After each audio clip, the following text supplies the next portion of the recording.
tug there. Okay, I'm about on heading. Okay. Push out a little bit. Okay. And push over just slightly.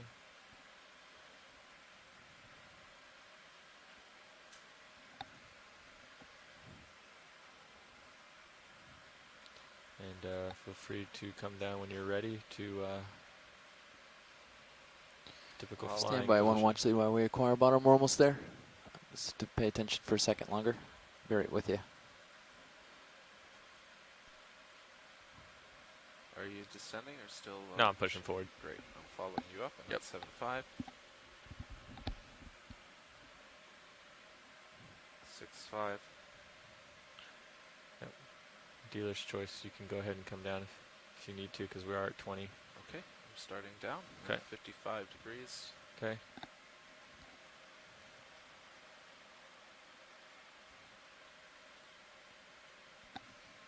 There's about 50. That's probably good. I'm Okay. going down about 10 or 12 meters a minute.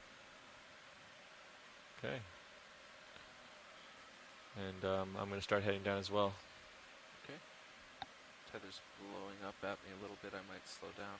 Okay, I'll go. Looks good for now. Great.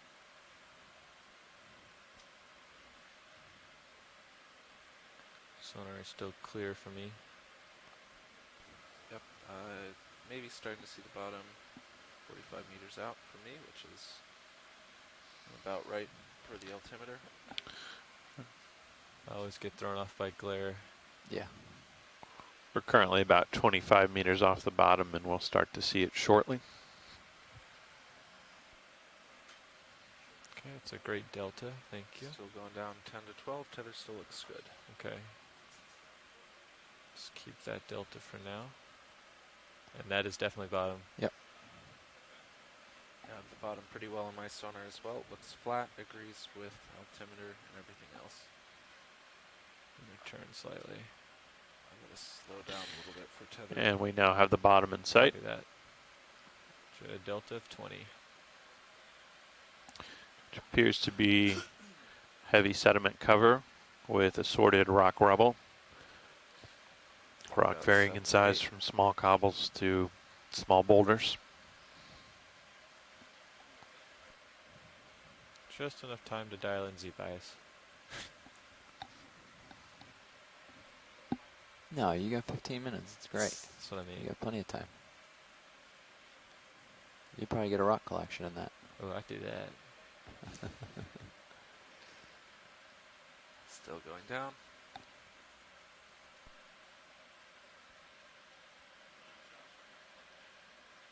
What's that?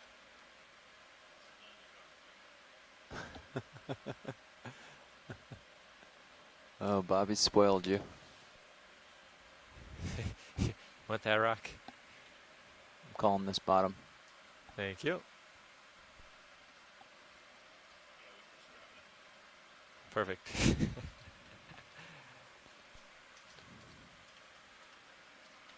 We might have to manually pull that one up, though. All right.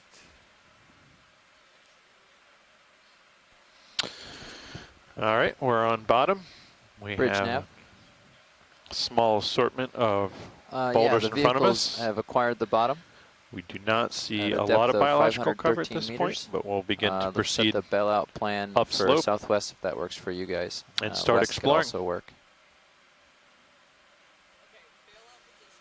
Yeah, Adam, we do see one of these Western roughy, and we saw a lot of them. They're bottom right of screen. That's affirmative. Yes, that please. Haplostudus occidentalis.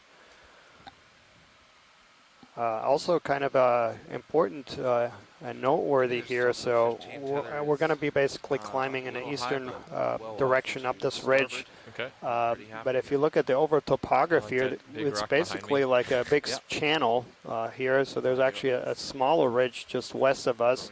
Thank you, Bridge. And between those two, it Yeah. kind of Please creates go ahead a and set up channel, if you everything. will, I'm gonna between. dial in everything here. Great. Okay, watch leader. Sorry about that. What's up? Okay. Yeah, I'll make sure to do that.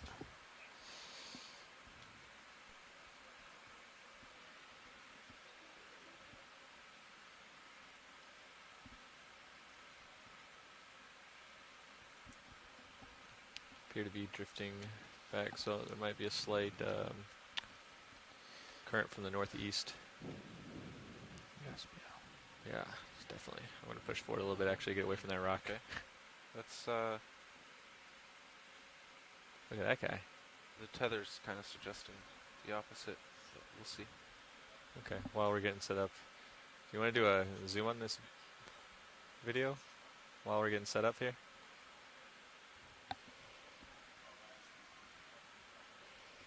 Hey, video. Do you want to do a zoom on this while we're getting set up? Let's do it. Okay, go for it. Thought he was going to catch that fish for a second. I did too. See a squat lobster there?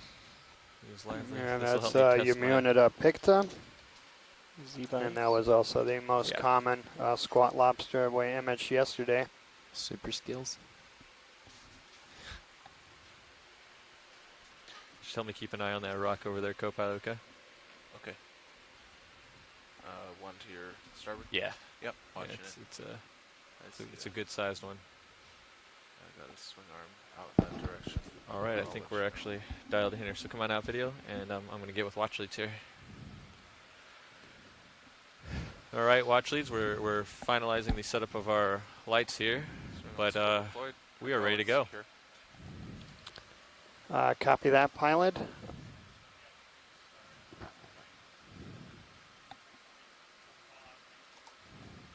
Okay. Okay, that sounds great. And one more time, Nav, that waypoint was at what bearing? 025, I Zero- believe. Let me double check here. 25. From the ROV, target bearing. Let me select it. So as mentioned before, we're seeing some rock rubble on the bottom here. Target bearing from This ROV. appears to be Well, rocks highly no, weathered, it's- you guys have possibly settled in. transported It's from upslope, 015 moved now. to this area if they've 015. eroded off Look at the face of the ridge that we're going to start climbing here momentarily. I think we see a 015. few glass sponges attached to the top of the rock. And to the background, looks like there may be an exposed small ridge of underlying rock. We'll see as we proceed over it. Okay. Now we're dialed in. Dan, is that roughy you noticed there, the lower left? Is that a commercial Wanna do a quick zoom species? video? Actually not that familiar about fisheries of this. I don't think it is in the Gulf of Mexico. They are elsewhere, but, Okay. but I don't know. Okay. Come on out, video. I'm going to head on to the waypoint.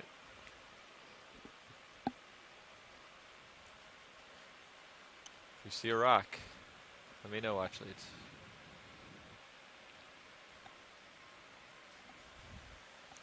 Copy that, pilot. I'll collect it. Within the next minute and Within a the- half. I'm just kidding. No, I got 12 minutes. Oh, yeah. 12, 11 and a half. And now that's still 025 to the waypoint? What was that? No, it's 015, I think, or 020, somewhere in there. All right. Oh, I'm somewhere in there. I don't why even don't know. we I get think we're just trying to get to the base and then up. moving a little bit. Ready. Ready when you are. About 020. 020, Whatever's appropriate. Probably do 20, 30 meters. 30 meters.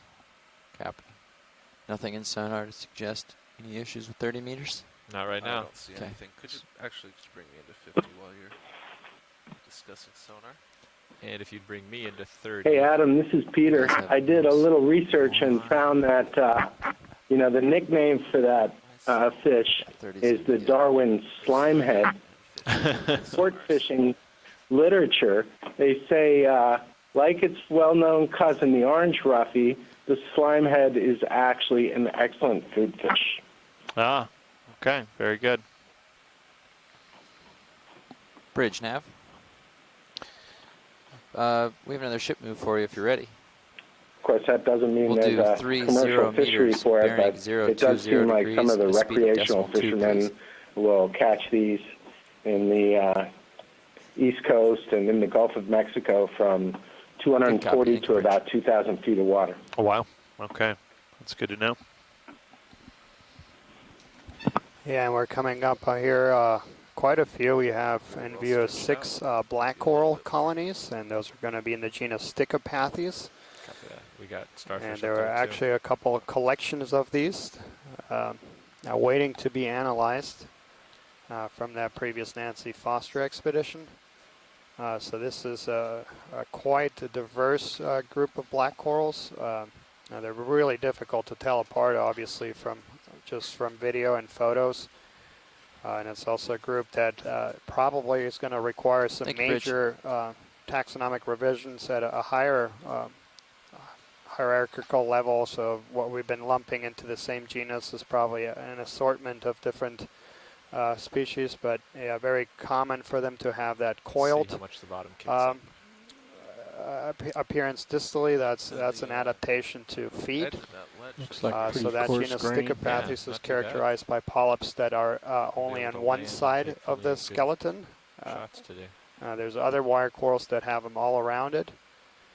But yeah, there's a couple of studies in shallow water looking at water flow along these, and basically the main stem is quite flexible, so it can reposition itself or reorient itself depending on where the current is coming, and then water will actually flow around the main stem in a spiral fashion, and that will maximize contact between the polyps I expect you to start moving the next minute. Let me know. and the water Next few particles. seconds, let me know if you agree with I that. guess we could video. Go for it.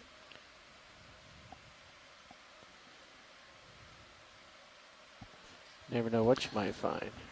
There we have a crevice in the rock and some sort of large shrimp or crustacean living in there. A bit hard from this angle and distance to Come on now, video. Hold for just a tell minute exactly to- what it is. Oh, sorry. I was trying to focus the Okay. rostrum. There we see a bryozoan attached just above that crevice in the rock. I now have some tether to play with. A little bit.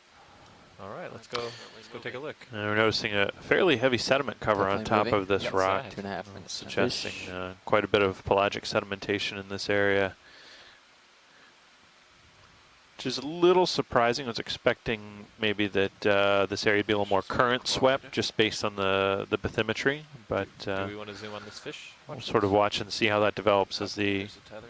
dive Let's progresses. say we do. Go ahead, video. Yeah, and there we have a cod that's going to be in the genus Lamonema.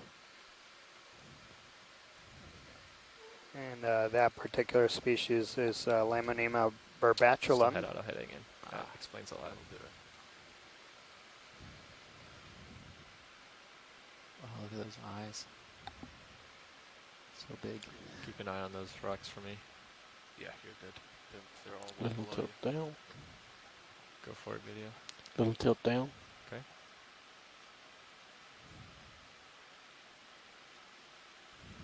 Plenty of tether if you want to chase it. I don't think there's a lot of interest in chasing this guy. So He's cooperating. Could make a cool shot. okay.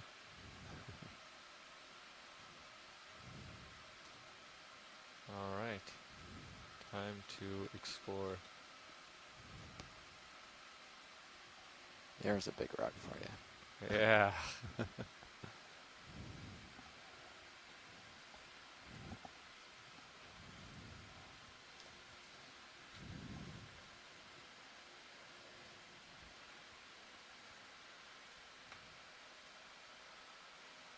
going to tweak the lights a little. Their asymmetry is bothering me. Okay. Rotate it a little bit down right now, just. Oh, I mean the physical swing arms.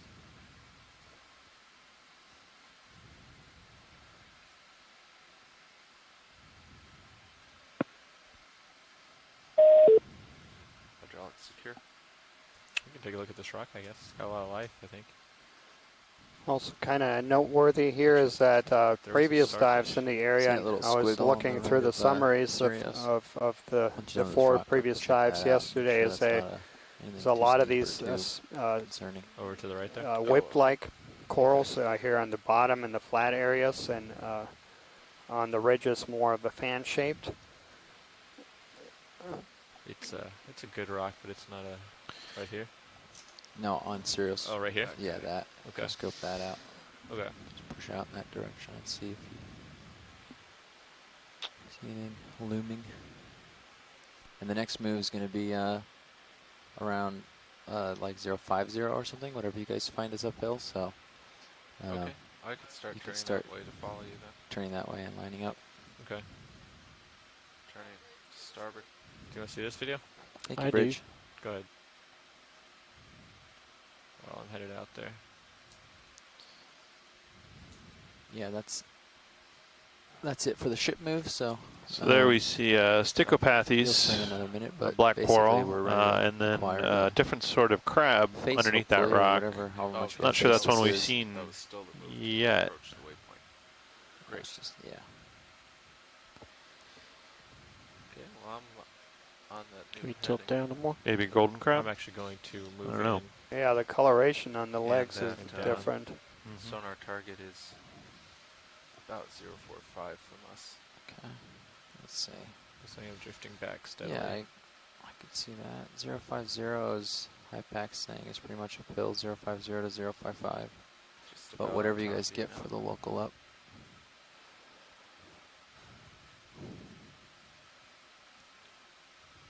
It's a cool crab. It is cool. Having trouble. I don't think he likes the spotlight Track though. the tether. I'm going to come up a bit. Yeah, sure.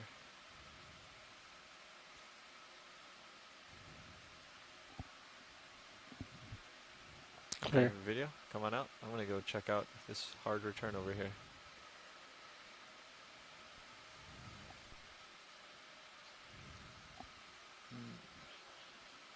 Go ahead, watch lead 2.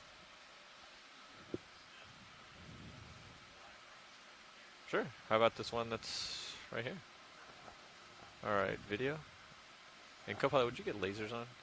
I couldn't hear science, so They want to look at these rocks right here. So that one has a very small eel next to it. to slowly Come drop about down. stop now. A very small eel next to that rock and a mushroom coral on it.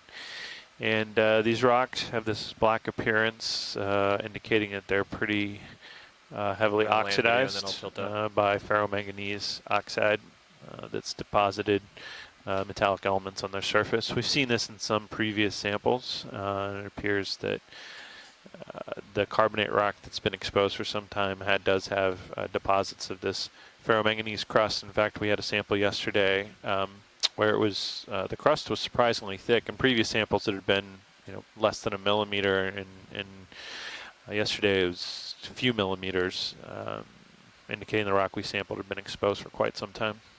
Yeah, there's two things. So there's a true soft coral there that we are zoomed in, and we haven't recorded that yet.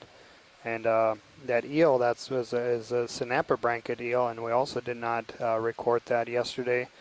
Synapobranchid eels are some of the most abundant groups in deep waters, Just slowly pan around the rock. below about 1,000 Zoom. meters.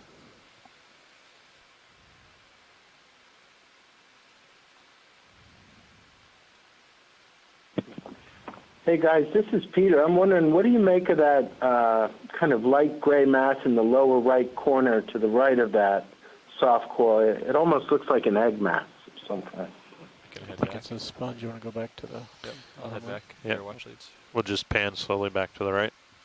We're talking about this guy that's kind of bulbulus on the yeah. bottom. Yeah, it sure does look like an egg mass. And I wonder, Peter, if you're familiar with this, the true soft coral, is that the Capnella?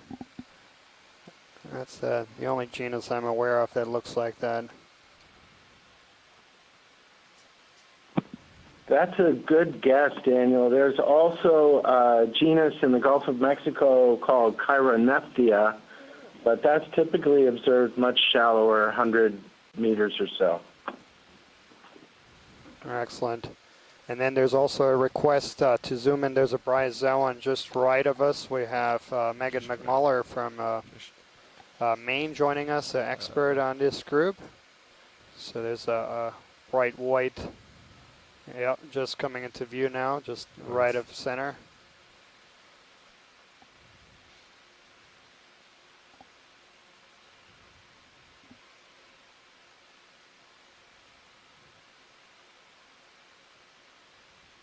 The upper.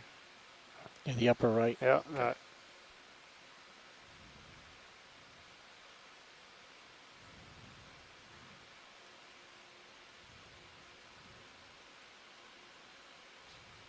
Max zoom. There's a little guy in there.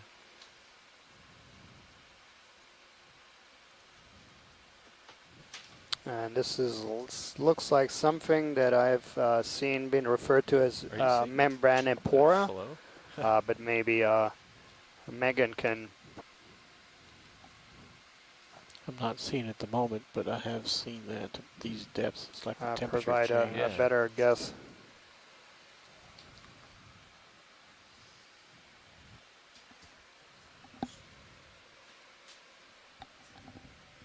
Video's clear. Okay. Watch these. Are we clear? Yeah, all clear. Thank you. Okay. Come on out. Yep, clear at this rock. Wondering if we could set up to maybe pick up one of these black rocks, but maybe even a smaller one of them. And that one we're looking at looks to be attached to a larger. So I don't know if we see any small ones What that about look easy this to one? grab. All of these look pretty easy, but they might be.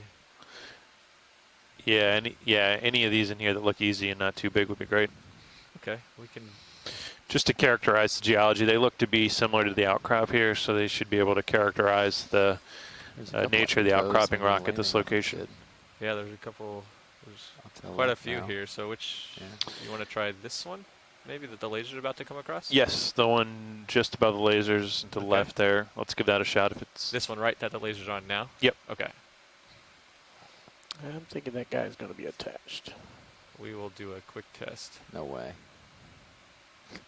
Just kidding. I don't even know what that means. And in the background, we have a Cardinal Fish. We saw quite a few of these yesterday. That's going to be in the genus Epigonus.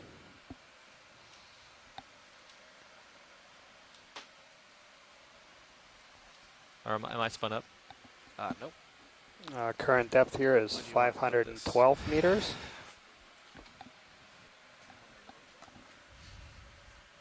Let's see if it's loose Sure. first.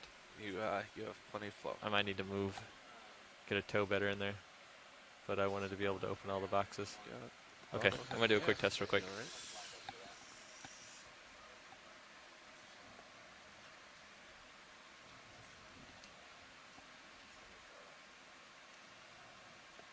Great.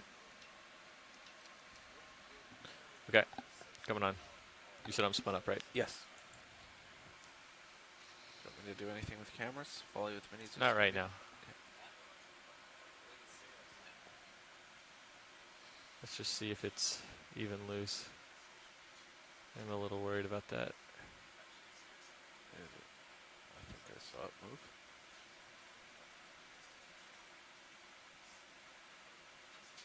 Oh yeah, we can get that. I think it's big and buried. Okay, we can either put it in, what would be the best bet here? Let's just put it in the, the starboard. Okay. Okay. Yeah, and you can take my camera and get it all ready now. Okay.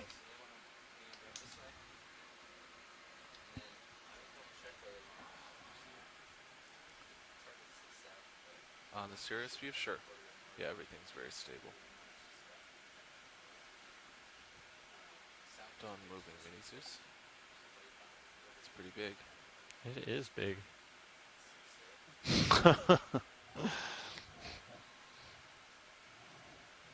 I don't have the greatest grip on here. Let me just put this right back down. Get a little bit back. You want to come out with the box here? Yeah. You want me to, Did you want to do any zooms or just get in the box right now? Watch leads. You can just get in the box if you think your grip isn't too good on it. I mean, I can I'm always- confident it's representative of the area, so we can just put it in the box. Okay, I mean, I can always pick it back up. Yeah. If we need to. wing max in. I'm Okay. gonna follow you up with a main. Sure.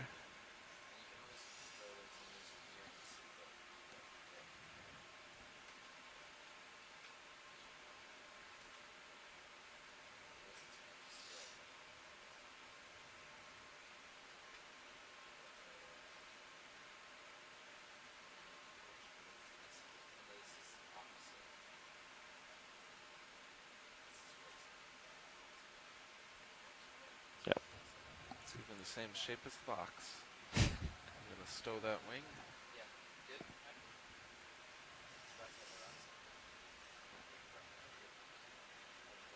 All right, thank you, pilot. Excellent collection.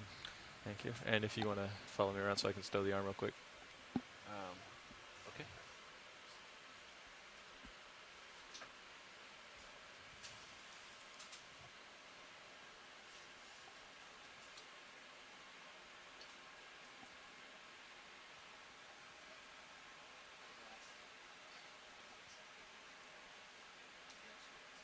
Okay.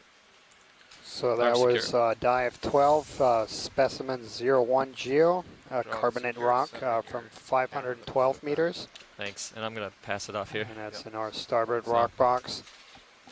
So yeah, we just collected our first sample of the dive, and we're just going through a personnel shift here in the front row. And once that is complete, we'll proceed towards our waypoint 2. We have about a 50 meter or so climb up this ridge. It slopes about 30 to 40 degrees. And that's going to be the slowest moving part of the dive. And then once we make our way up to the top of the ridge, around 450 meters or so, we'll continue along the rim of that ridge. And that this ridge continues for a really long time. And we'll just proceed going along it as far as we can. Yep, and from based on what we're seeing already, I think we can expect a lot of exposed rock as we move up this ridge. So hopefully we'll start to see even more dense biological communities, organisms attached to the hard substrate. And just to give a little context here on that sample, in terms of sort of classical geology in the land surface, we would be looking for an outcrop where we're fairly confident it represents the larger underlying rock, and then we would look to break off a piece of it to confirm that yes, we've taken a piece of the larger underlying rock and not necessarily picked up something that's been transported from somewhere else. So therefore, we're being representative of the underlying substrate. Obviously, given the limitations of doing geology underwater, we can't necessarily break rocks off of outcrops with the ROV. So what we do is look for rocks near outcrops, as that one was, that appear similar in appearance and that we can be reasonably confident represent that larger outcrop and therefore the underlying geology. I think that's what we've done here. And it's important to remember that just as we're looking for new biology, we're trying to better understand the geology here. And in these environments, we know this was a carbonate platform, but the type of rock that was deposited or the environments in which they were deposited varied significantly as we increase in elevation here above the seafloor. So by taking a sample, we can get a better understanding of that context of rock deposition on this platform. And here we have an interesting looking sea star. I don't think we've seen that one on this expedition yet, if I'm recalling correctly. Creeping in on it a little. You can come partial. We'll get a better view since we haven't seen it. So yeah, that's going to be a Agoniasterid. We have something similar in the Pacific that's Spherodiscus, but I'm not very familiar with this group here. It is a Agoniasterid, and maybe Chris is watching. And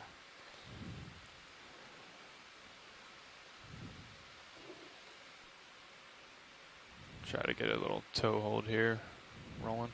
Yep. Stand by one. Very smooth flying right now. It's tracking focus.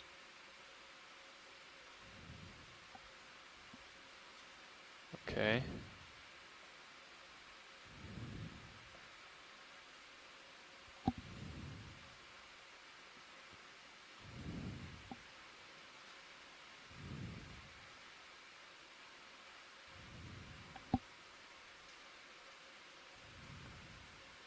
lost my toe. Stand by one. I'll come back down for you. Give you some space to work with. Thanks. One important thing to mention about sea stars is they are oftentimes referred to as keystone species. Okay. And those Okay. that's a term that we use to when you're for Copy. things that are Co-pilot, have can a you give me one tilt really up there? disproportionate influence on the ecosystem for the abundance. So things that aren't very abundant but have a tremendous impact Great, thanks. on the community and Excellent. structure in Copy. communities. Yeah, we've seen this on several dives here that they aren't that abundant, but they are present. And a lot of these are voracious predators of corals and sponges. And we've actually gotten some pretty remarkable video of some species that were not known what they were feeding on, and we actually captured on video a couple of sea stars in the Copy. act of feeding, and that gives Come you an live when idea you're of ready. what they're eating. I'll lift off. Lasers on it. So many Yeah, of we should these get lasers. groups. Okay. Yeah, I'll hold We it there. know You can very give it a little tilt to up, nothing co-pilot. about their basic biology. The only thing we know from the literature is the original description of the species, Great. and that is oftentimes based on specimens that where we have Thanks for the no help. Yep. information about how these things look like in their natural Perfect. environment, Full line. Copy. as well as how they behave.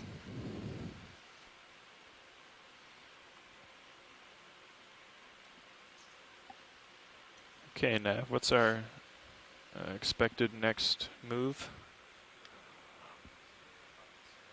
050. You know, and that reminds me, Daniel, as we look at this spiky rocky outcrop, we think about the ways prior to ROVs that these were previously sampled was bottom dredges. And it's kind of interesting that when we go looking for biology with the ROV, we're looking for I can push hard, that rocky slightly. substrate, which is exactly the kind of I think area we're you all might set not for have that, very though. much luck with a dredge. And so that kind of gives a sense of some of the bias that might be inherent in those earlier methodologies. Obviously the best they had at the time, but those earlier methodologies sampling where the areas we think of as being most biologically active maybe were very difficult or not possible to sample in the past. Sure. Yeah. You want to get a snap zoom on this whip? Have we seen one of those today, Roland? Yeah, we've gone by a bunch. We haven't stopped to image them. So yeah, and you bring up a real good point there, Adam, and even with modern techniques, some of these really steep slopes are hard Very to nice survey. shape. Perfect. They are difficult to move in and around with vehicles that have half a mile of cable between the ship end. But even with mapping systems, when you have these really steep slopes, we were talking about that yesterday, is that the backscatter data can be really deceiving. Okay. Perfect. That's right. And as we look at the stichopathies here on this rock, as we think about our next two dives, they're going to be in the toe of some of these ridges extending off of the Florida escarpment. And then, so we know those areas from previous dives to be very high current, which can be very challenging to access with an ROV. Yet those currents might be particularly good for some species of filter feeding organisms. So again, there's always important, in all aspects of field science, to think about the challenges of accessing and observing the point of interest, and then any biases that might be introduced by the limitations of those methods. And I think that All right, this I think we should image come wide, Roland. really Sorry. illustrates what I was Stubbed my pointing toe out there. earlier, is the adaptation and There's a little this fish there, actually. Can you hold there? how these Come back in. animals are See 'em? basically their shape really is maximizing Not got this guy feeding. today. Copy. Just hold there. Might have to skirt around that stichopathies.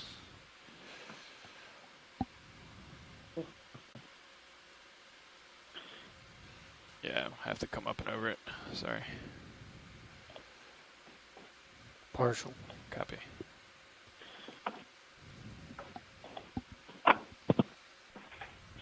Okay, you can come back in a little tighter. I didn't hear much interest from watch leads, but Stand by, pilot. We're checking on the identification for that fish. Okay, sure.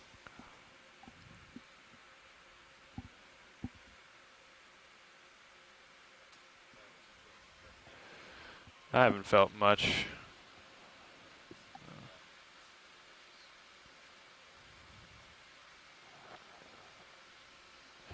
Yeah, I truly haven't felt a whole lot. The tether doesn't Yeah, seem so like this it's doing looks much like either. a scorpion fish that we imaged yesterday in the genus Pontius.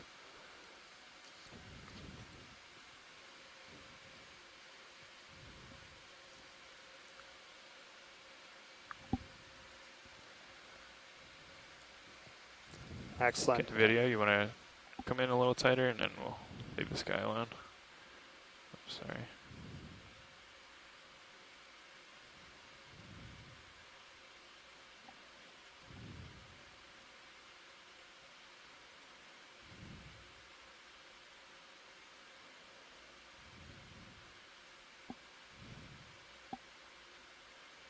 You want to do a tilt to his face center? Sure. Just for a super tight. Was that not max? Oh, No. perfect. Well, Great. now it is.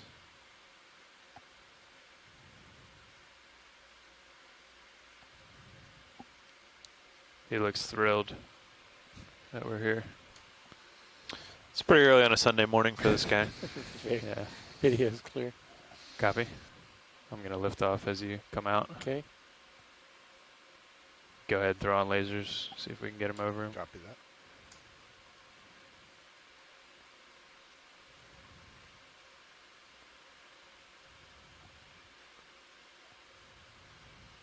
Okay. All right. Full line. Copy, full wide.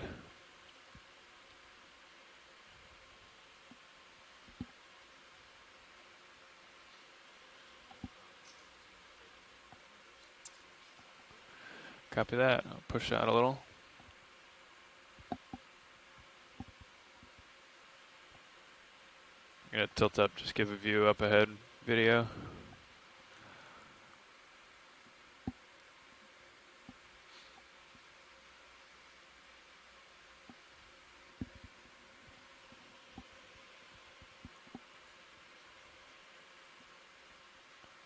And actually, I'll leave it here as I push ahead.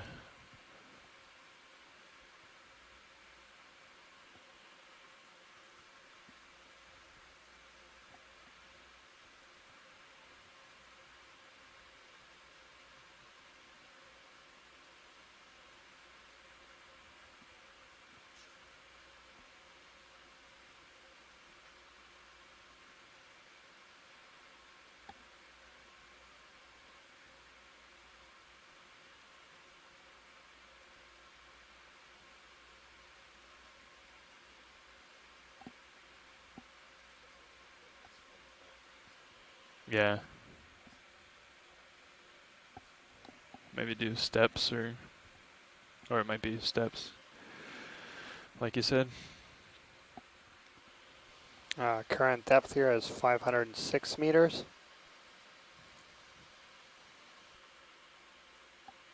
Is that a fish up ahead? It is.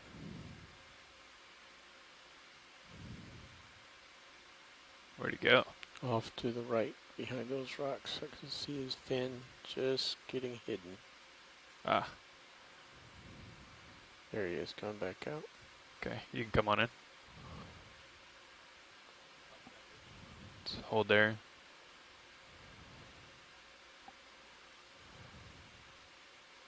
Okay, keep coming. Just fill frame. I'm gonna push in. Laser's clear. Copy, lasers clear. He's coming at you. Yep. Be good for the still camera. Yeah, go ahead and throw it on there. Go pilot. Line out. Still cameras on. Copy. I am not moving. He's Check encroaching. him out. Throw on those extra lights. You want the lights? Okay. Okay, buddy. So this is commonly referred to as big eye. Going to be the genus Cucuolus. And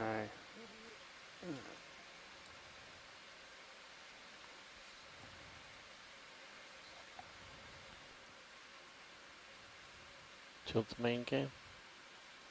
Or you already got it centered where the other cam is? Can you tilt down on Sirius Yeah. just to keep me in view? Yeah, that was too high, sorry. Yeah. Okay. Come wide. Good job. Lights are clear. And one thing we were talking about is in earlier dives, we are shallow compared to our previous dives. Oh, okay. And we see that the fish are very different in general. Still First nice of all, they're a colors. lot more abundant at these shallower depths, and the other is the shape also and the swimming form. Okay. So in deeper waters, we have the eel-like fishes, and they have a locomotion that we refer to as anguilliform, which is a pretty slow way of moving, but it's also a very energy efficient way of moving. These slow undulations that get you slow and steady, Great, thanks. versus in shallower water, you have a lot of fishes that do more of these kind of short bursts. They're able to move really quickly, and you can see that a lot of times they'll jerk away, and that's a very good way to get fast straight over, up. move over very short distances fast, and get to capture prey or get away from predators. However, that kind of locomotion is very energy inefficient. And that's a general trend. As you go deeper, there's Copy less that. food, and as a result, everything has to maximize the energy use. We also see a lot brighter colors in these shallower depths, and I say relatively shallow. And just if we compare this to the few dives where we've been in several thousand meters, but there are some really interesting differences. And we're getting into some really massive rock outcrops now. We see a glass Okay, sponge looks attached like to the top of this one. And you see that sort of, Maybe up to the next step. those fractures on the top of this rock outcrop that kind of stick up. And I think what we're seeing is places where the rock was fractured and water moved through it, it developed an oxide, which is harder and more resistant than the rock itself in those cracks. And now the rock has started to erode away, and you see the lining of those fractures remains. And so it leaves this sort of the sticking up pattern of fractures that you see above the rock. I think we see a mushroom sponge and a large glass sponge, mushroom coral. Yeah, mushroom coral And then a large glass sponge. Yeah, and then we see another one of these bearded codlings, I think I'm ready for another Limonema move if you are. barbiculum. Sounds good.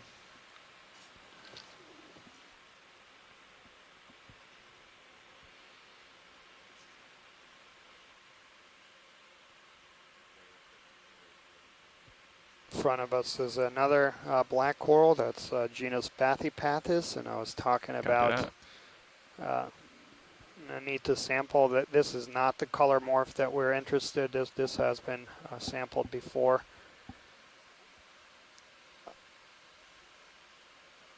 But there's a dark brown to almost purple looking one, and that's what we're going to be interested in. Copy 4-5. Have we taken a look at the yellow sponge yet? We have not.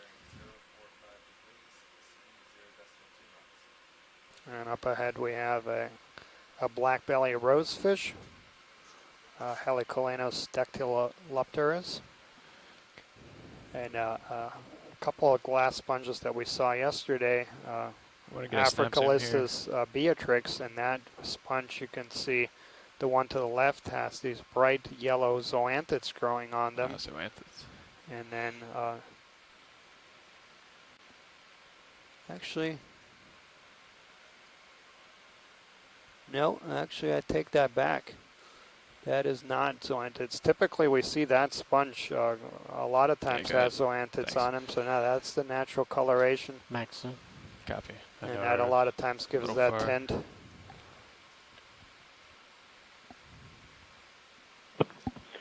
Yeah, Daniel, that sponge looks like Feria oca, but the yellow coloration is very unusual. Yeah, I agree. Yeah, it threw me off. I was very certain it was going to be zoanthids.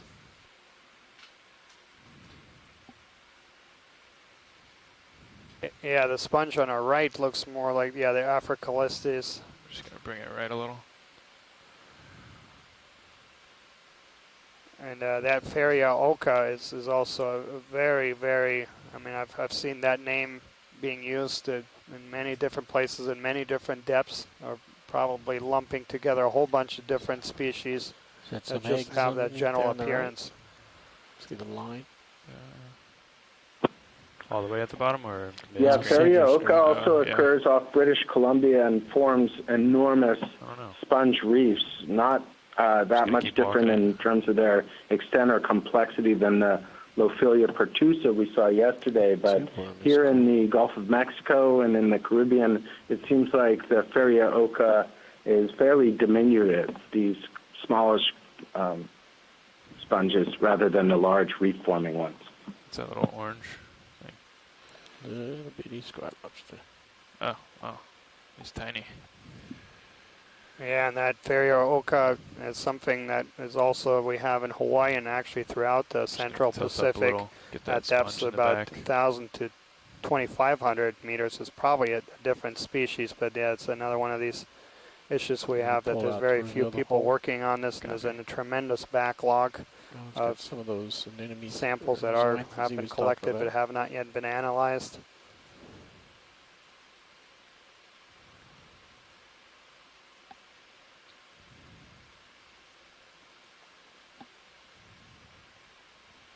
All right. Let me know when you're clear video. Clear?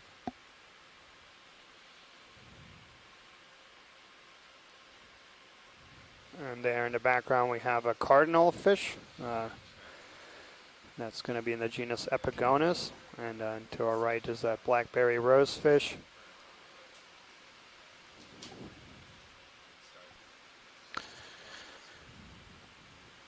And this geology here is really remarkable. So we see these sort of ridges of this darker oxide material just standing up, and this is where I believe they filled in fractures, and then the interior rock that was originally fractured has eroded away, maybe carried away by a current, gently sweeping the surface here, and left behind the oxides that were deposited in the fractures. This represents an extremely long period of time. The deposition of this oxide is understood to be very, very slow. We're talking about micrometers, probably per century, if that. And the erosion of the underlying rock is relatively slow too. We've seen this sort of lighter tan color rock to be pretty soft. But very interesting here to see that eroded and just the oxides that filled fractures in the rock remaining. It gives us some insight into the substrate here. We know the oxides are much, much, much harder than the interior rock that they originally coated, and we see what I'm seeing here a bit is that many of the encrusting organisms and the sessile organisms seem to prefer attaching to that harder oxide that remains rather than the tan-colored carbonate rock that was originally there. Can we snap here video? Going for a shrimp. Just whatever that General is. beauty. Yeah, I think Just dead ahead. Just keep coming in. Whatever that is on the rock. Oh, okay. Sponge. Gotcha. Thanks. I was playing tricks with my eyes. yeah, we yellow do have a coral couple is corals straight here on ahead. this rock that Left or right? Bottom well, center. just center and top, that bright white. You want to take a closer look at that watch lead? Yeah, let's just get a zoom in there. Copy. Stand by, rolling. I'm going to push in a little. So this is going to be a stylasterid coral. It's really white.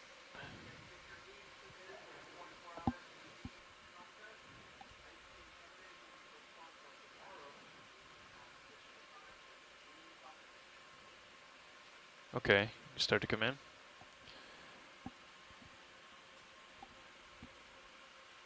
Oops, sorry. Coming over for you. And so you can see there the polyps Feel free to fully zoom. expanded. So Max these are zoom. hydrozoans. And so their polyps are very different in shape. They're tubular and elongate.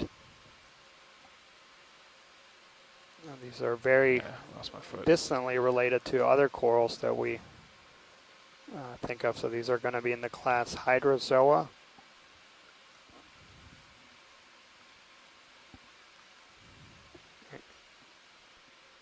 Yeah, thanks, Pilot. And then there's Sure. Yeah, we can come wide. I'm excellent. gonna push in a little. What else? Yeah, and Did you want to take a look at here, Watchley? yeah, I think that's all pretty. Maybe the bottom, just bottom center, bright yellow. Okay, sure.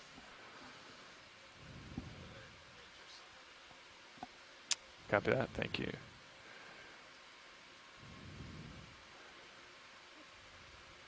Lighting's not too good on that, is it, Roland? It's not the best. Okay, Might throw on those extra lights. It might fill it out. sure. Want them on, pilot? Yes, please. Got a little backscatter today. There you go. Okay, come on in.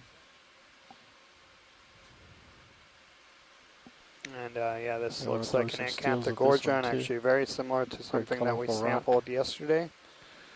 Yeah, go ahead. Still camera on. Copy. Is that Max? Nope. Okay.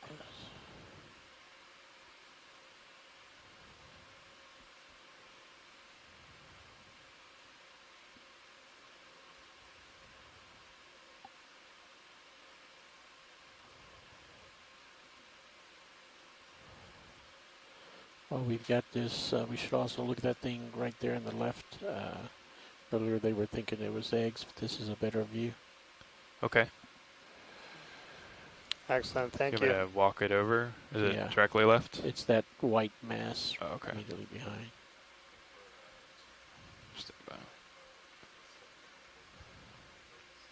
Okay. Yeah, turn it off until I It's lift off. off. Clear. maybe. Still cameras off. You want to keep the lights on though? Sure. Okay. You want to take another look at that, Roland? I think we're too high. All right, let's come wide. We can get a full rock view if you want. Yep.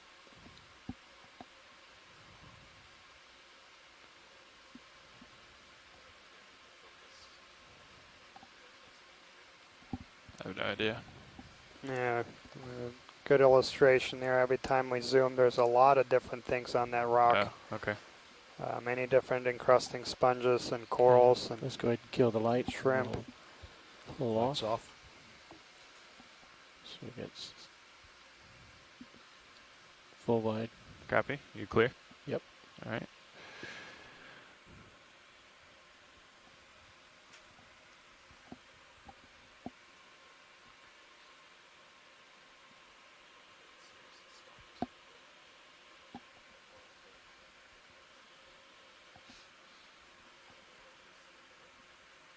Copy that.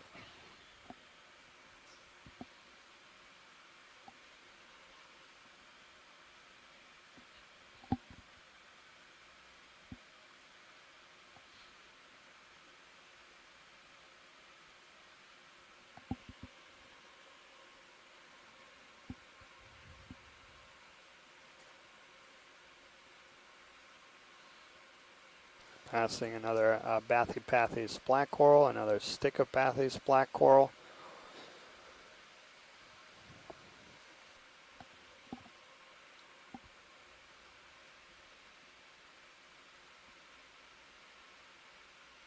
Look like somebody on the right ready to shake your hand.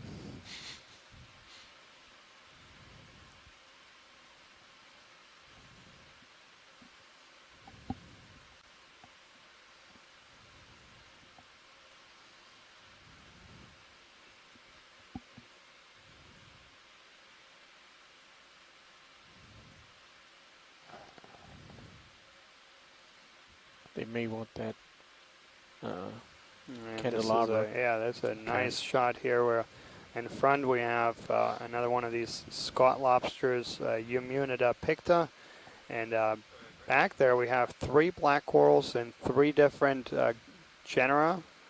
So Bathypathys to the left, Heteropathys in center, and Stichopathys to the right. See a That starfish in the Heteropathys had background not been recorded from these behind that depths big rock. until yesterday when we got in video, and in fact it had not been recorded from the Gulf of Mexico until last November when the Okeanos Explorer actually sampled that very coral. We're still awaiting being able to examine it. It looks very similar to something that is widespread and known from the Pacific only. Well, actually, did you want to take a closer look at any of these, or? No, I think they're all pretty well nice to known. get Yeah, a we can. full Actually, screen there's shot. just bottom right. There's a white coral that I think we have not yet imaged. Okay. Coral or sponge. We'll take a look here.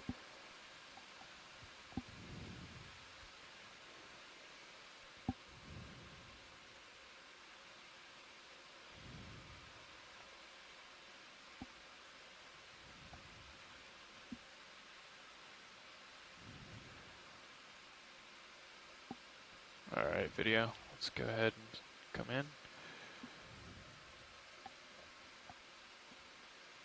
And Bryozoan and Megan had provided a course ID for one that we imaged earlier, and that's a chylostome. Excellent. Thank you, video. Video's clear. Copy.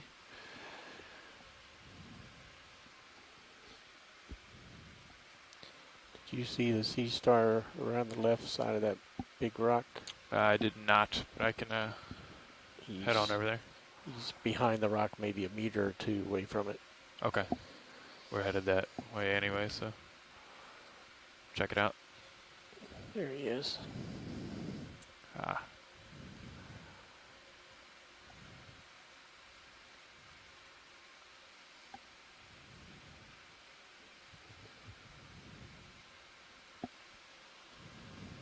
And that sea star looks just superficially similar to the one that we imaged yesterday that Chris identified for us as Tamaria. I'll take Go a ahead. look if the Start to coloration is the same. Is it on something? Sponge, maybe? And actually it does not. That looks different than what we saw yesterday. Okay, let's hold there. Partial. Copy.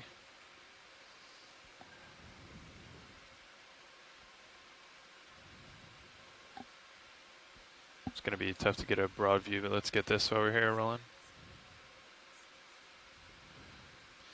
Copy that, Bridge.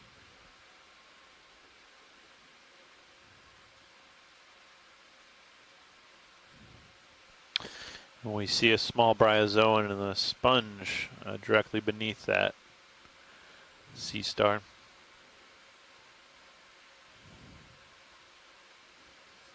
Going for a full screen. Copy.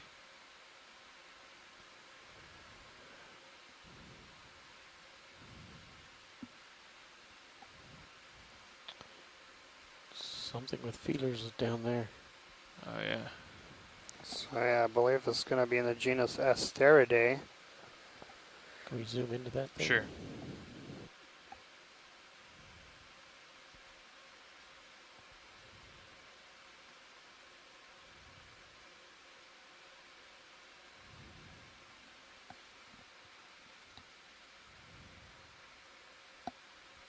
And in the foreground we have also a Nephron octocoral.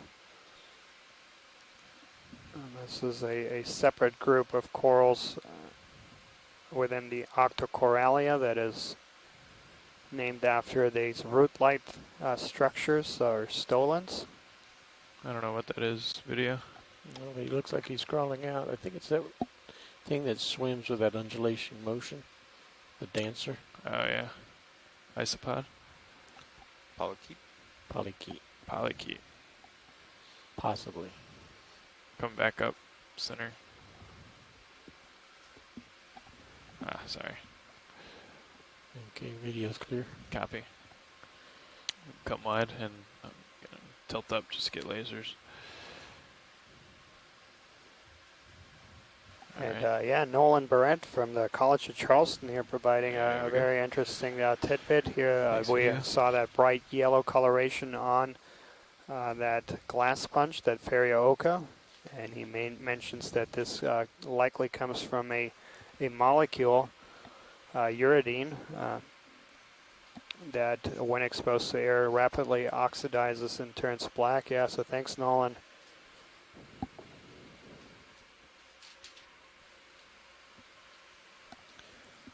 Alright, And, Nav. is that a crinoid to that Sure. the bright yellow right? Good with that, co-pilot. We got Chuck. Bridge, Nav. Can we have a ship move? 20 meters, bearing 045 degrees, speed 0.2 knots.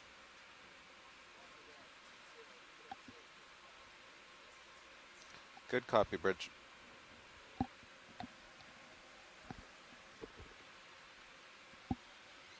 Yeah, can we take a look? Just there's, I think, a crinoid just bottom center.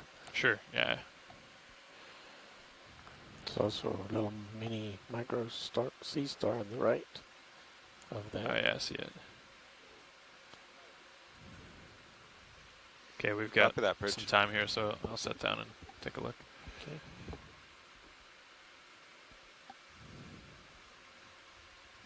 Alright, come on in.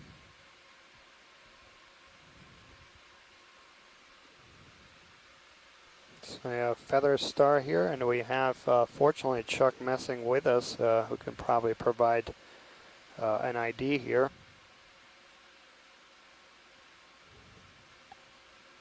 Is that the cup Partial. girl's in the background, isn't it? Yeah. Thought it was on the end. If you recenter, then I'll push super tight. Copy, come in center.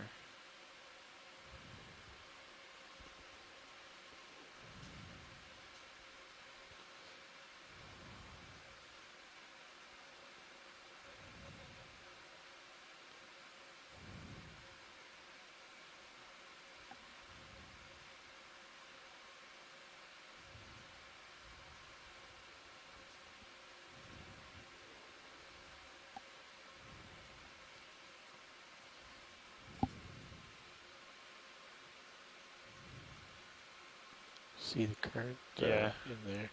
Yep.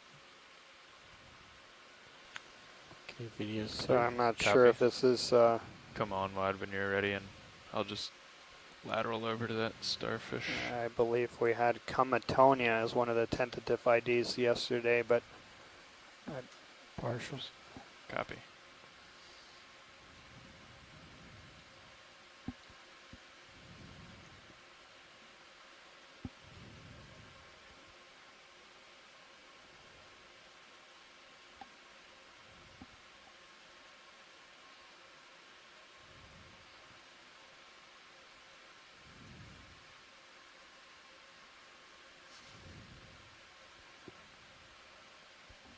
Okay, let's come on in.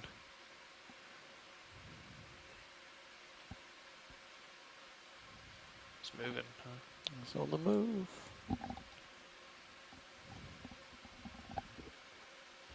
Is that max? No. Now it is. Copy.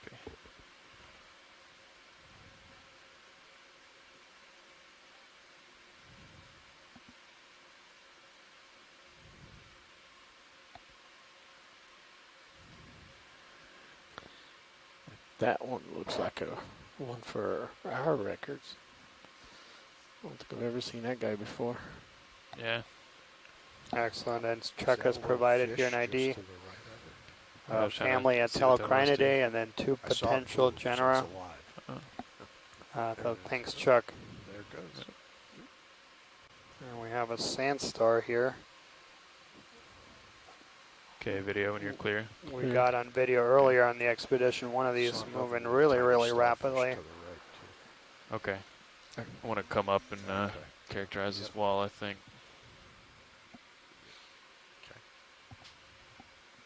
Full wide. Copy full wide. Tilting up.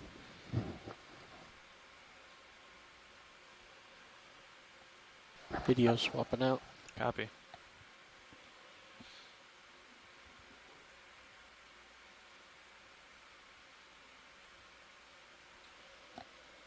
Thanks, Roland. Thank you. Current depth here is 475 meters.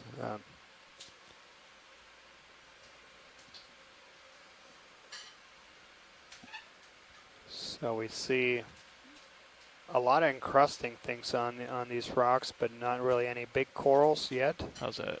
There's one of these the purple ramp up? Acanthogorgia on the bottom left. Copy that, Another Bridge. mushroom coral and anthomastas.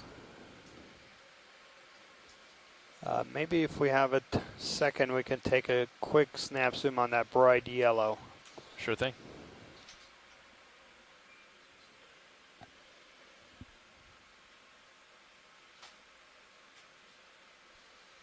A whole assortment of different sponges. A lot of these are going to be demo sponges, so not glass sponges, which are the most species-rich group within the sponges. They are also smooth. They have a Okay, very video. different skeletal Let's try to composition, so their Get this. I don't skeletons think are I'm going made to out sit of down. I think Okay. we'll be too close. so- protein and smooth Coming in. fibers, Copy. as opposed to these spiky That's a spicule. partial view pilot. Copy that. And you can fill frame, I think. Okay, coming in. We're looking at this The yellow, yeah. sponge, right? Yeah. Yeah, so this is going to be a thin encrusting. And then if once we're done with this, just to pan down, there's a kind of purple coral, maybe about a meter below us, Okay, sure. same direction. Let me know when you're clear with this yellow here video. Sure. Go ahead, pilot. Okay. Well, can you come partial? Okay. And coming I'll out. tilt down, see if we can find the purple. Lower left Lower left eye. a little bit. Was this the... There it is. Yeah.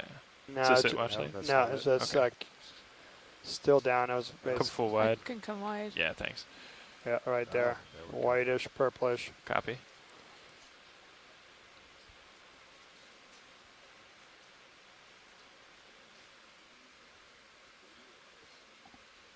All right, let's come back in. Okay, coming in.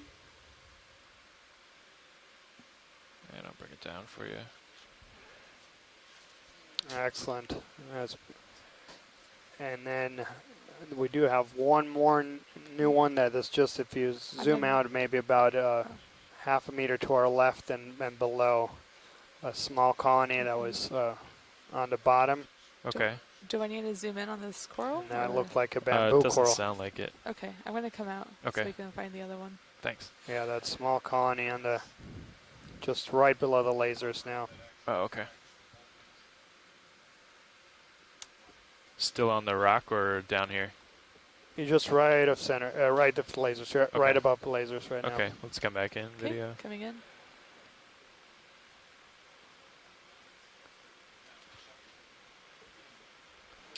No, that does look like the Miracides. It's not the best angle. Yeah, it's not a bamboo though. I thought it was at first. Excellent. Yeah.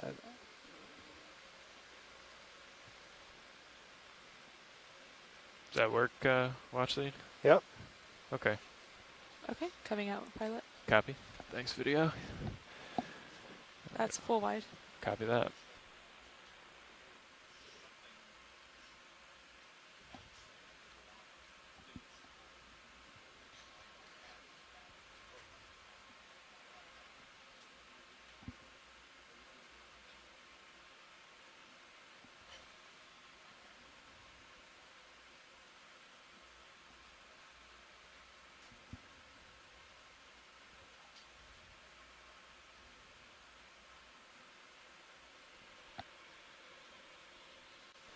See another one of these very conspicuous squat lobsters, and that's going to be Eumunida picta. And those are commonly associated with Lophelia pertusa, but also seen in other corals.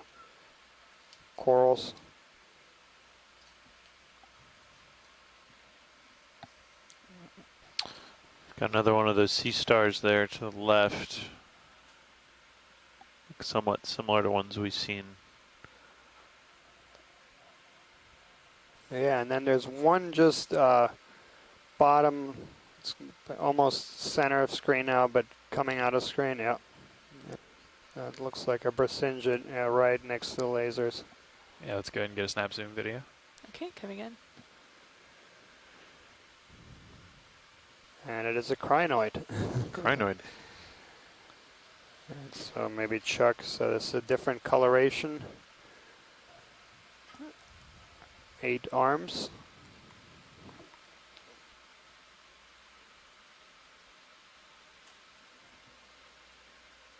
I have more to zoom, pilot. Copy that. I think lasers are clear. And yeah, go ahead in. Okay, coming in. I'll center up for you.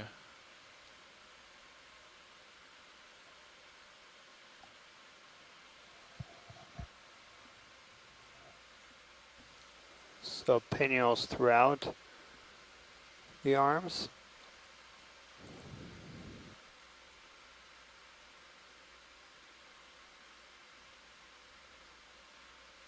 Excellent, thank you. Sure. Okay. Let me know when you're clear video. Alrighty, coming out. Copy. That's full wide, pilot. Copy. Thank you.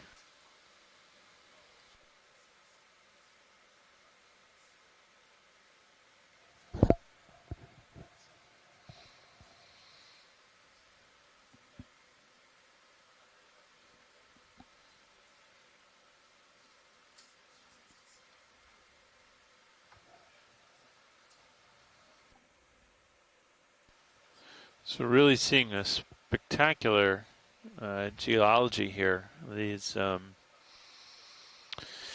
very rough oxide exposures here create a highly variable surface. We see a lot of organisms preferentially attaching to these darker oxides, but we see sort of these elevated platforms and boulders and just a lot of C4 structure created here by these exposed oxide concentrations.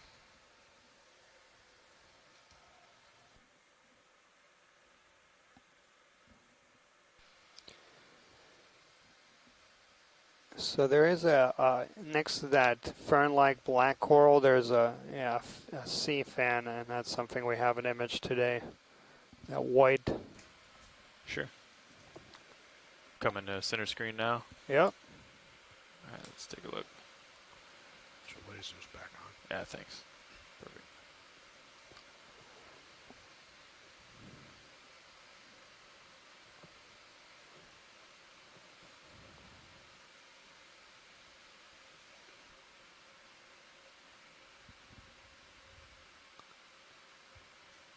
Trying to get broadside to it here. All right, I think lasers are clear. And go ahead on in video. Okay, coming in. Tilting up. And centering. And you can keep coming. Okay.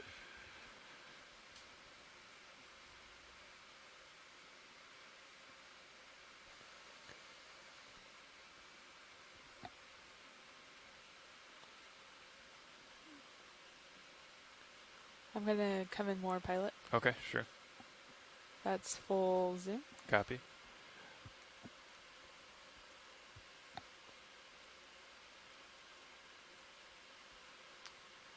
And Watchley, did you want to take a look at any specific part of this? No, that's great. Okay, video is clear. Copy that. Okay, coming out. Daniel, that looks like some kind of primnoid octocoral to me because the Copy, thanks. polyps are arranged in whorls around the axis, but it's hard to be sure from an image. Could we possibly get a sample of that? Pilots, are we in the move or are we stable here? We're stationary. We're stationary, yeah. Okay, so yeah, I think we could, and yeah, I agree. It is a primnoid. Sure, we'll get set up for a sample.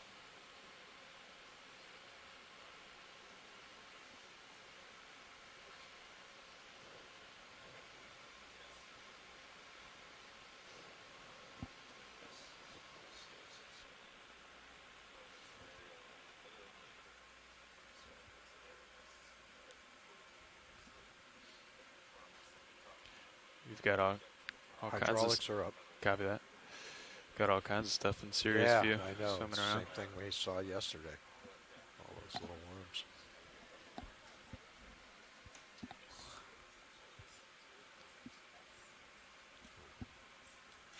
So I think we could fit most We of saw that the in same thing a yesterday. box, yeah.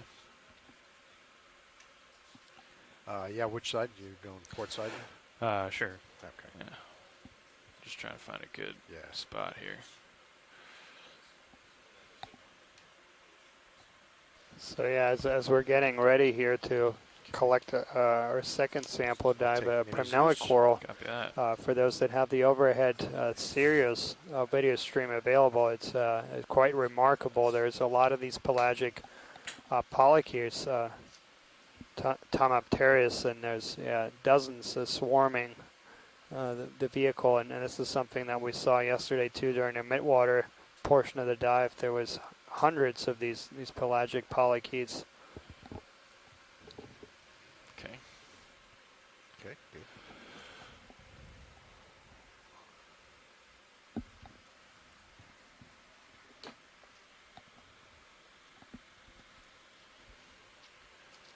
And I'll let you take control of my main Zeus too. Okay, copy that. Got it. Copy.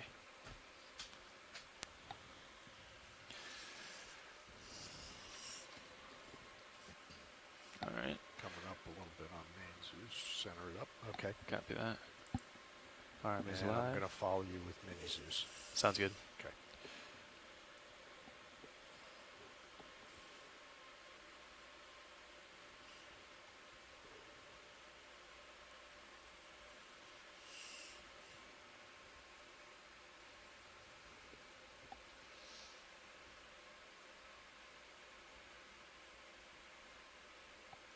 Video, can you And- zoom in on mini Zeus?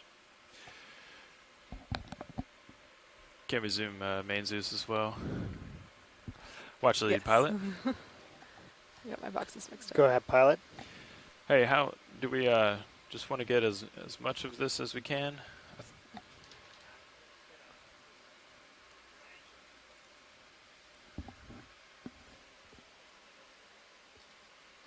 I'm sorry, you're very soft there. Could you repeat your last?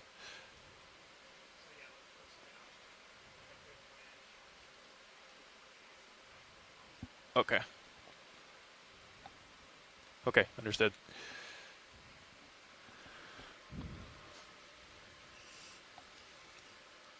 Great, thanks.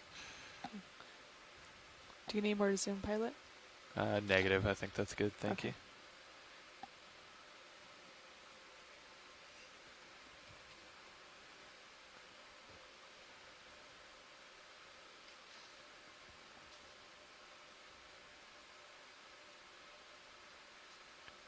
Just try to take this branch here.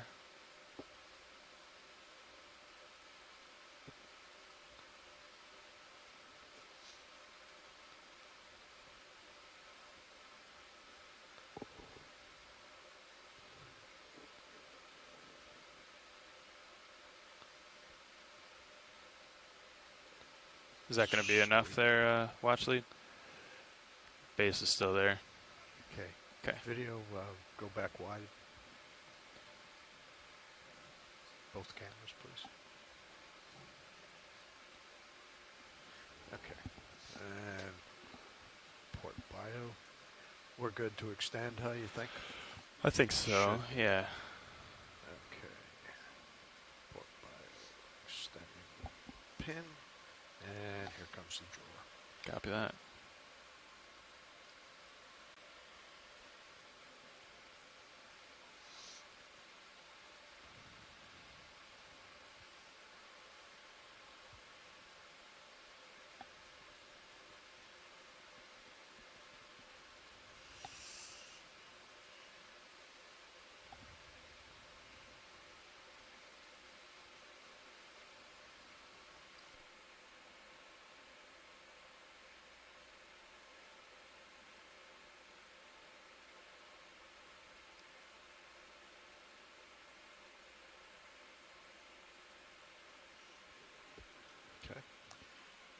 retracting the drawer. Copy.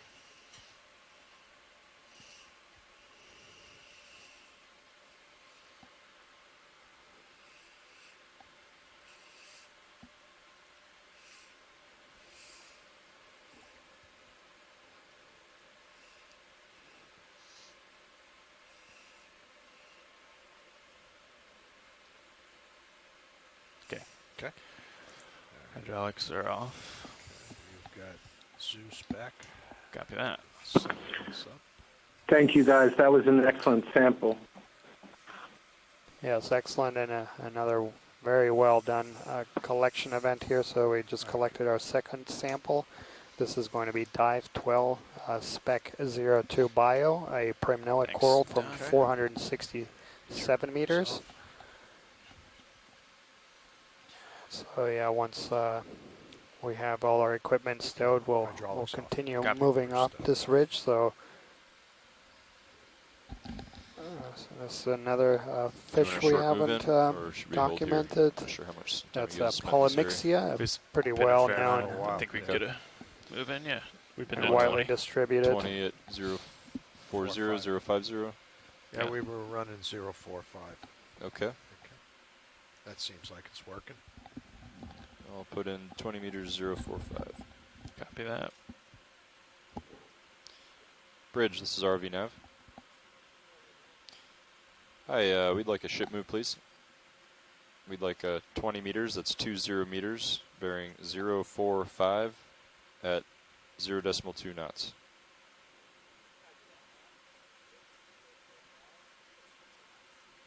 Good copy, thanks. And actually, it's probably polymyxia lowi. Some fairly good size and white up the port side Copy that. above you. Spinning over there. And as we continue to move up slope over this topography of rough rocks, it's interesting to note that beginning of the call, Peter Etnoyer mentioned that in dives in this region, he had previously seen Copy, Bridge, thanks. on one dive abundant Lophelia, on another dive abundant dead Lophelia. And today so far, I don't think we've hardly seen any Lophelia pertusa. So a sense that you know, even though there's been dives within a handful of kilometers of here, this really is exploration in a sense that the length scales of those biological communities don't extend that far. And so we're really looking at an area here that's uncharacterized, and we're seeing something different than other dives in the area have before.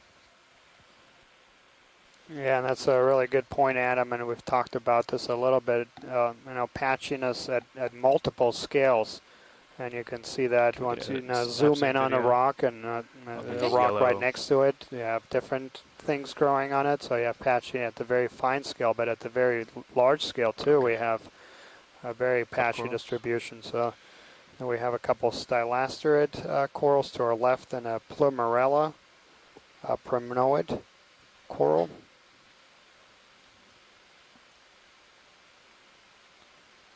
There's a couple of brittles, three brittle stars at the bottom. Oh yeah. Red. Yeah, the red ones. Like as I look, there's more and more.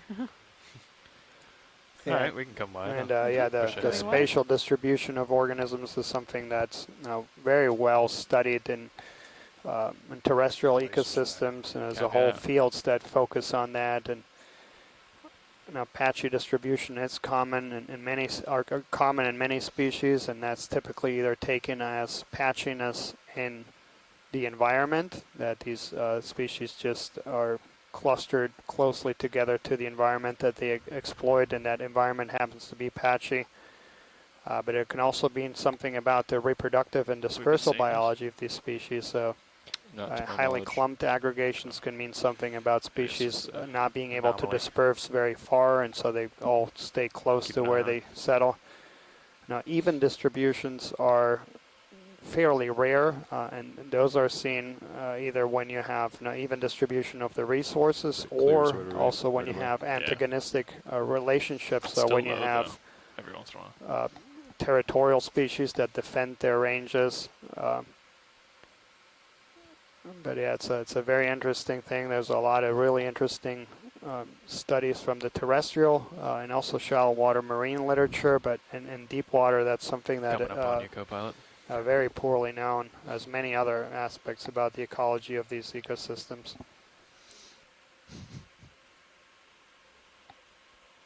I'll run down And we're there seeing after. more dramatic geology here as we see a large crevice underneath these rocks, where presumably dissolution has cleared out almost a cave-like structure there. And it's important to remember as we think about the Florida platform that it is all carbonate rock, and so it's subject to karst processes, which means as water flows through the rock, it dissolves the rock and creates openings.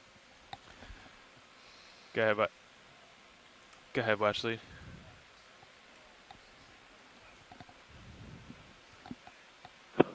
Hey guys, if we could look to the left of that rock at that white sprig, I'm wondering, could that be Lophelia there? Copy Not a that. lot of it, but We're zooming in on that. We're working our way over there right now. Daniel just noticed that as well. Where's that? So yeah, I was Just about done. calling it into pilot, so it looks like our first Lophelia. They're 5 meters. And they're actually under that overhang. There's another one that looks just like it.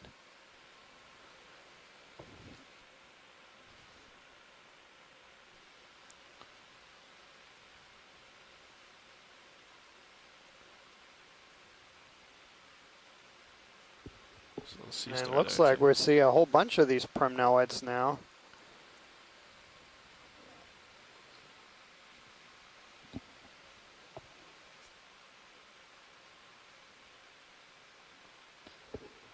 All right, video. Okay, do you want me to zoom in? It's hard to tell how close the lower swing arm is. I think you're clear. Yeah. So stand by one. Yeah. Took my eyes off it. Yeah, so this is going to be our first record of Lophelia pertusa Okay, on this let's come on dive. in. Okay, coming in. Just a once. small Okay, there we go. Copy. Could you move my patch Titan here, and but it, to a usable place? I think I also saw another Copy, Bridge, colony thanks. just Position left moves of complete it on in the that ship. Port rock. swing arm. Thanks. So for those folks who were on yesterday's dive, Sorry, we starboard see swing some arm. really dense aggregations of this coral. This is one of the major I can see it pretty reef good. building or habitat or hermatipic corals in the deep sea. There's only gonna about come a in, half a Tyler. dozen A little more on the species tape. that are known to form massive reefs, and this is one of the major ones at depths about 200 to 1,000 meters.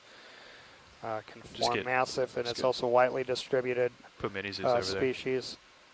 There's some really just massive bring the arm reefs up. of this, and the most massive think that we're has okay been here. documented is off Norway. We have reefs that extend for over 35 kilometers and several kilometers in width. And so yesterday, if you were with us, there's some really spectacular imagery of really big coral mounts of this species. So I guess all it took was me saying that we hadn't seen any Lophelia to conjure one up and immediately have one appear in front of us. So that that is good to see, Okay, and let's come perhaps wide that video. indicates as Wait, we what? move farther upslope, we may be seeing more. That's Thank full you. wide pilot. Thanks. Got lasers Yeah, on it. Yeah, thank you for saying the magic words there, Adam. My pleasure. And we're starting to see more. Yeah, a lot of these bigger fans as well.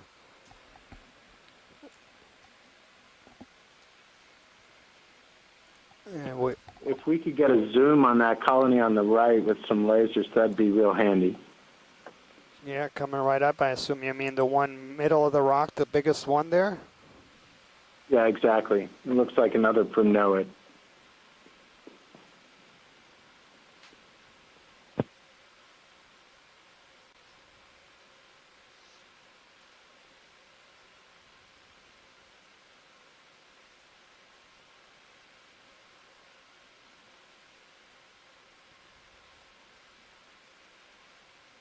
Okay, video. Let's come on. Yeah, in. you know, Okay, on our first dive on this Let's ridge hold there. feature, which extends about 10 kilometers further to the north, we saw a very large primnoid colony, about a meter high It's a and little squat about a lobster on meter it. wide, but we were never able to get a sample of it. We only had photos, so The sample we collected earlier will help us infer the species of these colonies and maybe some others that we've observed in the past. So thank you for that.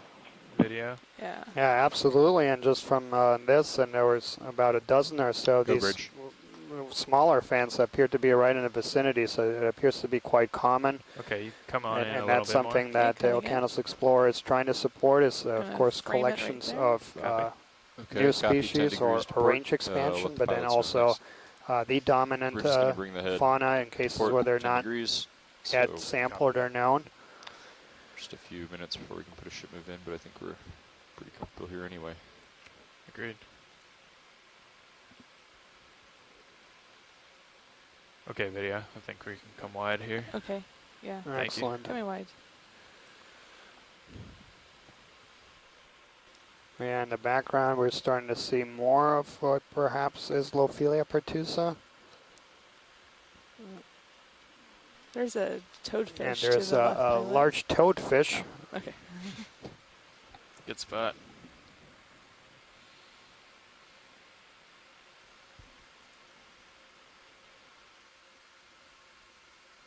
And I was actually quite surprised that we didn't see any of them yesterday.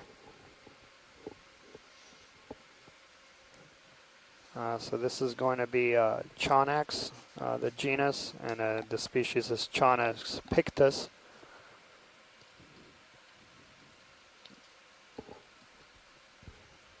Let's start to come in, video. I'll push Okay, in coming in. closer.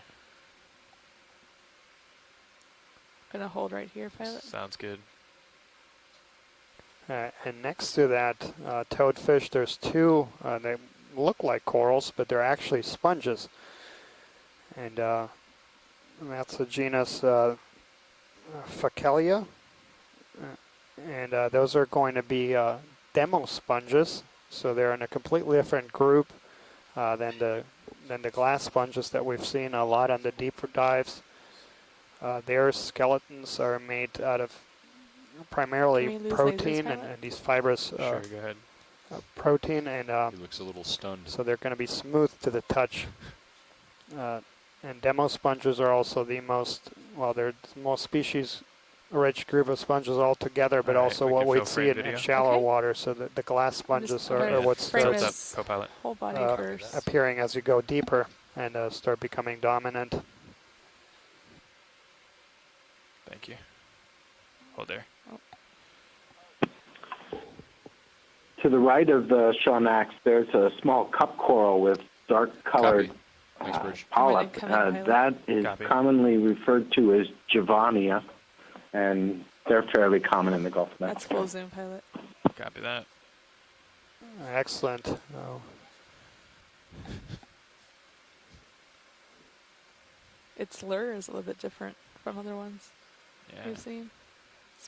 It looks fluffy. I'm gonna give it one small tilt down.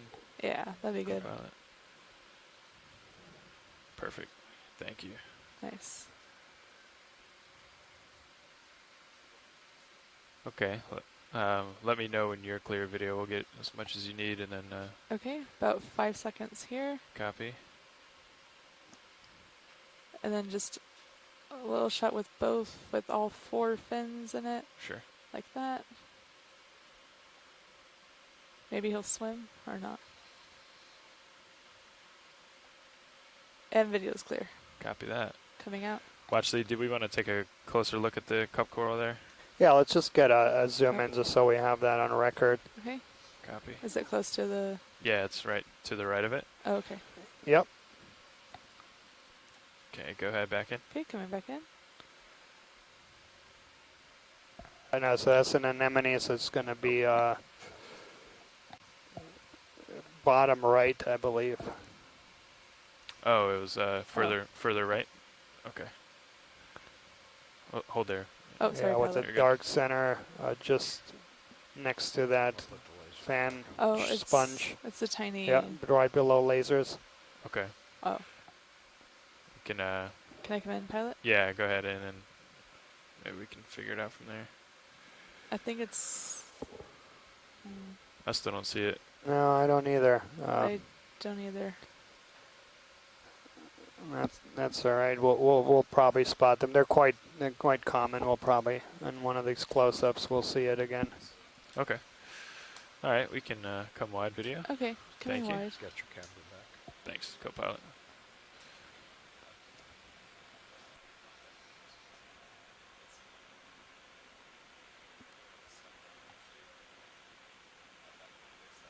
Yeah, and as we zoomed, we saw another one of these true soft corals, the Aqua Umbridae, genus Aqua Umbra. And yeah, we're starting to see a lot of these fans. Orientation of them is important, and they're typically oriented perpendicular to the predominant current flow, and we'll probably see that particularly on the top part of the bridge, as you typically see all the fans lined up, and you can see all those fans basically oriented in the same direction. And there's some really interesting studies, just looking at orientations at a really fine scale, and then using that to kind of trace the predominant current paths on really small scales. But yeah, that's a beautiful view there, and you can see how all these sea fans, which we got a sample of, and we got some good close-ups there. These are primnoid corals, apparently.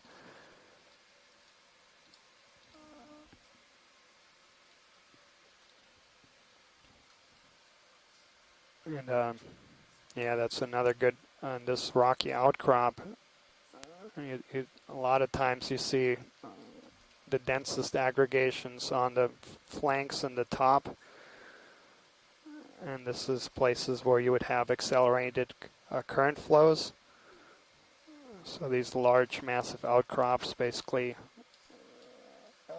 work to redirect and then also accelerate currents in and around these massive features, and that creates the perfect environment for these suspension feeding animals to capture the planktonic organisms that are the currents will bring them.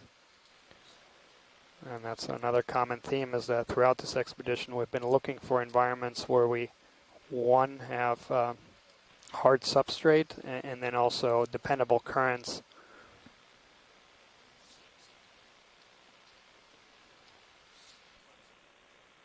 Watch the lead, pilot. Go ahead, pilot. Hey, I just wanted to give you some feedback on that. We've definitely picked up current-wise since at least I came in. Previous pilot said that there wasn't much current and there wasn't much when I sat down, but it's picked up a little bit, not too much, but definitely have felt it since we took over. So that makes sense from what you were saying there. Yeah, copy that. Yeah, well, we're seeing the current pickup, and we're also seeing a lot more fan corals. So that's a great observation from the pilot there, and it's consistent with what we might expect. As I was mentioning earlier, if you look at some of these rocks, you see all these holes and crevices and caves and dramatic overhangs. And this is representative of this karst-type topography where you've got a carbonate rock formed out of calcium carbonate, and water flow through pores in the rock and cracks and fractures in the rock actually causes it chemically to dissolve. So it breaks down the calcium carbonate and changes it from a solid to an aqueous calcium. And when it does that, it cuts holes through the rock. And so some of this rock can essentially become Swiss cheese with holes cut through it, So you're seeing and more current here? caverns and A little caves. bit, yeah. We see this up on the peninsula of which Florida, direction where is it there's from often north? sinkholes because enough of the material underneath the surface gets Yeah, northeast. dissolved away that the overlying land surface collapses. But that process of carbonate rock dissolution is likely responsible for a lot of the more dramatic sort of rock features we're seeing in front of us today. And as we move up slope here, we really are starting to see a lot more of these fan corals, these primnoids, and also looks like some sponges as well. Is that a Lophelia there to the right? Do you want to zoom on that? Sure. No, I think, yeah, we'll just continue to see them. It's pretty well known, but we're starting to see more of it, Yeah, I more wouldn't thickets. recommend But yeah, the sitting down on primnoid corals are definitely the dominant ones, and we see Many of them, Yeah. and there's at least 2 different species, actually 3 different species that you can see. There's a one that Also we don't forget sampled, tether. those big, large bushy, and then there's one that it's scragglier looking, and you see smaller colonies of those interspersed between, and that's going to be in the genus that we're calling at least Muracetes, and then on some of the really Go ahead, tight Bridge. close-ups, we see these really delicate small fans, Plumerella. But yeah, this is definitely a Primnoid-dominated community, and it's very interesting that Copy in the that, part Bridge. where How's we the started bow to thruster dive liking on all this? the very bottom, on the flat portions, we had the black corals quite outnumber Bridge. the other types of corals, and now we're giving rise to different community. Absolutely. And speaking of dramatic geology, we just saw a plate of oxide there sitting on top of a very narrow column of underlying carbonate sediment, and that's an example of where the oxide is formed of metallic elements, so it does not dissolve, but the underlying carbonate rock does. And you can see there, it looked pretty unstable. That plate of oxide may be falling relatively soon, at least in a geologic sense, and we saw the fan corals and the sponges colonizing both the top and the bottom of that oxidized that plate of manganese, ferromanganese oxide.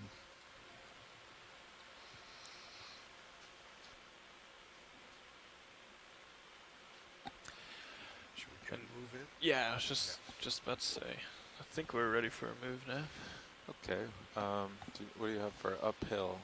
According to HIPAC, you should be close to the crest. 440. Yep. So I think Sirius.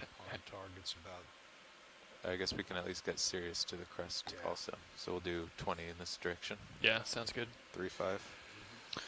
So we're currently at a depth of 445 meters as we're moving up slope. And I guess in addition to thinking about environmental changes like more current, well, they also think about the vertical zonation and how that's a commonly Bridge defines habitat, and maybe playing a role here as So I have a ship move. we move up in elevation 20 meters from our 0, original 35 landing degrees, spot. 0.2 knots.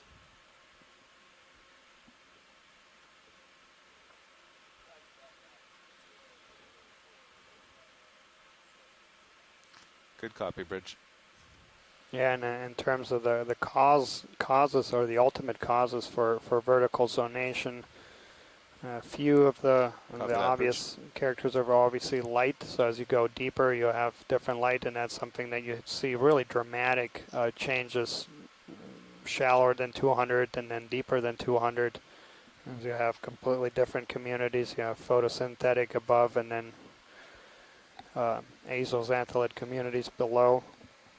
And temperature, another big one, and that Copy also that, we Bridge. have a very striking contrast. So below the mixed layer, in many places you have a completely different community.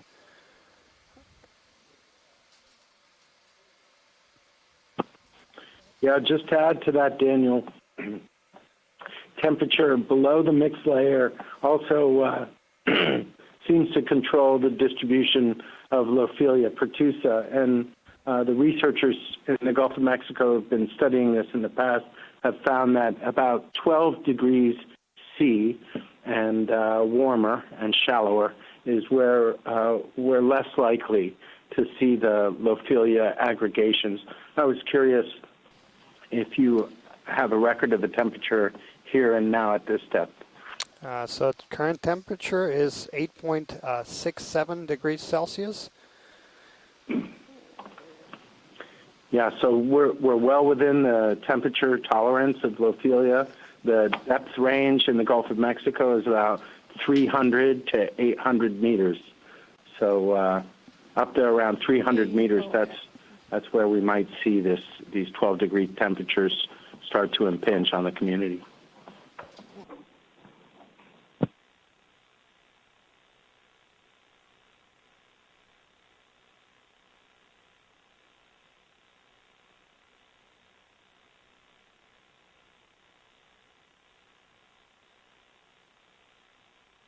Yeah, and that's an excellent point, and that changes, of course, latitudinal and So in some of the higher latitudes, some of these Lophelia have been found quite a bit shallower than here in the Gulf. And so that vertical change that you have in temperature, so Go as you ahead, go Rich. deeper, it gets colder. You have somewhat of a similar trend as you go away from the equator and into Oh yeah, higher I latitudes. actually You also have think that's a good idea. you're We going might to just do colder the rest water, of the day so we also at have decimal 1. latitudinal zonation to some extent in the distribution. And Yeah, it's all short moves and a lot going on, so there's no reason to go fast. Hey, pilot. Pilot, I was and flying that, a of little course, heavy, is so very feel well free to adjust documented in that. terrestrial and shallow water systems, is that you have really, really specific latitudinal distribution of some species. In deeper waters, we do have some interesting that we have some species that really, really widely distributed. We do have kind of, once you get below a certain depth, it's almost uniformly cold, no matter where on Earth you are.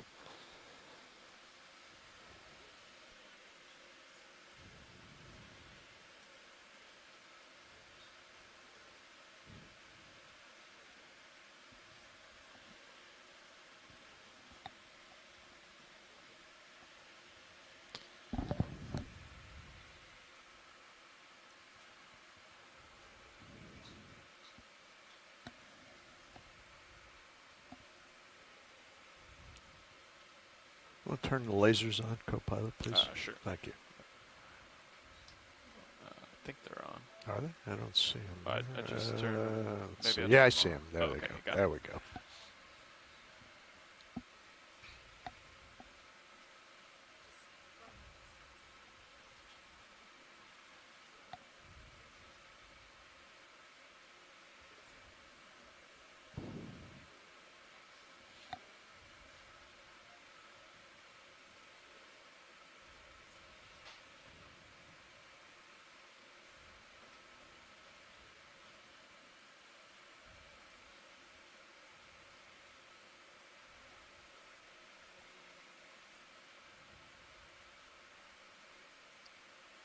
So yeah, we talked about light and temperature, and the other one is oxygen.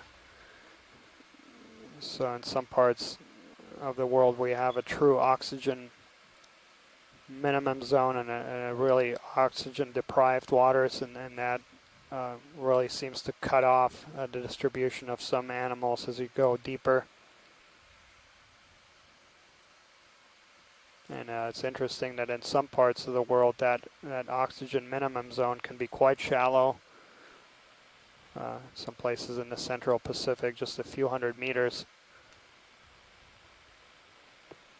And then below that, or in these really oxygen depleted waters, you do see some striking Copy that. adaptations in the, particularly the mobile fauna.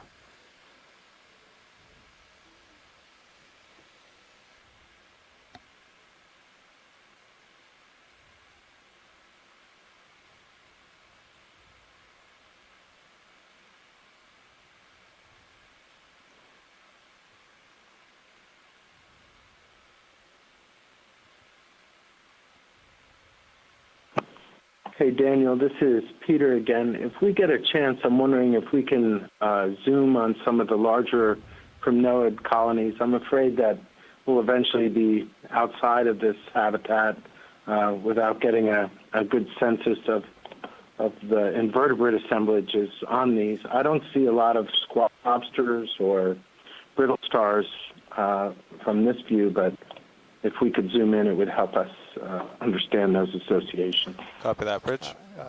Copy that, Peter. So yeah, there's a couple colonies. Yeah, there's basically 3 right next to the lasers. We'll take a snap zoom on those.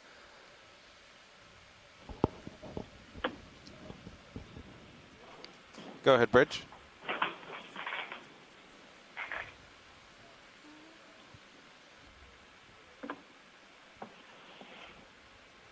Video, Only you want to one snap zoom live on this, please? Okay, coming Copy in. that, Bridge. And I don't. You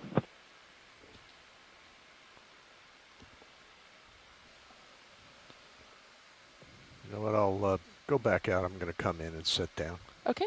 Okay.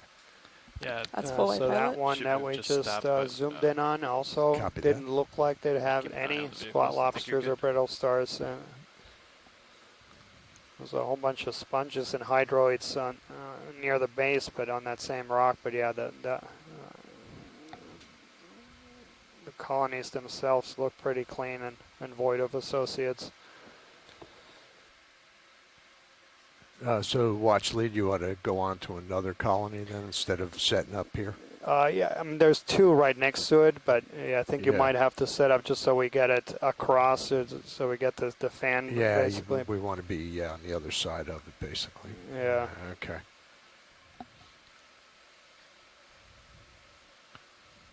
How about any of these over to the left? Yep, Setting those. up, I'll just turn Yep, that's. this direction. Watch that starboard light bar there. Copy that.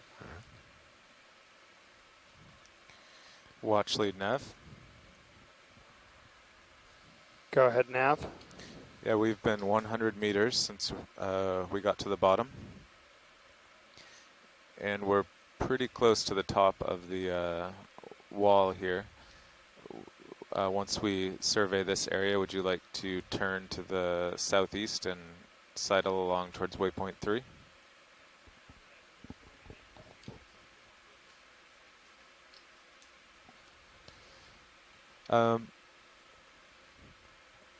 I think either way is okay for the ship. We're only moving at 0.1 knots, so it only changes the speed through the water by a small amount. Okay, video. And the idea there go is in on to that. Co-pilot, can you take Okay. keep an eye on the please? transition kind of ridge where there should be more coral. Is it down. the Yeah, that's right, Nav. Yeah. whitish corals? The branching ones there, Yeah. I believe. Yeah, exactly. All those. Holding.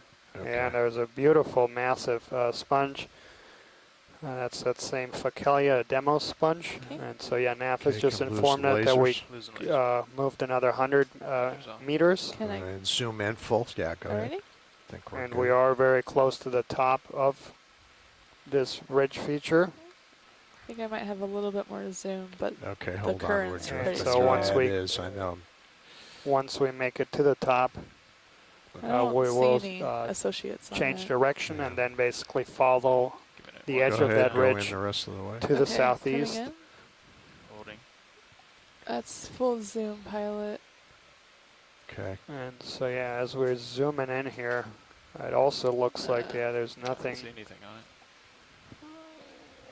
I don't see any brittle stars. Couple dead Oh, there's some anemones, I think, on the right. branches, maybe a hydroid. But yeah, they look pretty Tip clean. up. Coming up. Look at the other one. Sure. Going for the other one. Coming up. Yeah. Holding. Okay. Thank you.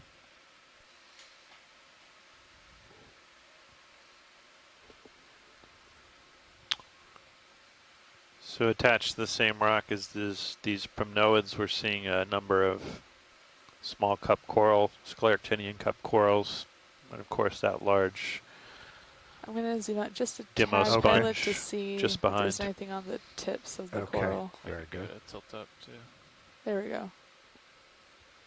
I don't I don't see anything. Yeah, Okay. not seeing any associated Pilot, are organisms you with seeing these Current from the primnoids. northeast still. Yes, I believe so, yeah. Okay. Yeah. Okay, go Yeah, ahead I'm and gonna- go full wide. Okay. That's full white. Okay. Watch Very lead good. nav. Got your camera back. Thank you, co-pilot. Sure. Yeah, thank you for those zooms. That's very helpful.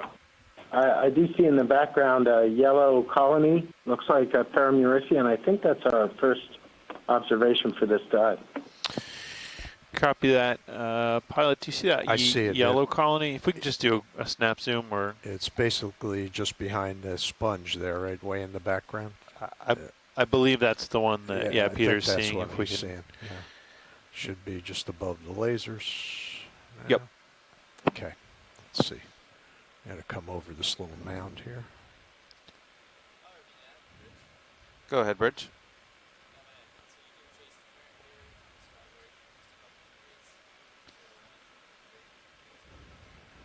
Copy that, bridge.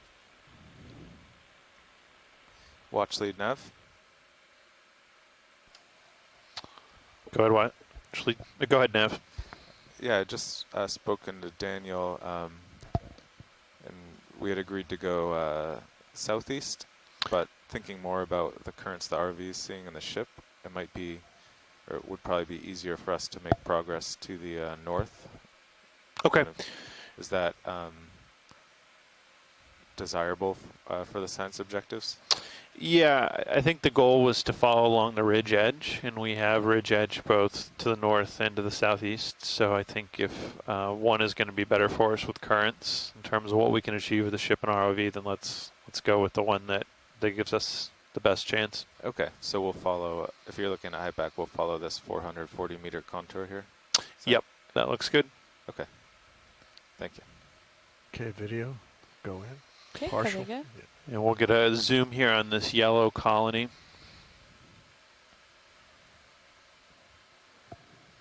Okay, Kill the lose the lasers, and yeah, Lasers if off. you don't mind, take the camera. Yeah. Camera, got See it. if I can get us stable here.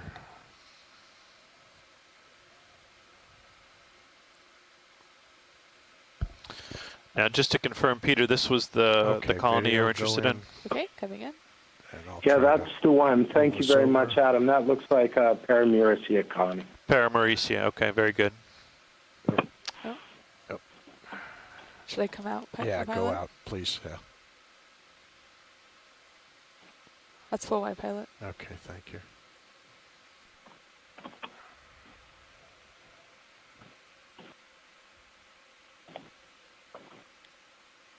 Okay, let's try that again. Okay, coming in again.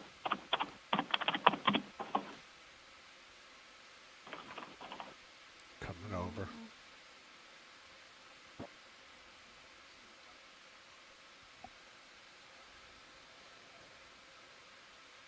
Okay. Can I zoom in more now, pilot? Yes, please.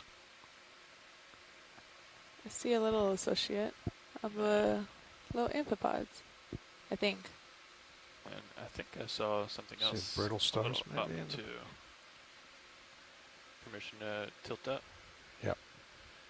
Oh, yeah, there are some small There you go. Dead ahead. associates. Oh, and a little shrimp there yeah. on that Paramaricia. I think it's hard to tell from this angle. Mm.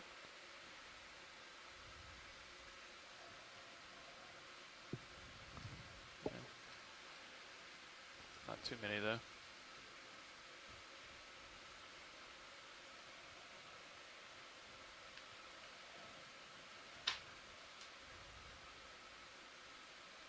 Something on the. Oh, it might just be. I don't think it's an animal.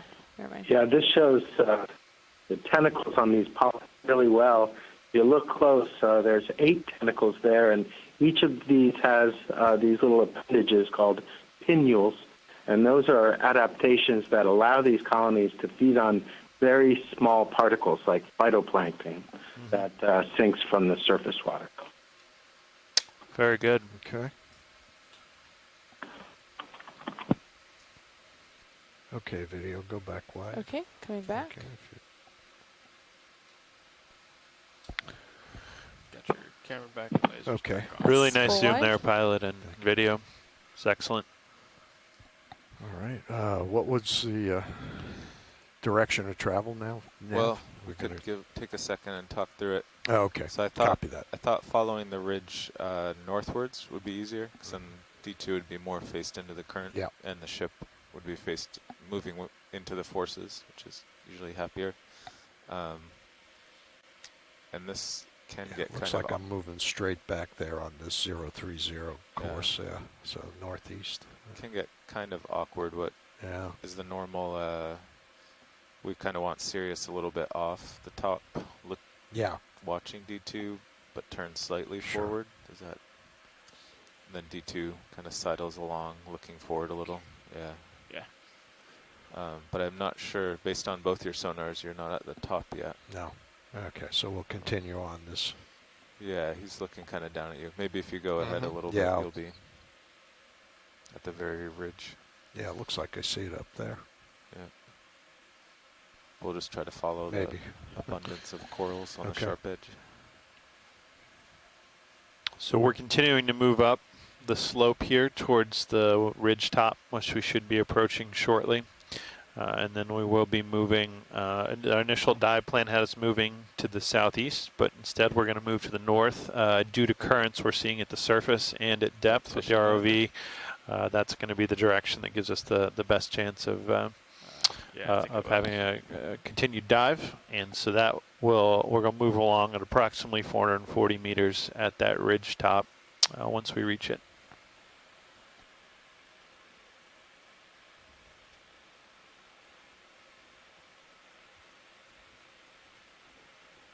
Coming up with you, pilot. Copy that. I have you at 60 degrees. I'll tilt up as you push Copy. out. Yep.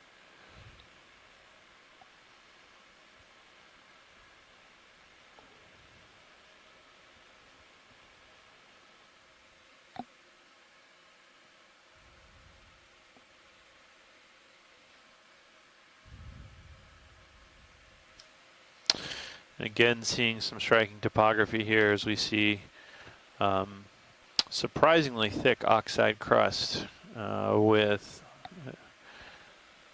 dissolution of the carbonate rock under, leading to this very I could rough start by moving Sirius 10 meters topography. closer, since you're And we are, as we look off there. into the Okay. distance, we see an abundance of 035. fan corals. I believe these are, from a distance, to be mostly the primnoid corals that we've been seeing.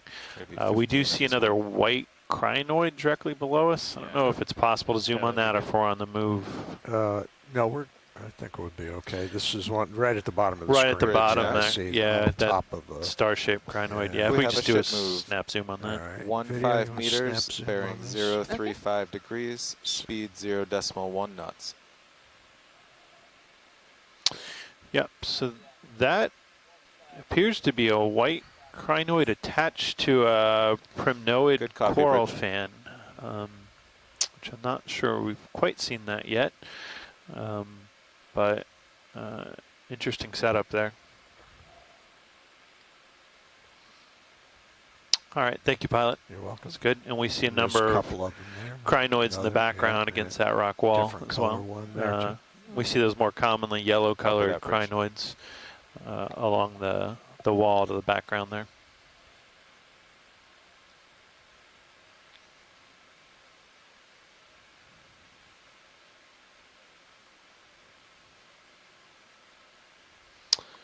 And if we could do a snap Mhm. zoom on that starfish as well. Go ahead, video. Okay, coming in. Coming up. Oops, sorry. It's okay. Let me come out Go so we ahead. can. Yeah. There we go. And I'm coming up a little bit.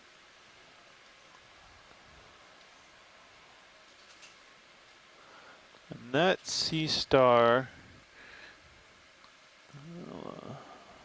it's about 10 centimeters across, and it looks similar, very similar to one we observed Maybe Go in earlier further. in the Yeah, dive go in today. further. Let's see. It might be feeding on that cup coral. Yeah, it seems to be perched atop a cup coral. I don't know if it's feeding or it's just perched there, but certainly a possibility. Gonna move in a little closer. Maybe. Okay. Should I? Yeah, go Come out, back pilot? wide, sure, please. Thank Okay. you. Yeah, pretty far away there. Let me get it closer.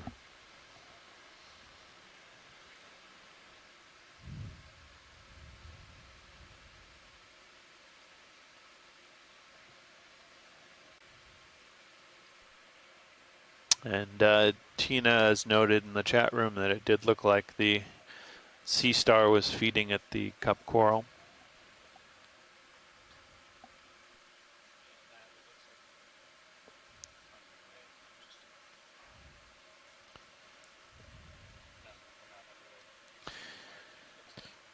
Okay, Oh, yeah. video, try that again, please. Okay, coming Lose in. the again. lasers. Thank you.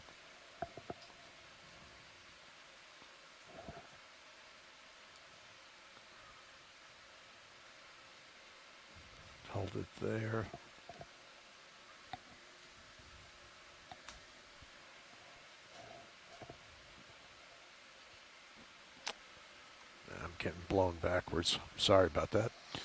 That's no problem, pilot. Yeah, That's okay. we got a pretty good look there. and Okay. We see a bryozoan above it as well. I don't know Alright. if Megan McCullers is still with us, but I know she was interested in the bryozoan. Okay, I see it there, the white one there. Yeah. Just above that Yeah. sea star, yep. Okay, do a quick zoom. Okay. Snap. We're gonna have to. Yep. There we go. Yep, so that's a Sorry, pilot. There we attached go. bryozoan there.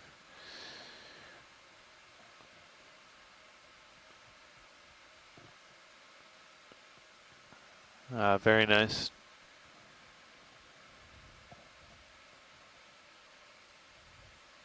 We see a small red brittle star, ophiuroid, off to the left side of the screen. Okay.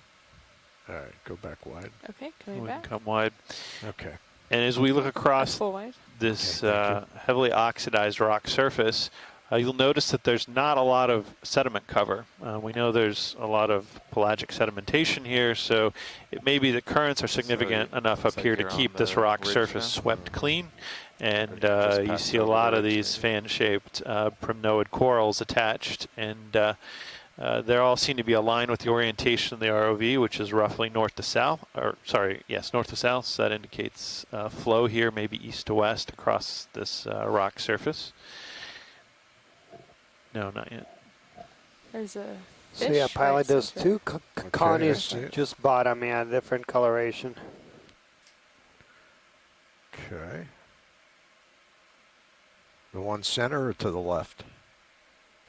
Just center, yep. Center. It's got a crinoid on top, I think. Snap zoom video, please. Okay, coming in. So yeah, this is going to be our first bamboo. Chelidonisis are on. Okay, go back Yeah. wide. I want to come in and sit down. Okay.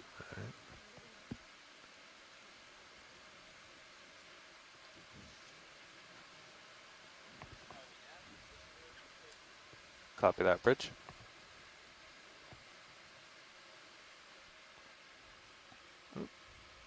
Bonus fish.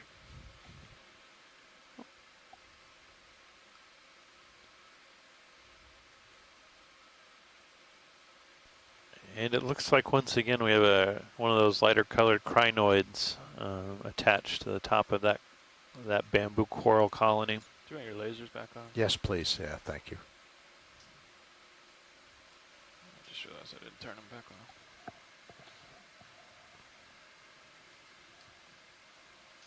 All right. Co-pilot, please take the camera. You got it. All right, video. Okay. Coming in for partial. Coming down. Holding. Okay. We're going for the orange. I believe so, yeah. Okay. And zooming in. Go ahead. Killing lasers. Kill the lasers, yeah.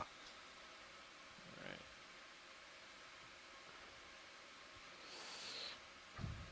Yeah. Sorry. Oh, coming out. Yep. Pilot. Back. Yep. I lost it there.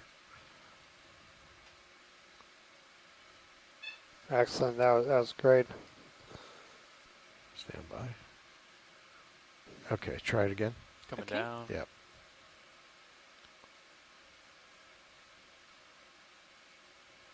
Okay. Go ahead, Bridge. Copy that, Bridge. Hey, what does the DP show as the surface current right now?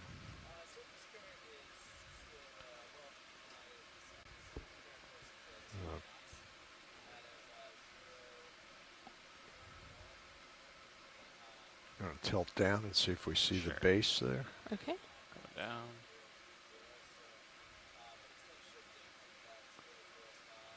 No, can't see it. Okay. Coming back up. for you. Twist a little bit. Yeah. Holding. Okay. Copy that, Bridge. Okay.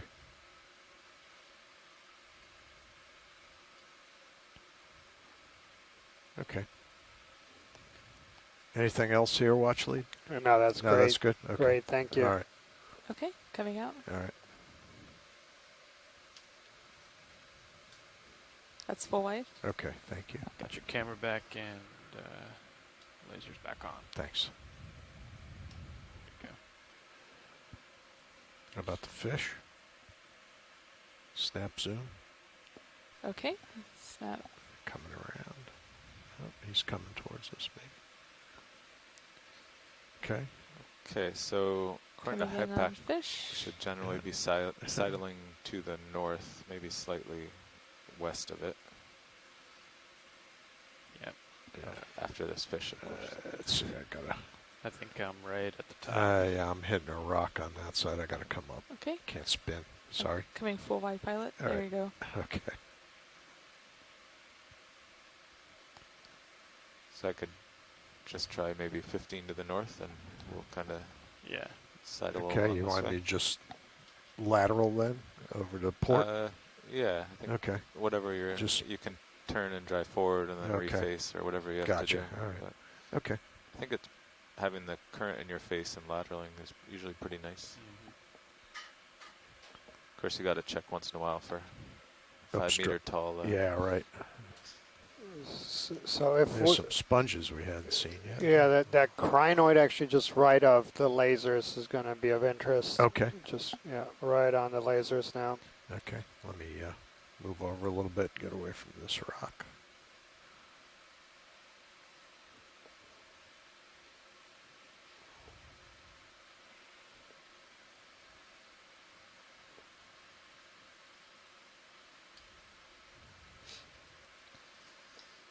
Bridge nav. Could we have a ship move once the heading is stable? Yes, the heading is stable. Excellent. 15 meters, bearing 355 degrees, speed 0.1 knots. Okay, video, go in. Okay. Coming in partial.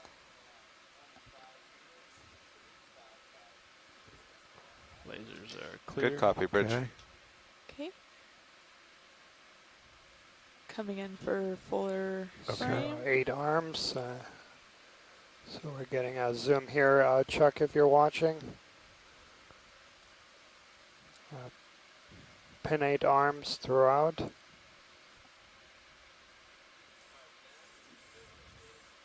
Copy that, Bridge. I'm going to zoom in more on the center pilot. Okay. That's max zoom. Okay, copy that.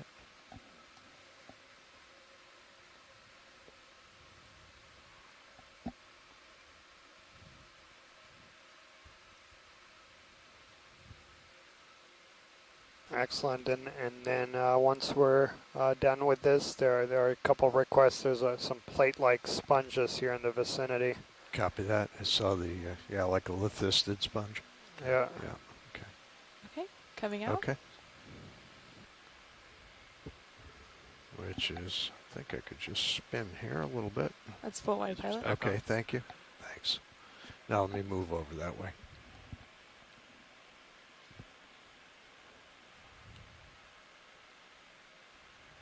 Did you get that move in? Yeah. Okay. 15 meters, 355. Copy that. Keep him in view and make my heading correct. There we go.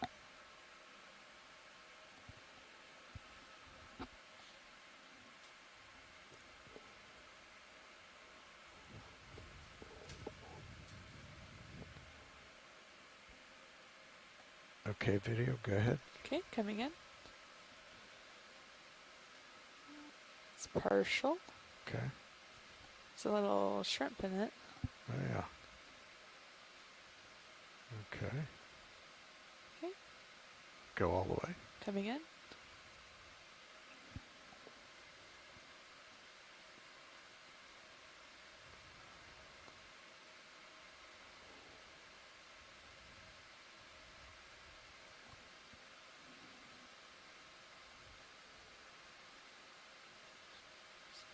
Oh, okay. Yeah.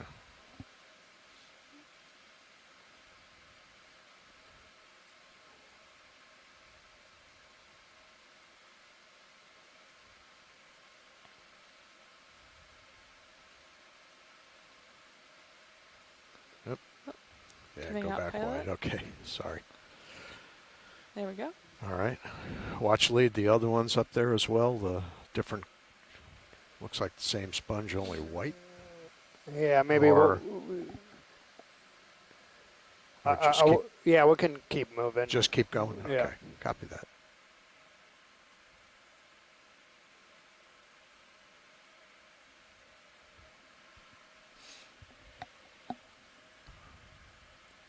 Okay, I'm looking straight down at you. Yeah, okay, copy. Well, if I push ahead, though, all right, I'm going to come around to this heading and go on the edge.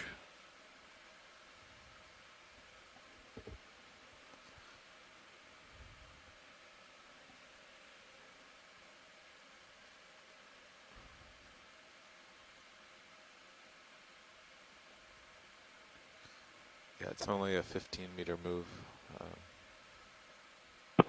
I think we may have our first Lyopathes Yeah, right of center. we are moving towards it, so it's going to be now bottom right. Bottom right, okay. That's the stalked Yeah, stock coral. corals in between these two rocks there, I guess, right? Lasers are coming on it right now. Is that the one? That's correct. Okay.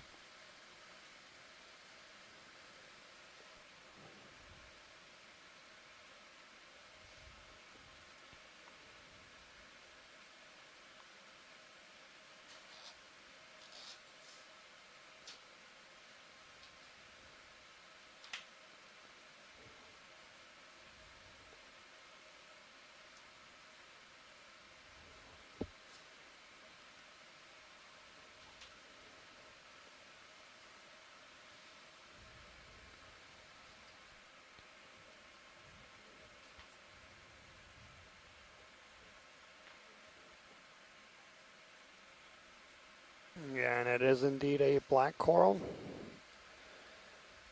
Leopathis is the genus, and you can see there on the bottom of the stalk, you can see where there's no tissue on the skeleton. Co-pilot, you want to you- take that you camera, can see the please, and dark- video go in? Okay, coming in. Dark Okay. black coloration. Coming down. Thank you, Chris.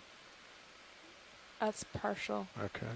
And I saw So the this base is, to the lower left. Leopathis is about 8 or so species described. It's one of, or the most divergent family within the black corals, the Leopathidae, Maybe and some tilt people down, have see the speculated bottom. that it even Up down.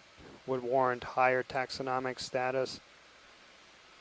Very different, both in terms of the polyp internal structure Holding. Okay. and the number of Okay. mesenteries, and then also different in terms of the spines, which are very pronounced in all black corals, but in Lose the lasers. Leopathis, they are And follow it up. maybe. reduced to almost absent in some species. And some interesting studies in the Gulf of Mexico and studying different aspects of them. One is population genetic structure. Dr. Eliana Bohms Okay. from Penn State University and our students have been Can I zoom in now, investigating Tyler? this Yeah, go ahead, for a please. while. Coming in. Copy that, Bridge. One of the interesting aspects of that is that there's very distinctive and very different color morphologies of this species, ranging from bright orange to pale white and almost grayish.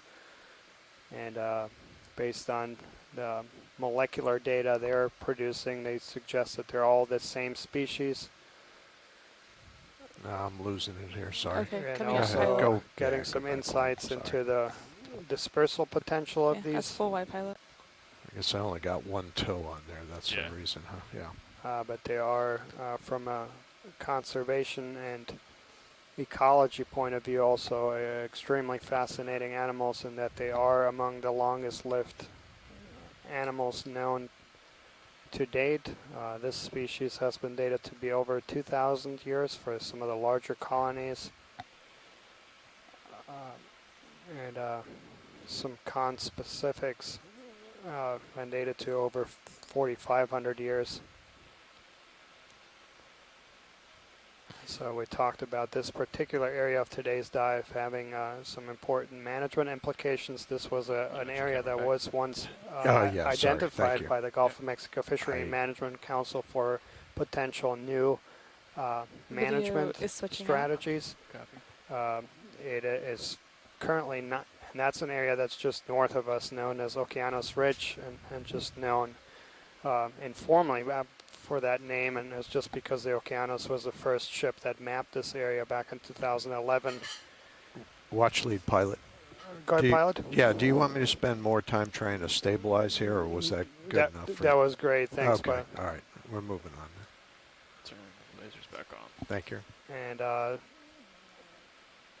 Yeah. so when the Gulf of Mexico Fishery Management Council started this area, this process of identifying areas within the Gulf that could warrant additional protection, they first identified close to 50 areas, and then they prioritized the most important and narrowed down to about a dozen or so, and most of that narrowing just happened Video, you want to give us because a of quick zoom on the this amount starfish of data here? that was available, and we have in this area in particular very, very little data available, just 4 dives north of us, and so these dives are extremely important and valuable for decision makers to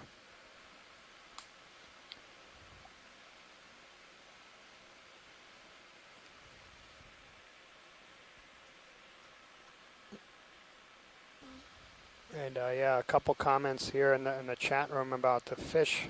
So yeah, for those that were with us yesterday, we saw Go back wide, video. a couple dozen at It'd be least of pushed different downhill. species of fish, and then a really Pretty quick. abundant, Say some again, of them. Chris? You're getting pushed downhill. Yeah, I know. Today we saw a few, We most, got auto depth in, but yeah, definitely nowhere near what we saw yesterday, and we'll see how that changes. This is also a very different environment in terms of the community we're seeing. This is really characteristics of a very high flow. okay, video, try it again, please.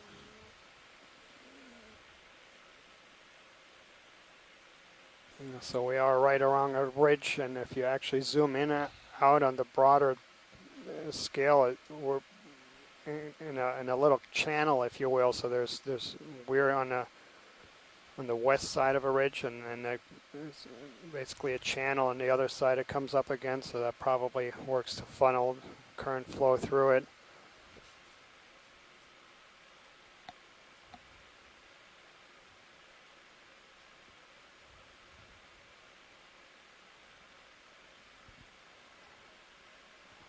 Okay.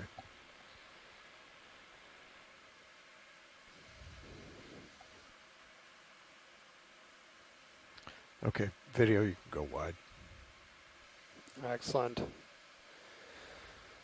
Also, just time check. So today's dive, because it is a shallower dive, we facing won't the have to heading leave the we bottom want. till 4 I'm o'clock looking right Central down at Time. Okay. So that will give us another 4.5 hours of exploration. We have slightly modified the original dive plan, so we landed on that original waypoint and then climbed the ridge, but are now have come to the top of the ridge and now have started moving north instead of south, and we'll just hug the rim of the edge here. And we just modified this plan because of the currents, and it's easier to move in this direction.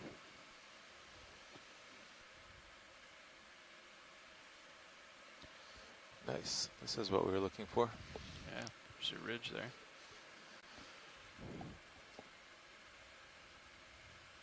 Yeah, it looks like we have on the bottom some dead Lophelia. Yep. And yeah, those large, yeah, that's a beautiful shot here, this outcrop. Large Paramaricia colonies, those 2 yellowwood, and then many of these primnoids that appear to be the dominant taxa on this dive. And we actually collected a sample of it earlier in the dive. What do you think about another move? 350. And this is a beautiful overview 355. shot of. Should get you a little farther away. Fish like in the background. 340 or something. Yeah, sure. Or I guess it depends if you're going to stay off the ridge or just kind of follow it. Because it's Yeah. flat enough you could follow it. I think either way, 340 would still put us like over that rock there that he's looking at. So Okay. Another sounds 15 good. that way. Sure.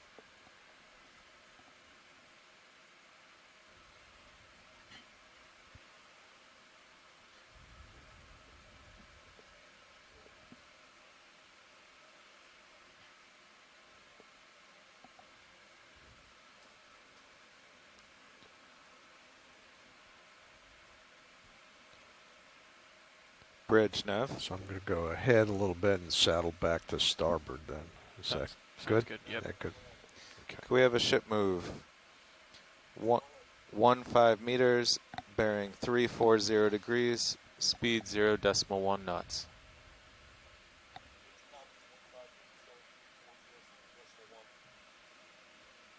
Good copy, Bridge. All right, Cirrus should be coming in closer. Okay, copy that.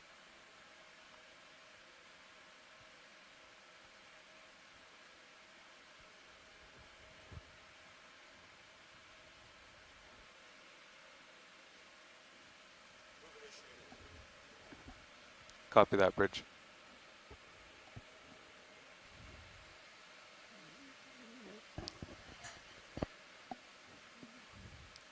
Video, give us a partial zoom on this, please. Just moving over sideways here.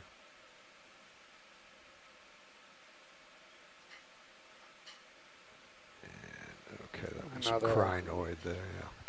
Yeah, and I believe that's that 8-armed one, possibly Camatonia cristata. A stylastrid coral on the bottom left and top right.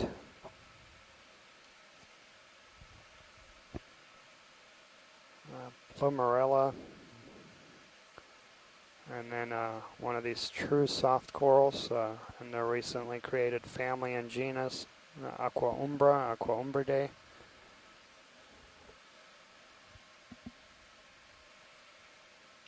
Okay, video, go wide.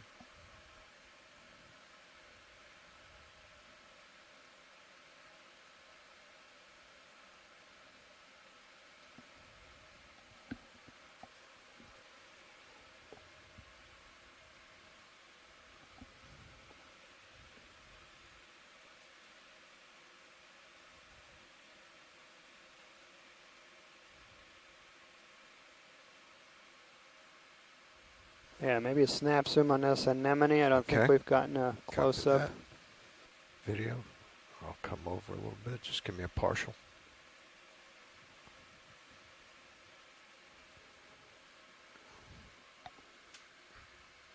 And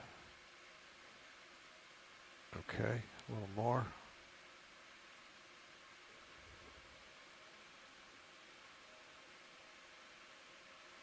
And so yeah, this is going to be in the family Exosalactidae. Very distinctive, those bulbs on the end of the tentacles.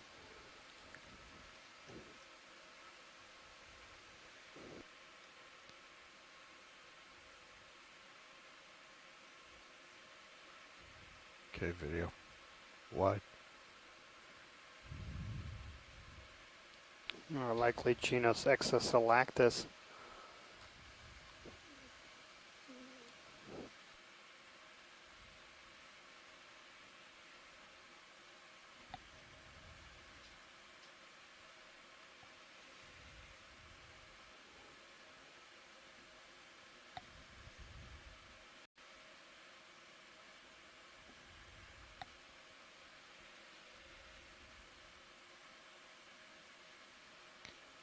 Let's see. Once this moves over, I can maybe tack on another 20 or so.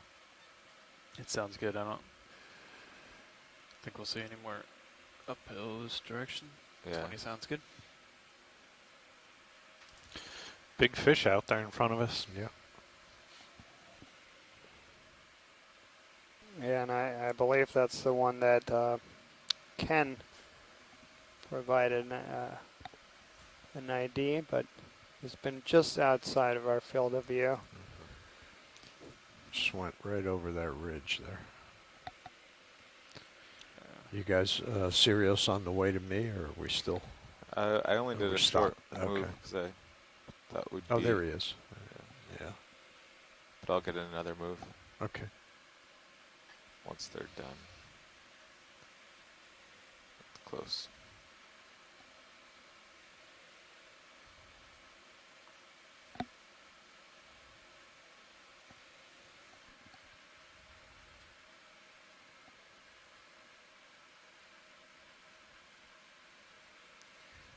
Bridge, Neff.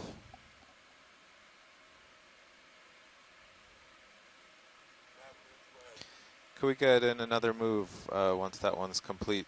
25 meters, bearing 340 degrees, speed .1. Oh, he's coming at us. That's good.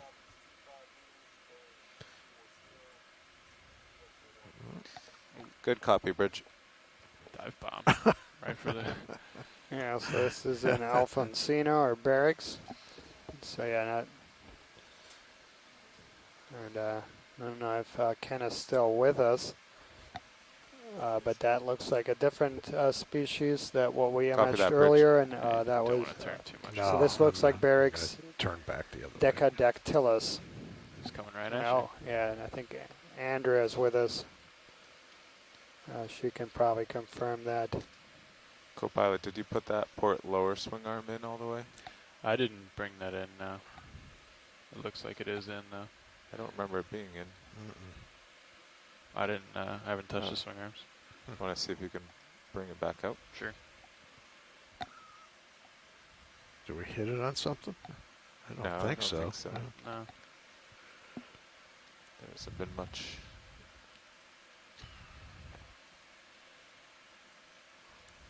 Snap zoom on this sponge and squat lobster.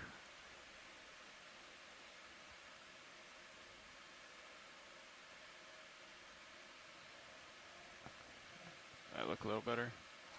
Yeah, maybe the current caught it a bit in it. Not Okay, sure. video, that's good. Keep an eye on it. Well, we've got a couple minutes here. Should we try the still cam on this sponge and edge? Looks pretty sure. photogenic. Let's see, where's my camera? Well, that doesn't correlate anymore, right? You said No. so. What's that monitor over there? 12, It I was think. 12. Yeah, that Okay. one. Yeah. All right, S- coming, I think now you just get pretty- Saddle over to port a little bit. coming on. I think now you just get pretty close. Too close. Or no, to get the focus right, it has to be pretty close to the skids. Oh, okay. Yeah. All right. Let's see, where are the skids? Probably want to get it from this side, though, huh? Yeah, it's more photogenic. Yeah. Okay, there's my skids. Do we need those lights on, or no? Oh yeah, for when you get close, it'll leave the main light pool. Yeah.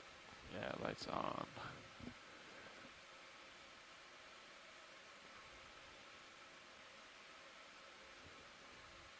Oh, and a fish. All right, man.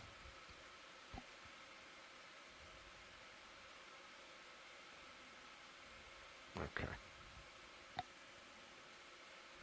Okay, so I think that might be too high.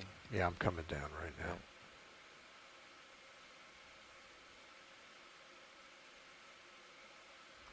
Might do it.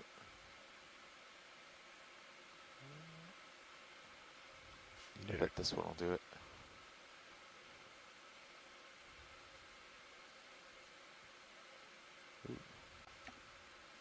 Lose the lasers. Oh yeah.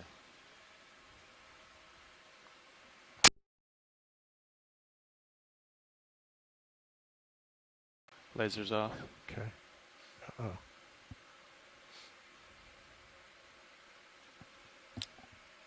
I don't know what that means. I think it's the shrimp Nice. that's red. Yeah. Oh, it is. Yeah. Yeah, not Okay. the I thought I lasers. saw the lasers on there. Okay. All right. Well, I bet What do you we- think? Too far away, or No. move in a Well, little bit? it's pretty hard to get much closer. Yeah.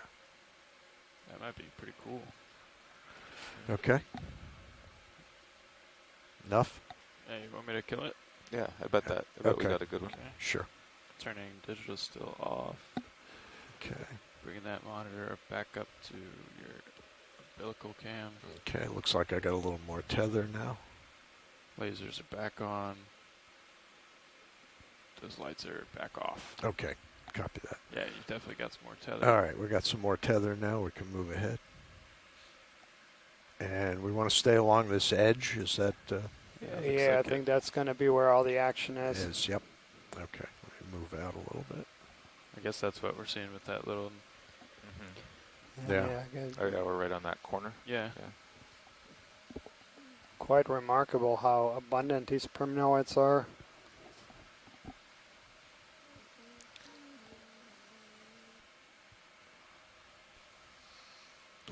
Some very looks like impressive this whole geology thing back fell over, there. didn't it? Yeah, it looks like Yeah, we've had it's an on its side. Yeah. an entire block fall off of this cliff Last face, RV and you sat can down see on that it. flat, dark sheet of oxide to the left-hand side was once flat lying and attached to the shelf we're on right now, and the whole block has fallen off. And that surface is now vertical. And this gives you a sense of the active erosion of this cliff face here. You can see that we've got these surprisingly thick oxides on the surface, and then the carbonate rock underneath, subject to dissolution. And as it starts to dissolve, it weakens, and then we have erosion off the cliff face here. So this is a clear example of an erosive event. Go ahead, Bridge. Pushing this ridge face backwards and into the east. Copy that, Bridge.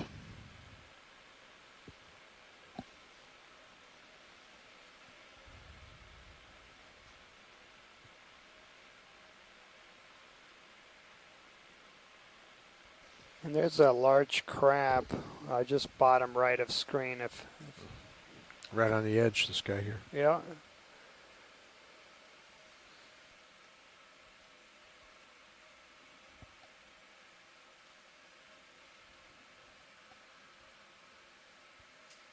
The one on the edge or on the prim node? On the primnoid, yeah. Okay. The one that's All right. perched up there. Yeah. Okay, video, partial. Please.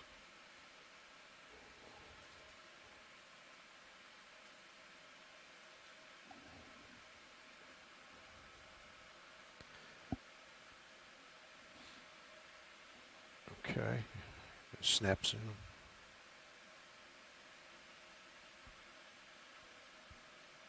I think lasers are clear. Okay, thank you.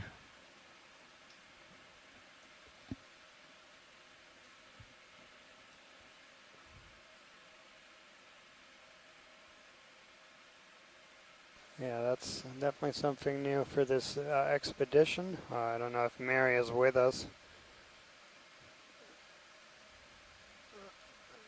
That's His legs look a lot like the coral. Yeah, it does, doesn't it?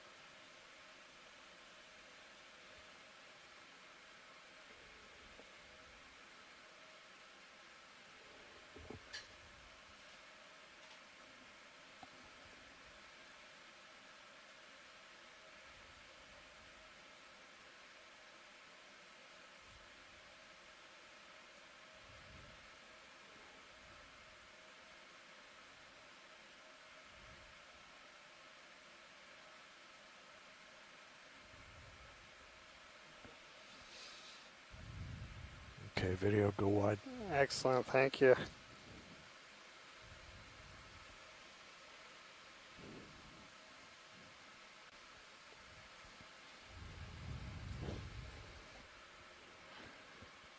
Yeah, I think we'll want to make that next move more northeast nav. Okay. Because I'm facing north right Yeah, and now. there's a What is sea that? star too. Well, That's the in. ship should be about I see him, stops yep. if you want to turn more to. Sure. Bringing my heading around.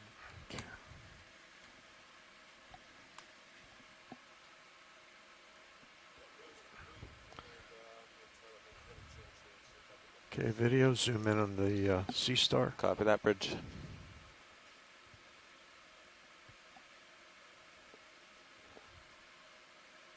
Yeah, That's going to be another Goniasterid.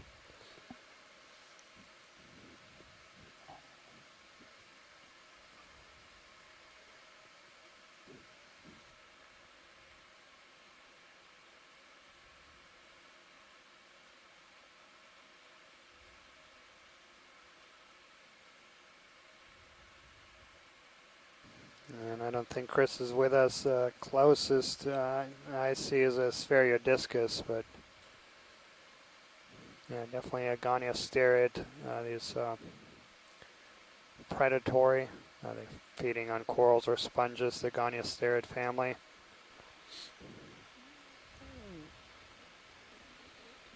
Excellent, thank you. Okay, video.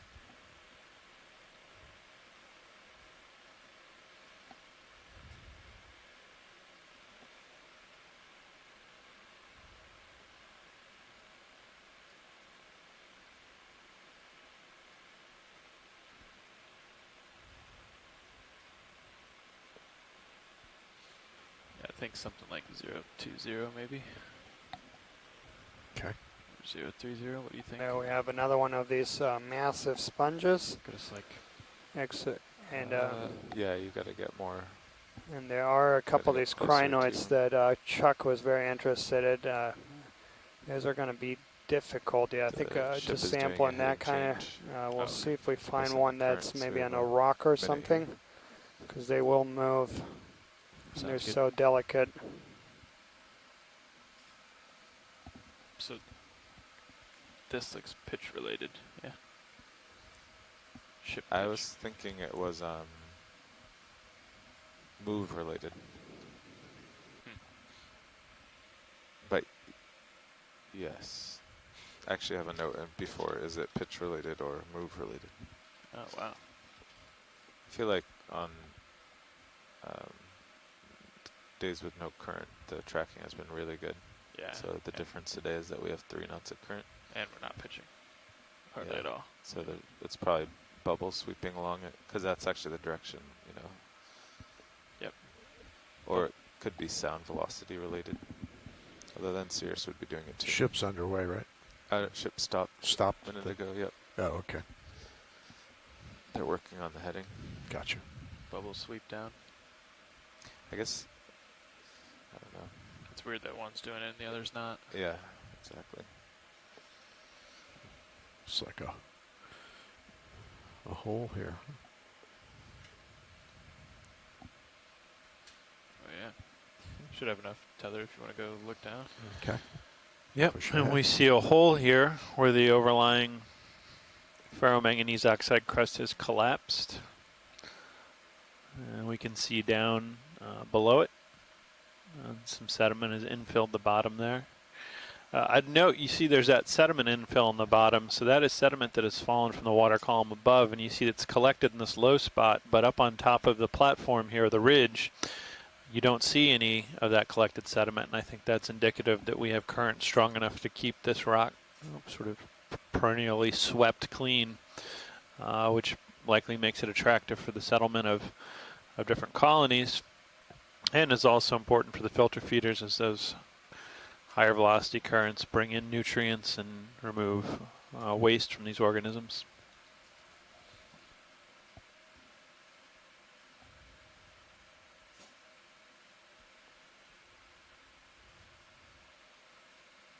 Snap zoom on the fish video.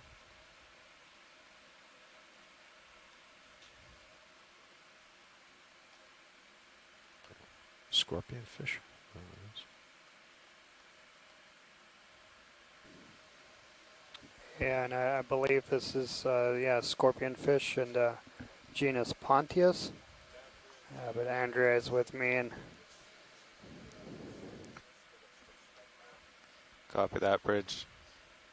Yeah, the ADCP shows the current coming from 015. Okay. Okay, video. Back wide. Thank you. so yeah, we are seeing quite a bit of strong currents here in mid-water. Yeah, So Copilot, would you like about 3 knots or 20? so. Looks just pretty far out. Should we just Yeah. do 25, towards him, 030? Yeah, sure. That sounds good. Yeah, I think Or, because there's nothing Nothing in range you guys between like us, this. yeah. Yeah. yeah, So okay. 030 sounds All right, good. I'll work back a little bit then And just until they catch up. another reminder on the Sounds good. timing today. So we have about 4 hours remaining of bottom time. We'll be coming off bottom around 4 o'clock. And then for those folks who are interested in Nav? tomorrow's dive, we will have a planning Yeah, if you're call comfortable, we'd like another around ship move. 15 minutes after we come up, around 4:15 or so. 25 we'll meters, provide more, bearing 030 degrees, A better speed estimate decimal 1 as knot. the time gets closer. And tomorrow's dive is going to be in an area quite a bit south of here and a lot deeper than we are today, about Good copy, 2,500 Bridge. meters. We will have another extended dive, so we'll have 10 hours in water. Sure, feel free to And, let us we'll know spend and stop the anytime. majority of the dive exploring a really deep ridge. That's 2,500 meters or so. All right, we're going to And try for that 25 last 2 meter to 3 move. hours, we will Okay. do Have some to stop mid-water and do anything, transects, change just anytime. like What yesterday. was the direction? 030. We'll 030. spend Copy. a few Yeah. hours imaging mid-water animals, If you can find something interesting and that's up nearby. to tomorrow. Then on Tuesday, weather permitting and currents permitting, we'll be Copy that, diving Bridge. again in very deep waters, and what should be the deepest dive of this expedition, around 3,100 meters our starting depth. This is straight offshore from Pulley Ridge. Some really interesting geology in that area. Almost no previous depths, dives to those depths in the entire Gulf, and then none in that area. And then on Just about Wednesday, at the end there. weather permitting, again? we'll be Just about at diving the end. Yeah. on the Portales terrace in about 400 to 500 meters, so similar depths that we are exploring today. And that should be a pretty spectacular dive as well. Very, very steep drop-offs. A few previous dives in that area by the Harbor Branch Oceanographic Institute have documented some pretty extensive communities.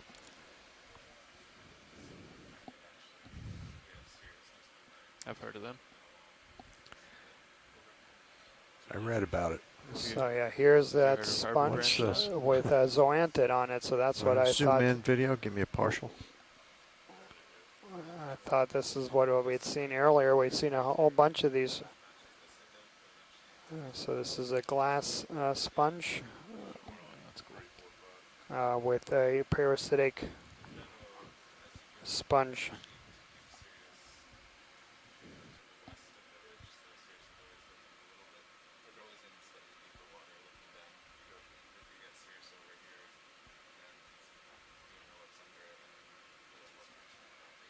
Is that full zoom?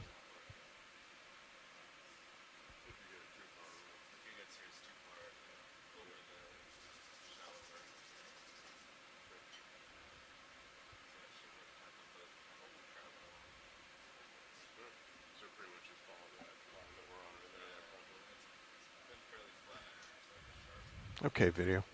Go back out when you're done.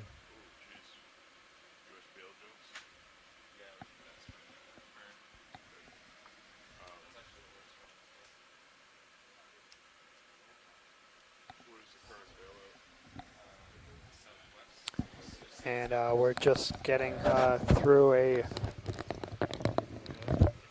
personnel change in our front row. It's lunchtime here on the ship, so as soon as that change is completed, we'll continue on. Our current depth right now is 434 meters. So we landed about 80 meters deeper than what we are right now.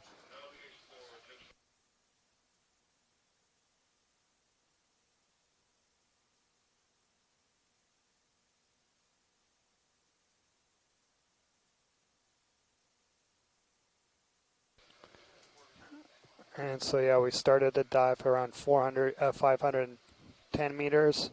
At the bottom of this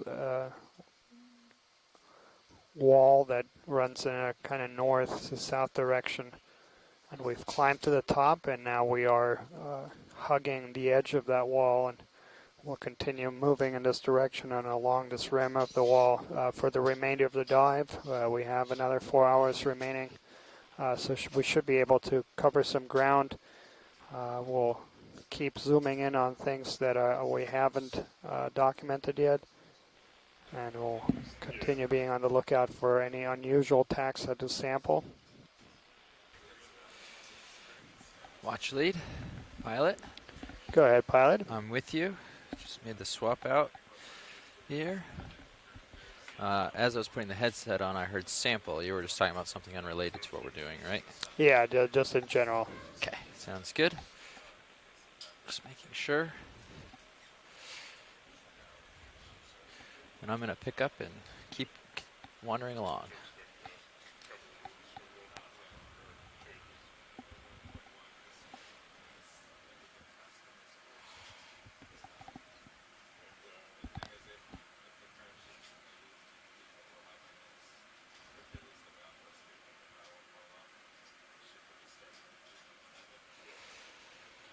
All right, pilot. So following that contour up, right?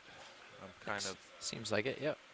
down over the edge or beyond the edge, looking back toward you. Okay. Not following you directly, or at least that's not what they were doing.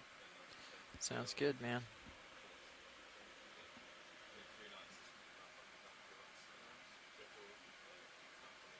And we have a crinoid that was about to take off. So yeah, Chuck is very interesting in a sample of these because he says that's very unusual to see 8-armed crinoids, and we've seen many of them today and yesterday as well. They are very, very challenging to sample, so we'll have to find one that is in the right spot. So I just bumped one and he didn't fly. Have you been seeing them fly lately? No, that was the first time, but yeah, I've been part of collections on other cruises, and they're very, very tricky. Okay. So this is the subject of interest that you guys have been looking at. That's kind of odd. Yeah, I guess anyone that has 8 arms. Okay.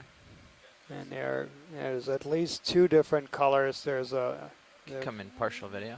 Count.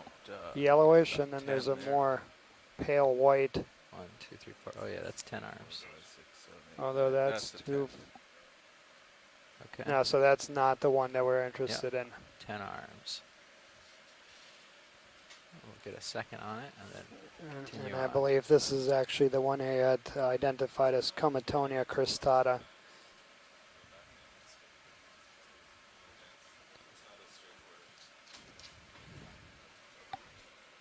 Excellent. All right, video. We can move on. Thanks.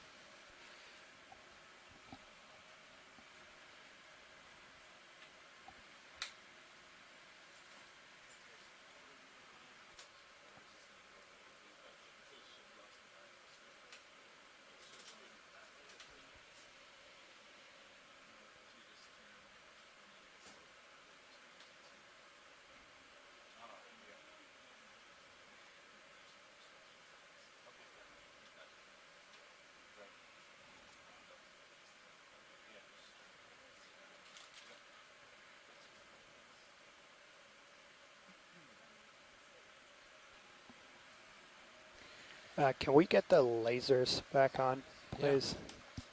You got it? Go ahead. Now we both hit the button, so I'm going to do this. Now they're on. Excellent, thank you. Absolutely.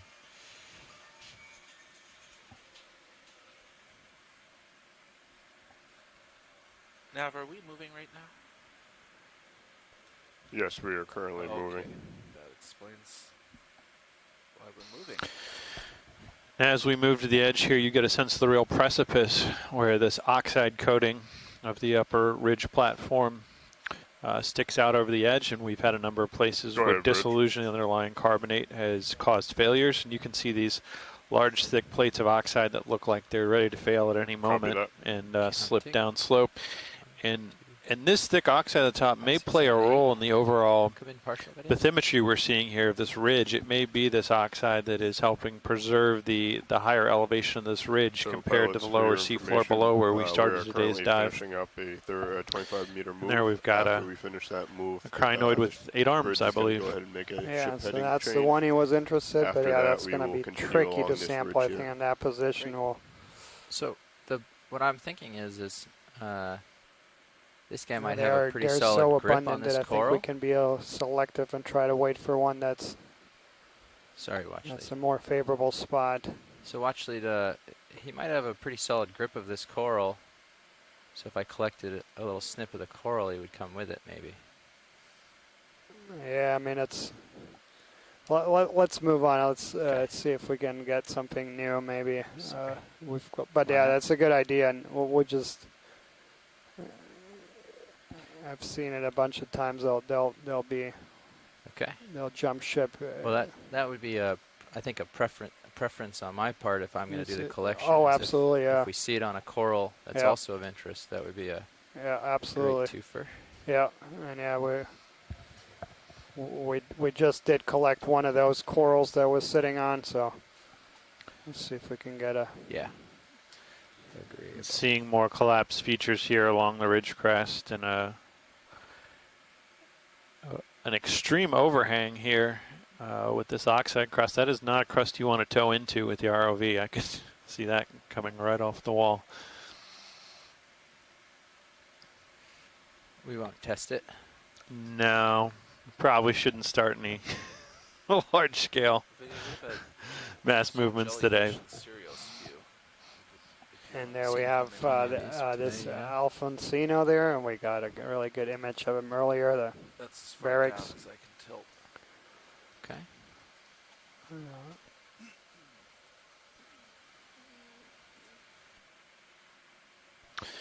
And as you can see, the fractures and the caves created in this, the face of the ridge here, almost certainly creating habitat back in there as well, where different organisms are going to find homes or places to live. You can see here as we pan to the left, the number of coral, branching coral, sort of back in a crevasse cut into the ridge face here.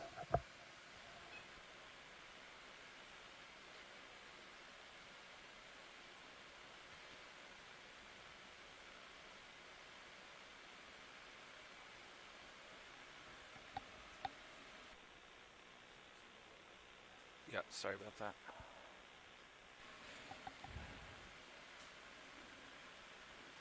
Yeah, just beautiful ahead, Rich. imagery with that dark background. Copy that, and that is 014, Yeah, so these 015. primnoid corals have definitely by far been the most abundant corals we've seen today. We also saw a couple little clusters of Lophelia and then several black Copy that, corals bridge 013 down where we is the new started ship to heading. dive. Thank you. Some interspersed stylaster coral. So pilot and But nav yeah, was these just primnoids talking are to definitely the ops dominant manager about sort of our species bailout here. If we do start going with that current, Bailout. Okay. I'm going to come to port and tow you, so you're going to stay in that configuration. We're going to move like that.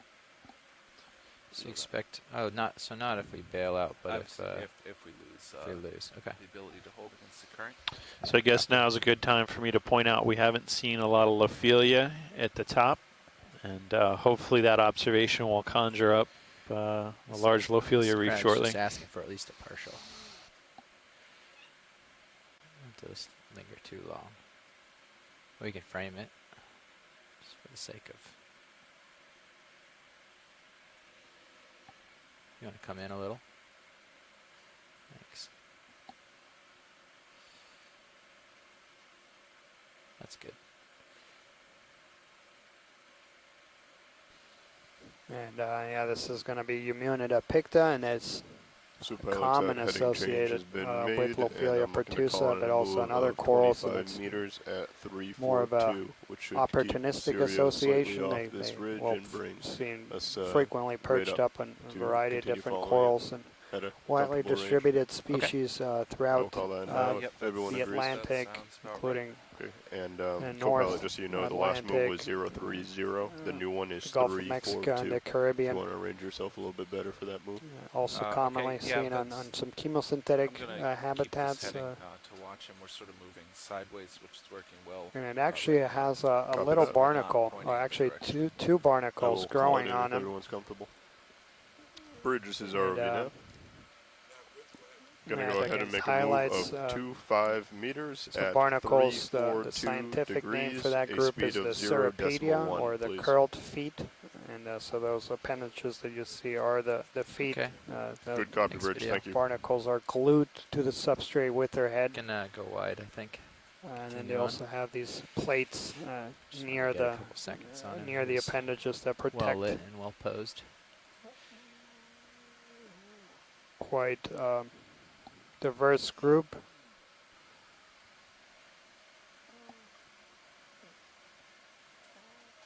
And also commonly referred to as part of fouling organism fauna. Copy that, Bridge. A Thank lot you. of artificial structures and colonizing them. Also include a few species, the shallow water species that are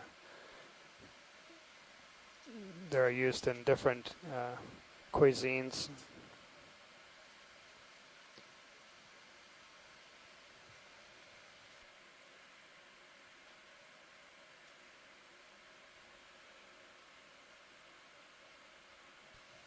Nice little overhang. And what's remarkable is, Let's take a to peek, me, see what's geologically, as these lasers scan over the edge here, this upper crust that we see getting, we see erosion beneath, Come down. appears in some places to well exceed 10 centimeters in thickness, which suggests an extremely long amount of time of deposition.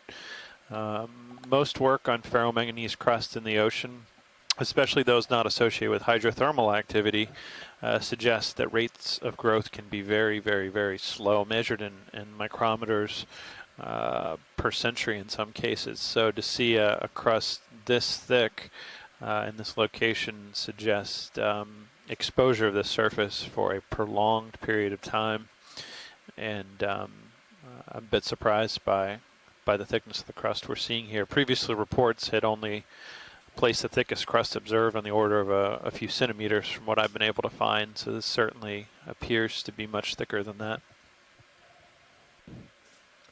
Yeah, can we get a zoom just on that right above lasers? This looks The different. fish moving, or the white, or... Come on in, video. Let's see if we can figure out what he's looking for. Watch lead, this is ROV Nav. Go ahead, Nav. Just wanted to let you know that we've moved another 100 meters since the last 100 meter mark. Copy that. Excellent. See a bivalve, a sponge, a fish. And- Where are we going for?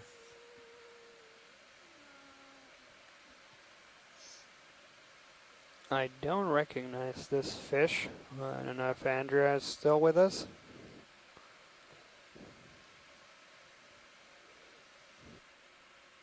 Up for the fish. As I rise, he might lose light because the overhang. You look clear on it, on the overhang. I just mean Yep. my light pool might come above the overhang and then it would make it dark. Oh, actually, he's on the edge of the overhang now. Upside down. Interesting maneuver, playing dead. Can't fool me. Or is that just the juvenile Benthocometes? Come in a little further.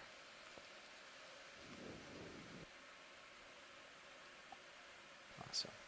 Thanks. Yeah, so it is a cuskeel.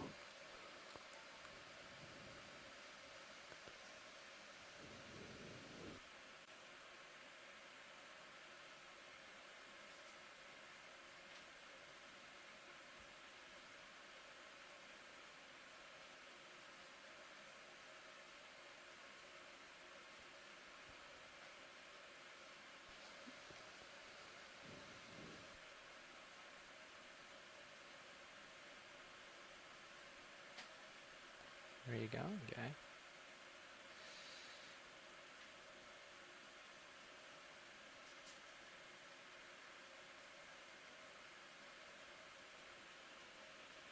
Okay, well, we spent some time with that. Can move on.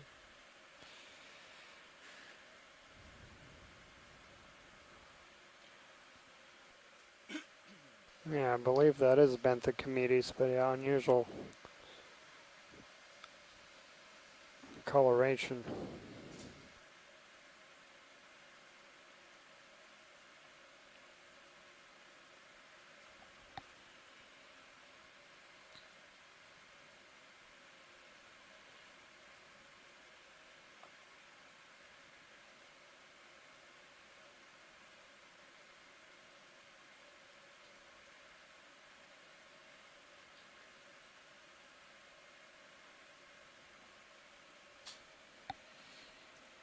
Watch lead, since we did the swap out, would now be a good time for us to introduce the front row. Absolutely. Great, thanks. So, the after lunch watch has taken over in the front row. Sitting pilot right now is Jeffrey Lanning. To his left is Lars Murphy at Navigator. Co-pilot Dave Casagrande. Over on the far right, Bob, not on video. And in the back is Caitlin Bailey on clipping. And we're all here with the Global Foundation for Ocean Exploration.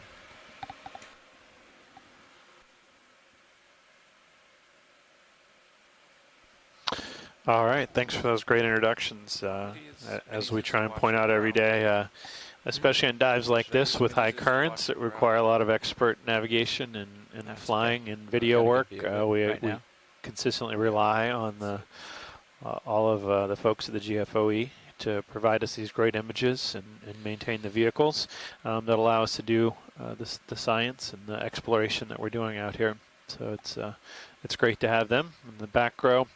We've got our two co-lead scientists. My name is Adam Skarke. I'm a marine geologist and a professor of geology at Mississippi State University, and I am joined by so I have a better idea of Dan Wagner, biologist with NOAA's National Center for Coastal Ocean Science, and yeah, we're very excited. This is the 12th dive of what has been a very successful expedition. We've come across a lot of different habitats, dove on many places that hadn't been dove on before, including some places that have traditionally been really hard to get to. And we still have plenty of diving to go.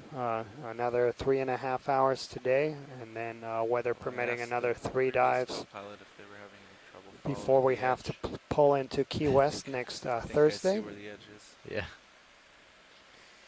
It's pretty clear. And that will conclude the work of the Okeanos Explorer here in the Gulf of Mexico that started last November with a 23-day expedition. But Okeanos Explorer will continue its campaign to survey habitats in the Atlantic, starting in June with another 23-day expedition focusing on the South Atlantic Bight. Then doing some mapping work around Bermuda, and then finishing out the field season doing some ROV work in the Northeast, U.S., Canada, and international waters next August. And you folks can all join in on these and any other expeditions by the Okeanos Explorer just by logging into oceanexplorer.noaa.gov/Okeanos. Yeah, just beautiful imagery, and just gives you appreciation for the abundance we have of these animals. And this is exactly where we expect to have the greatest densities, is right at the edge of these walls. Is, you know, if you think about the wall, basically, again, it's going to funnel and accelerate the currents just along it, and with the currents going to run parallel right around those rims. And Copy that, Bridge. Thank you. all these organisms will be found right in these high flow environments, and we have experienced very, very high currents today and yesterday. Right now we're close to 3 knots. Mind if I bring your starboard swing arms just back a little more, further away from the wall? Yeah. I think Yeah, you we got see plenty a of lot of space. these really I think I bright like the lighting the yellow way it is. encrusting sponges there on the bottom. If it looks dangerous, feel free, but No, I think the lighting's really good. yeah, you're keeping them away. Just want to generate some more space. Yeah, feeling comfortable. Good. Thanks for offering. It was definitely a good And thought. I Chuck just Messing like is the lighting too much to move them. Yeah, it does look neat. providing a tentative idea for those demo sponges, those massive sponges that appear to be the dominant taxa here. Along with the primnoid, we see these big folded sponges up on top. And he mentioned that John Reed from the Harbor Branch Oceanographic Institute, who's been doing a lot of work off both sides of Florida, work that started in the late 80s. And he has I'm collected going to go ahead and keep the boat moving if some you of these. are happy. And, so Okay. We'll keep family following this Petros ridge. today. So thanks, Chuck. Bridge, this is RV Nav.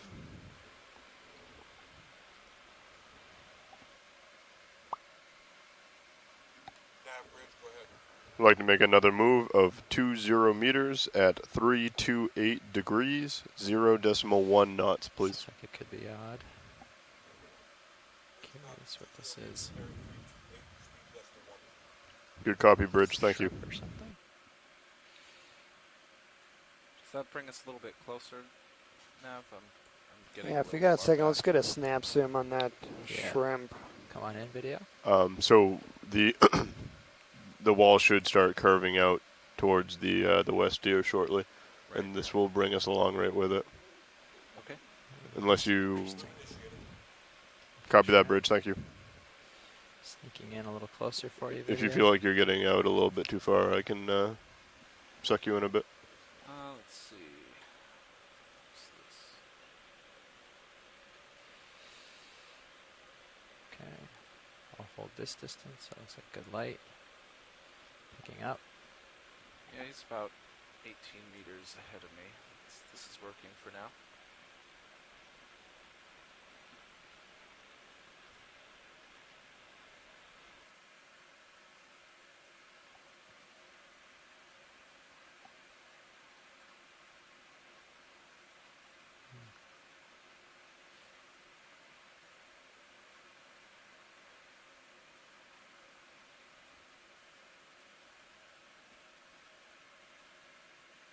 Excellent, thank you.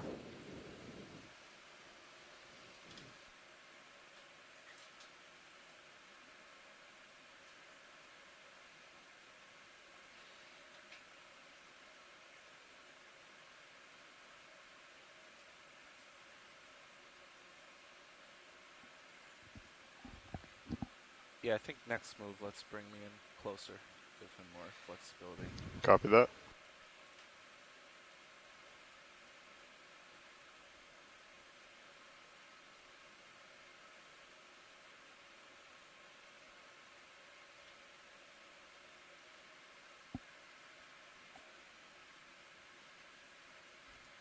Alright, video, let me try to get stable on there for you. Sorry.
I think we got some good stuff of that.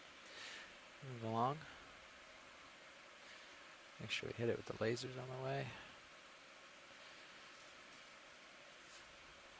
Great. Off we go. Thanks, video.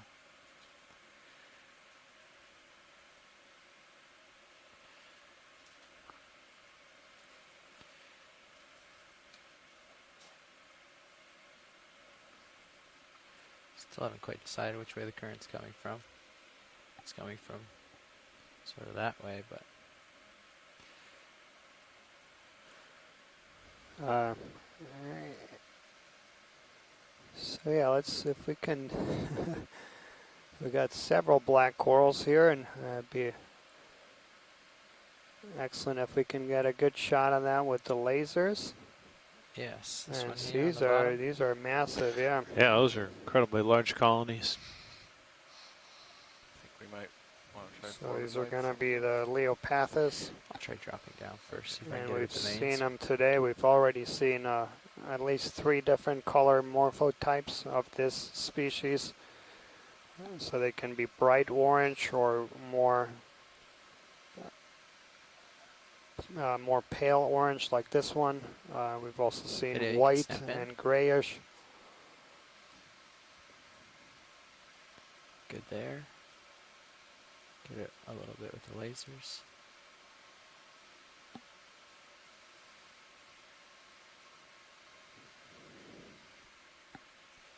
Yeah, another thing that's common in this genus of black corals is that the very ends branches have that curved branchlets.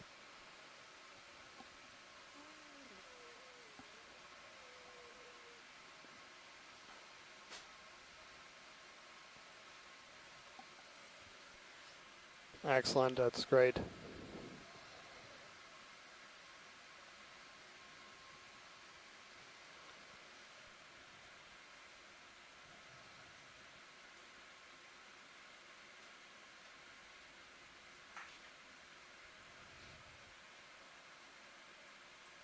Awesome.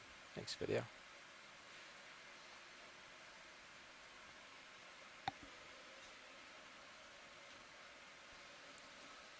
And just to the left is a cusk-eel that is commonly associated or seen in close proximity to those black corals, that Benthocometes robustus. We've seen a few of them today.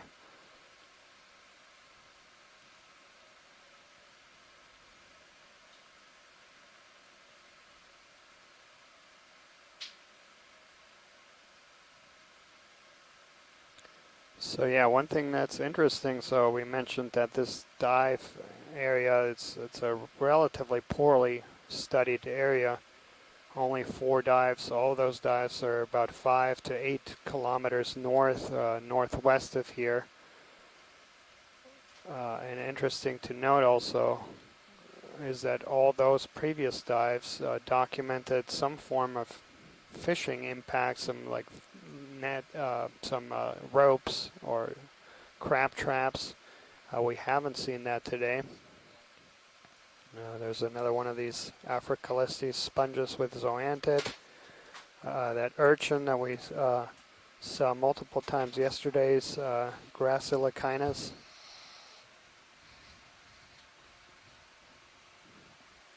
And there is Lophelia. You're welcome. Almost either completely or almost completely dead though.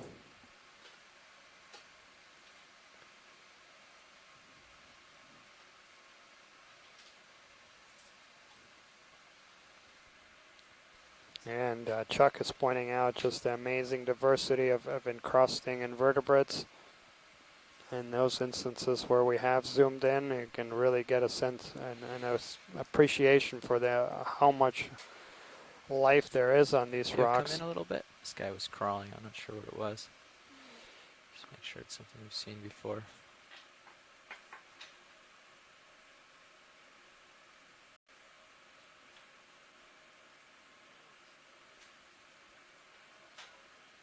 Yeah, I think that is that crab we did see on one of the primnoid corals.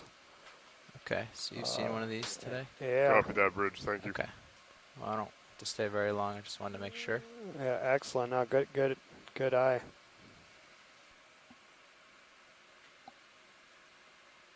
So pilot, I'm pretty far from the wall. Yeah. We're thinking move me in a little bit next move, which will give you the flexibility to come up above it if you want. Okay. Something like due north. Sure. Yeah, I'm looking at a 20-meter move at 355. Yeah, you can just do due north. just creep a little bit closer to the wall.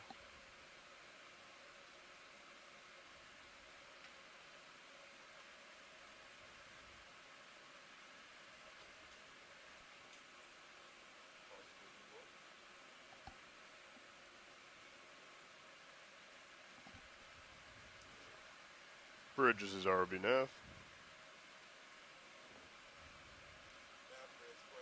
Like to call on another move, please.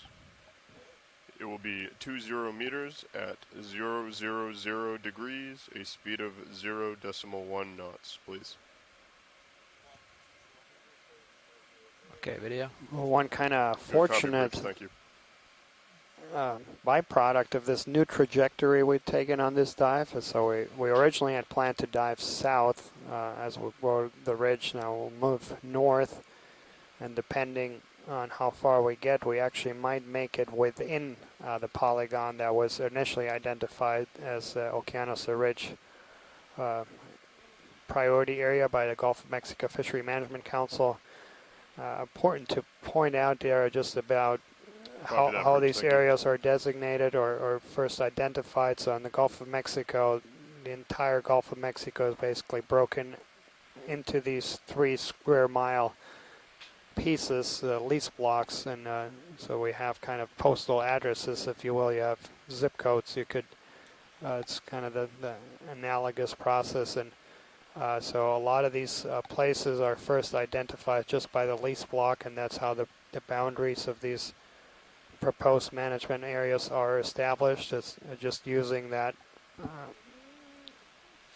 and we will on today's dive. Yeah, depending how far we go, we'll probably transcend both, and that's important because managers don't just want to understand what's within an area, but also in the vicinity.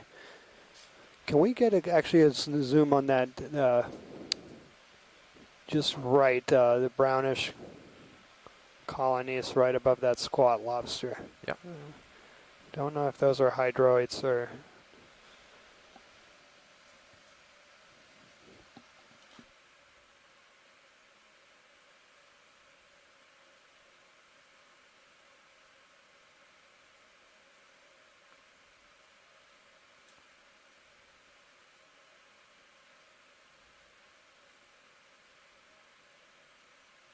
Okay, video, you can start in. Just tilting up to give it a black background here. And yes, those are going to be hydroids. Excellent, thank you. Yep. Do a couple seconds and then move on. Great. Thanks, video. So I was pointing out, yeah, that both understanding what's within managed areas is important, but as important is understanding what's just outside those areas and how the resources might be connected.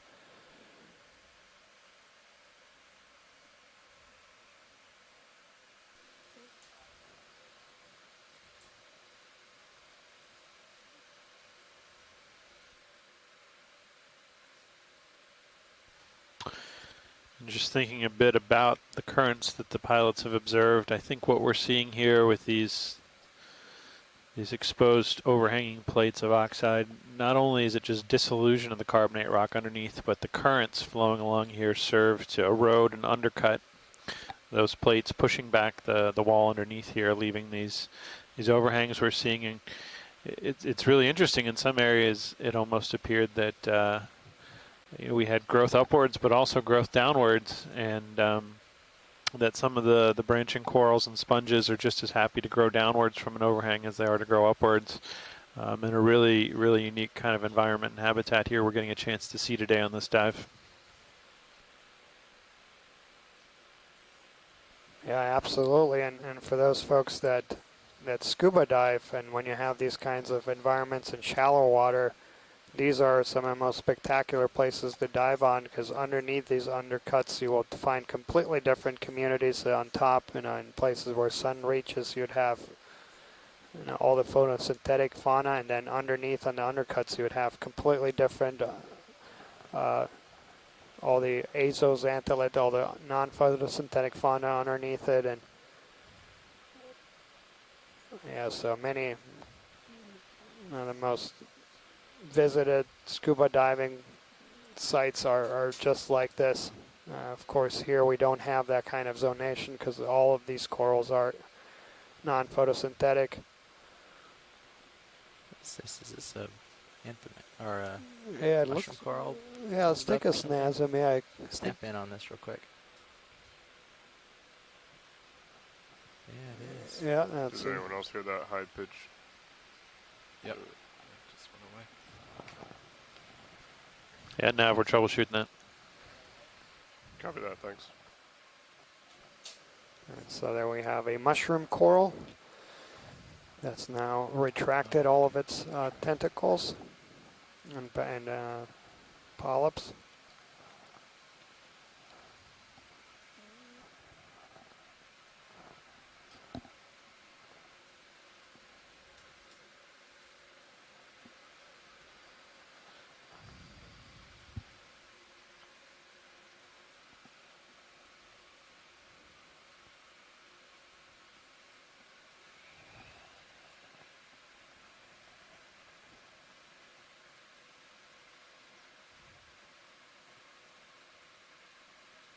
Also, I'd like to take a second here to welcome all of our viewers that are watching this from the public displays, perhaps in the National Aquarium Good on that video. or the Moody Gardens Aquarium. Welcome. You're watching live video footage taking from about 150 miles off the coast of southern Florida. Today we're over 1,000 feet deep, exploring an area that has never been explored before, and you can see some really remarkable communities down here in these depths. So impressive. And you can watch this and every other dive of the Okeanos Explorer by going to oceanexplorer.noaa.gov/Okeanos and just follow the links to the live video feeds. Pretty good hole, a couple meters down.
And we still have a couple of Alfonzinos there. Yeah. Whole school of them hiding away.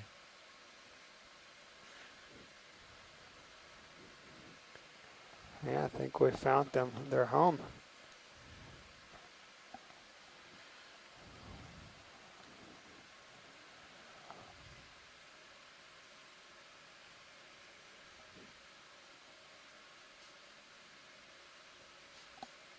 So yeah, they all look like the Alfonsino. So genus Barix Decadactylus.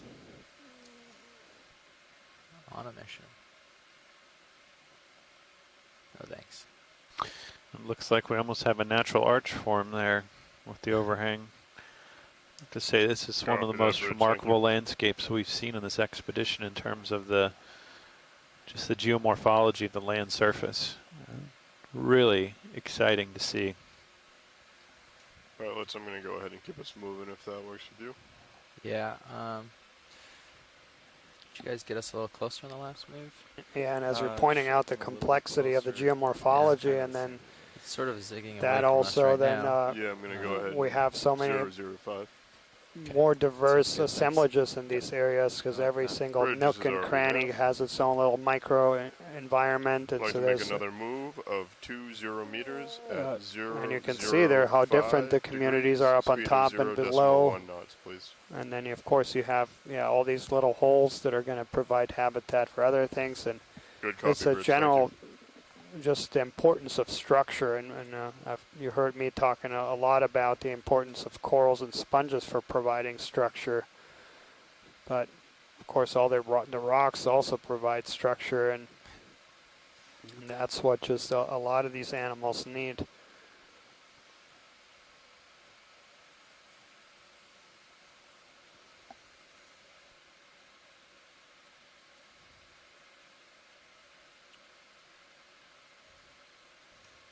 Copy that, Bridge, thank you.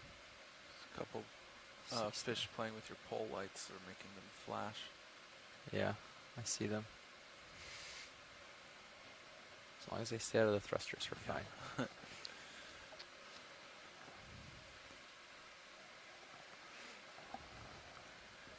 And pilot, it looks like this wall should start swinging back towards the northwest in about 20 meters or so, if high pack is correct, which it Okay. seems to be pretty reasonable so far.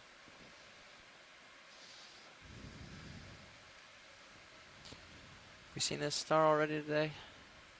Yeah, I think so, but we can take a snap zoom. Let's snap and make sure video. And yes, we have. So it's those rows. Yeah, we have. Okay.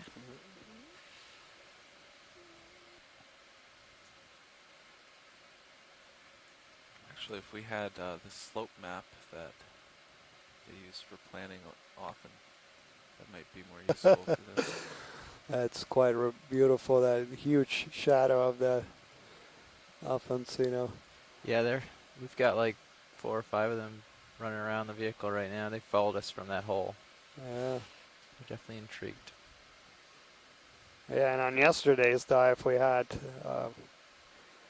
just a couple glimpses of a swordfish. That was quite beautiful.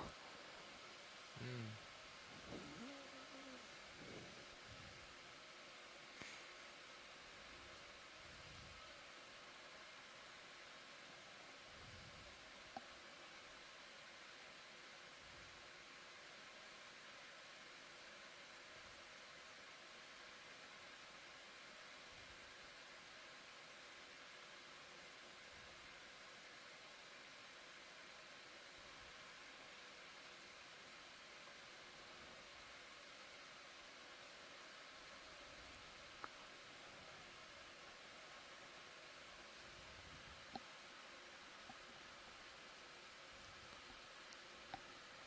Remember we had the amberjacks chasing us around? Yeah.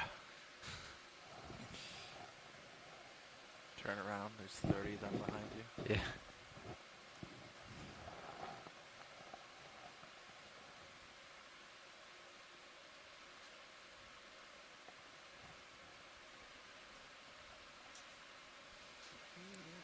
Yeah, and Chuck Messing is chiming in here in the chat room. So Chuck, who led the last expedition aboard the NOAA ship Okeanos Explorer, and who's done a lot of work also on the other side of the Florida peninsula and the Miami Terrace, and is noting that there's some striking similarities here. Let's get a snap zoom on this pinnacle if we can. Yes, of course. Is there a particular viewing angle you'd like? From the top, from this side? Okay. Come on in, partial. Hold there. You're getting a little bit ahead. You'll have more tether in a minute. Is there a particular part of this that you're trying to get an eye on there? No, just wanted to look closer at the organisms there. Oh, okay. I think we've seen all these before. Just Some frame the more, top part some more there. Detlophilia there on the right. Great. Looking up, scanning around. And again, one of these Eumunida picta, the most abundant squat lobster. And in fact, I don't think we've seen another one. We've seen a couple of crabs, That's but all stuff we've seen before. So we can move on. Unless Watchley does something that he wants to see. yeah, I think we're good. Yep, we can proceed. Thanks, video.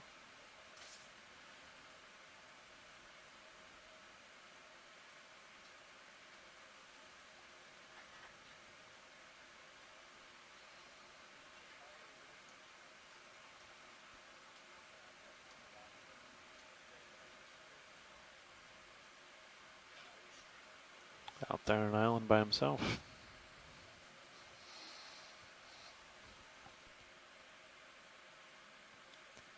Come in partial on this little bit of pink here, or snap in, I mean, on this little pink. Just make sure it's something we've seen. Oh, a crab with a sponge on its back or something. It's hard to see if that sponge is, if he's just hiding underneath it or it's actually on the crab. I'll try to sneak in a little closer.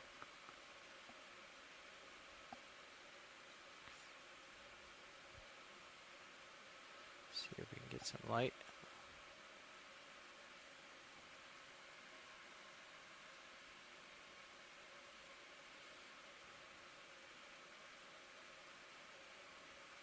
Okay.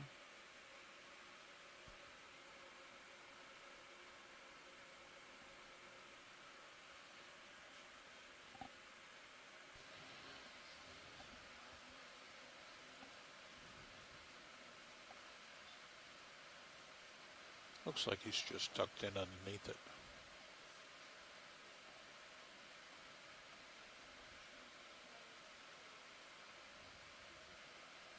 Excellent, thank you. Copy that, Bridge. Thank you.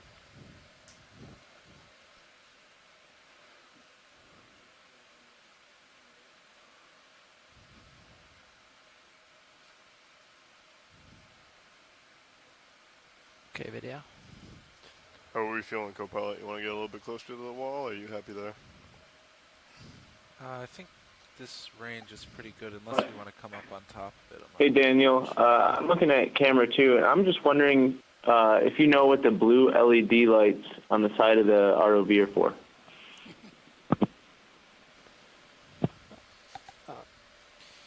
Pilot, did you copy that? Yeah, do you want me to answer on OKEX? Yeah.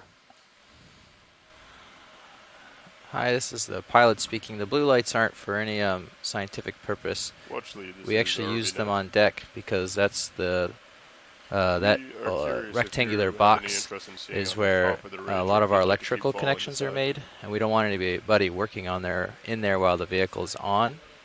So it's a bright indicator to let everybody know, hey, this box is live, don't open it up if we happen to be on deck power or otherwise. But we don't, it's just an indicator for Excellent, us to know sounds the good, vehicle's Watchley, on. thank you. It's basically the pilot light for the vehicle. Gotcha. Thank you. So the Watchley just expressed interest in following the side of the feature rather than going over the top. So I think if we hold the current position and keep moving along. Yeah, I like our distance away, so whatever that is, 330 or something would be I can fine. help you get a strike on it if you want. Yeah, maybe if we can do snap zoom next to the, yeah, right under, right there. I mean, it's that yellowish coral next to the sea star. Oh, okay. We'll I just get happen to be the swinging rough around angle for, of that whole contour. So you can put these on, drag those two red things there and get an angle and do the math and figure out what it's doing really if you would like.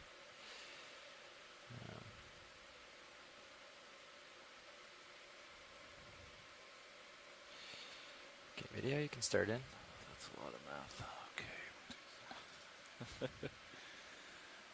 Get all the signs right here. I'm just thinking another. And it's 20 actually the meters, yellow 355. colony. It just left of us, the coral. It's off screen now. Just off screen, Why don't okay. you just check what this whole Yeah, Oh, that this yellow. is Yeah. with This, that angle. I see. I didn't even know this was yellow at first. It's 33.8, but where we are now, we've been following this outside ridge is more of how it is. So yeah, that looks like a paramaricia. Yeah, we just need to get it right on average. 340-350. Excellent, thank you. To me. Of course. Getting a little closer video.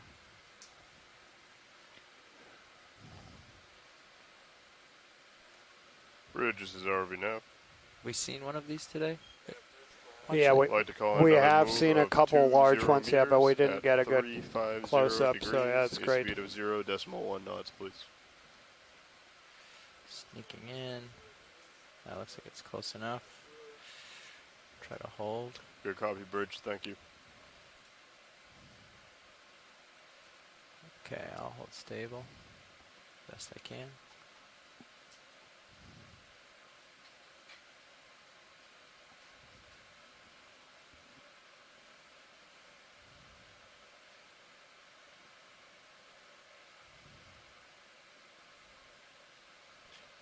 Copy that, Bridge. Thank you.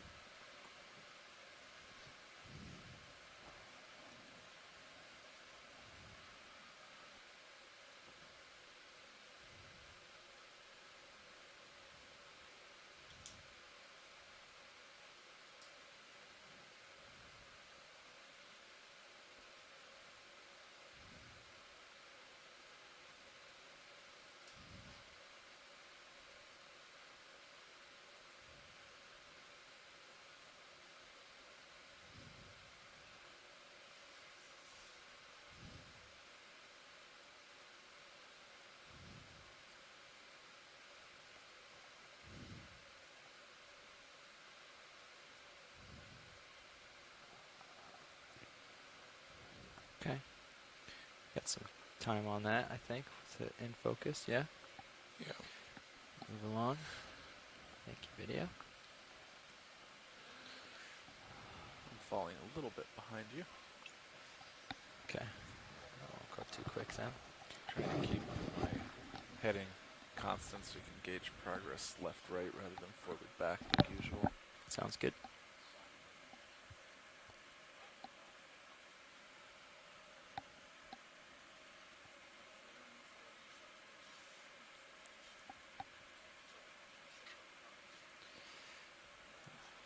So every time I zoom in, it's like I have to do something different to keep it from floating away. Just swirling around this wall. Yeah, it is. I think it's mostly moving along it, but it's Well, you've definitely got going to do some swirling at some the edge. coming down the edge, so you get this Oh, yeah. downwelling, and then some coming across, so they combine and like do awkward In things. your camera, I see going down over the edge, and mine I see moving along it. Yeah, exactly. And they're also going to interact with the edge itself. So Yeah. It's just like, it's super light, so it's hard to judge. And it's swirling around, so it's changing and can't seem to get it to be happy and stable for very long.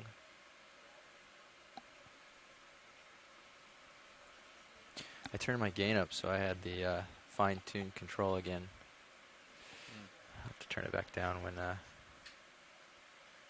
we go to recover, so we don't max them out. I know I'm not going to push 100% here, but you never know on the surface, especially with 3 knots of current. We had it maxed out this morning, the forward. Yeah.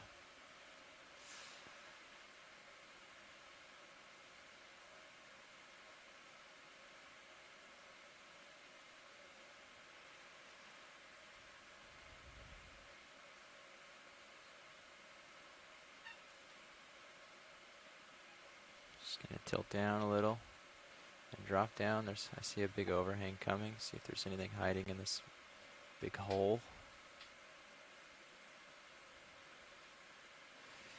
Keep the edge nearby. So we have a very large overhang here, really a cavern in the wall of the ridge here. You can see the rock that's fallen out beneath. This is, again, largely due to dissolution of the carbonate rock, and I also suspect sweeping by currents through here that remove any loose sediment and slowly erode the wall back. Have you seen this sponge already? This, I think. No, I don't. We should, yeah. Let's take a close-up, yeah. Okay. Zoom on that. Yep. Yeah, do you want to come in on the sponge?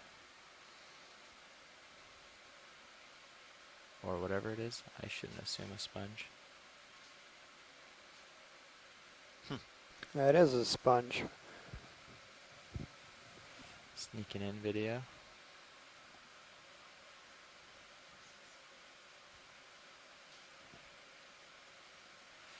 Much more manageable down here. More consistent current. Do you want me to lose the lasers? I don't think they're helping here. Yeah, I think so. Don't forget to turn it back on when we're done. Yep, we'll do. Thanks. Just help me watch my uppers as I sneak in. Looks good. Yeah, now. so this is going to be a hexactinellid sponge. Got a little more video? I'll go for the one right here in the darkness.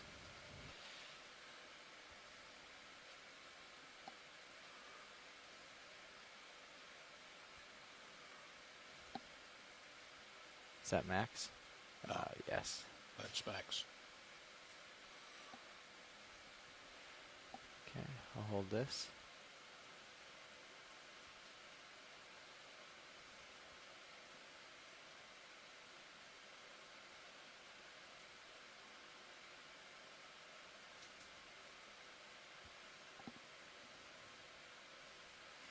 Yeah, and I'm looking at something that looks very Tilt up similar this in the little bit guide. larger one. A couple photos here from the Miami Terrace, Hang out here for a bit. 300 meters, and it looks very similar.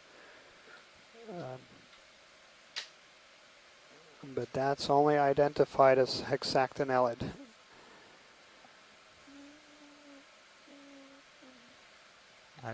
And so, yeah, Chuck Messing had also noted earlier the similarity with the geomorphology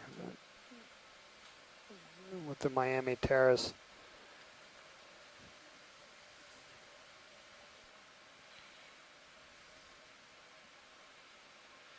Might touch down here real quick. It looks like we have a cusk eel there hiding at the base of that sponge.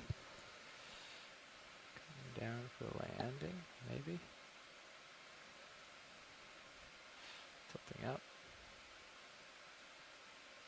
Your entire brow is very close.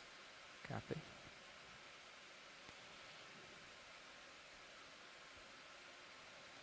Yeah, I don't think I'm gonna be So able to get in Tina here. has noted Backing some up. black corals. I don't know where she's talking It's about. good Oh yeah, there you go. Can we zoom in on those?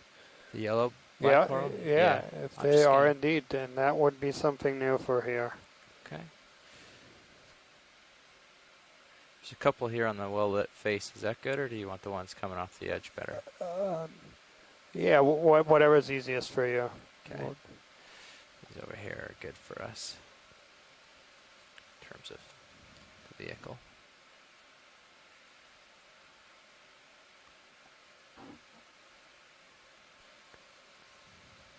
Okay, come in a little tighter. Just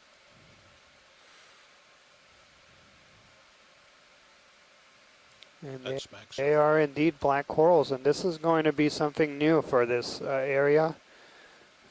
So if we are set to make a collection, I don't know if this is going to be too problematic, but there seem to be quite a few to choose from. Yeah, we can see if there's one here that would be easy to grab. But yeah, I think this would be a It's a ship new moving. record for this area. Nav, are we still moving? Yes, Yeah, we come are on currently out. still moving. How much left in that move would you say? We have about 2 meters left. In the Yeah, move, they're I very believe. sparse. I mean, I Probably think select seem to be quite abundant, so we can probably look for one that's easier to grab and also a little bigger. There's a couple up on the top edge here that might be a little easier to snag. I really want to be able to set my left toe down to do it, Copy that, Bridge. Thank you. just because if I put my right toe down, it's awfully close for the arm to function properly. Let's see if there's anything. You said this is new for the dive, yeah? Yeah, new for the Gulf of Mexico. Oh wow, so we don't, I don't want to run away too far and miss Okay. out on getting this collection. So we'll make this work. I'll This ship figure will it out. stop moving. If Thanks.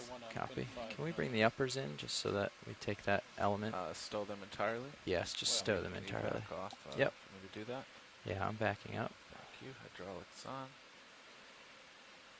I think you've got room now. I think so too. I'll do it slowly.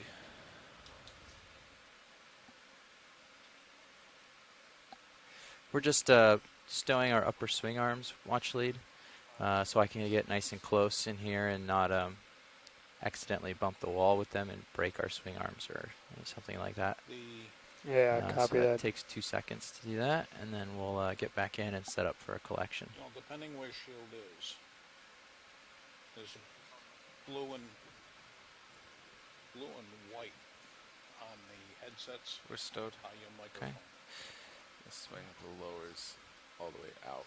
Perfect. As Shield well. is not Yeah, common. you can be ready to kick the stow Yeah. on those Common just to in the case. headset, Stow. not common to the microphone. But I can do that in place. That's the difference. Yep. Okay. All right, I'm going to tilt down and take a look at my skid so I can make sure I place this nicely on this rock.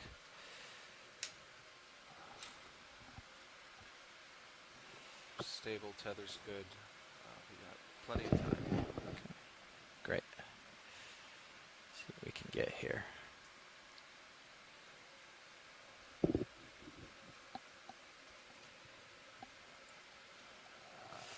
Okay. Close on your. Well, the brow's got a left big brow. bumper, so Yep. you can bump right in with that. I don't care about the brow too much. Actually, it might be a way to touch down. I'm going to use my... I have done that a bunch I know. of times. but I'm going to go with the typical toe down landing for this one, just because I have the spot for it. And there are a few options on the starboard side here, so I can grab whatever's convenient. Put it in joy lock. Okay, tilt up. And I remember there was a bunch in this wall face. Hopefully one of those will work nicely. Can you zoom on the Zeus Plus a little for me?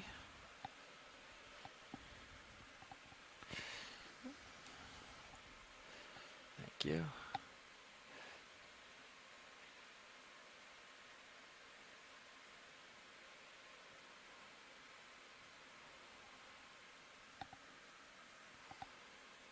I'm going to bring that port lower in. Okay, thanks.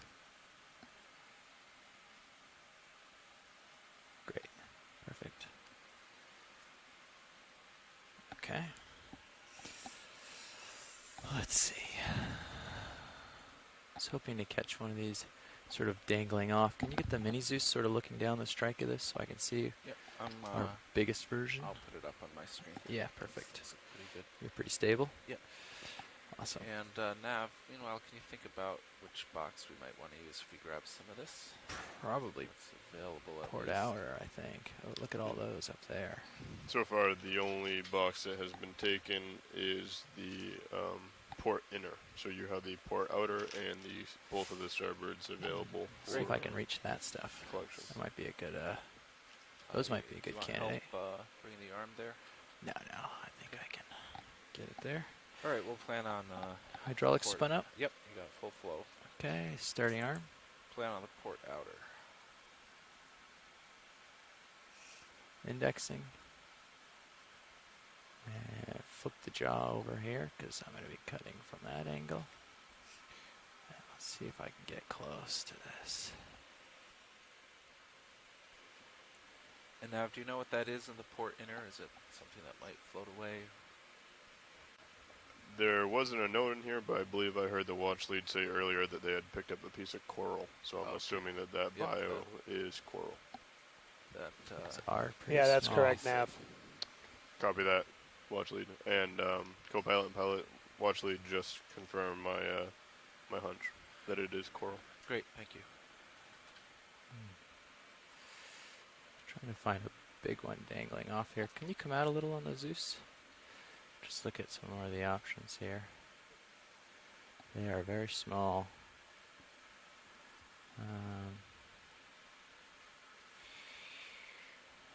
I see this one on the Mini over here, but it might be out of reach.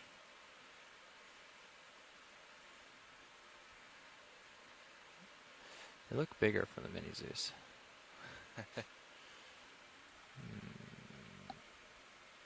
Well, It's actually a good angle for you to get very close to the rock of how the wrist works. I was just thinking that.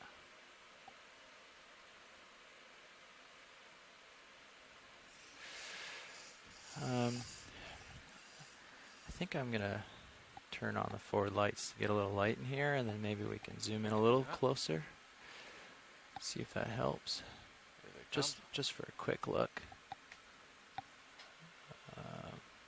We're out of the the little cam view anyways. Can you come in a little bit more on the Zeus Plus, please? The main HD, sorry. Lights are mostly below this. Yeah.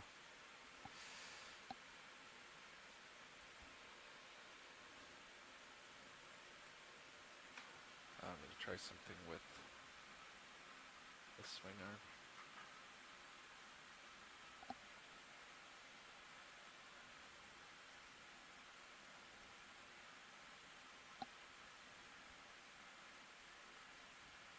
There's some light.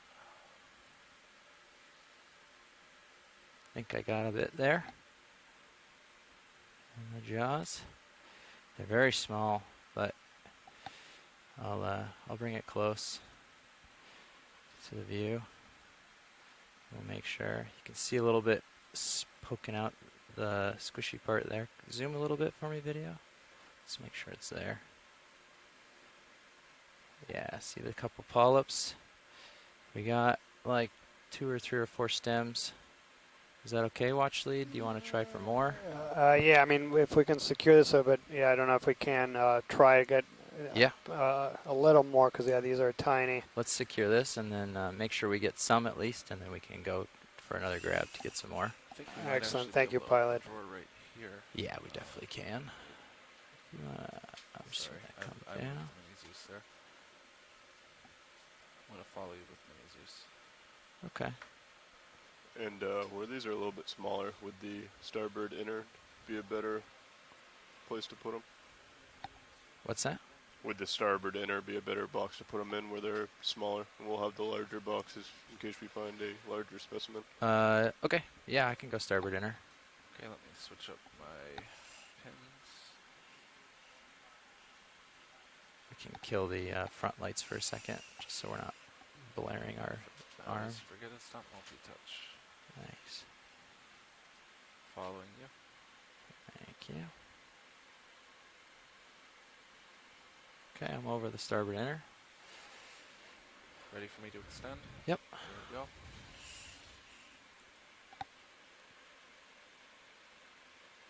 Box is open. Always nice to get the pins right. That's plenty. Thank you.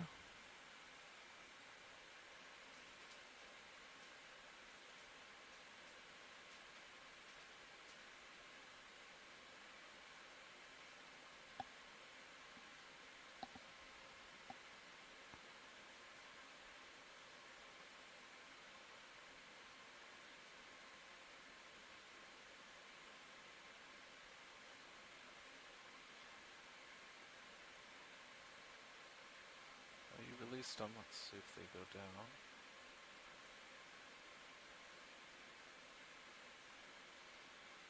In the box? I think so. Could we come in on Mini Zeus? I think I see 2 or 3. Nope, there's one floating out. He came out. Yeah, there's a couple down in there, yeah. Yep. Well, let's... Yep. Oh, yep. They're on that step. Yeah. There's about 2 there. Okay, so we can close the box for now. Okay, closing the drawer. And then I'll tilt back up and go for some more. Okay, you come back out on Mini Zeus. Yep. We're going to try to get some more. Following you back up.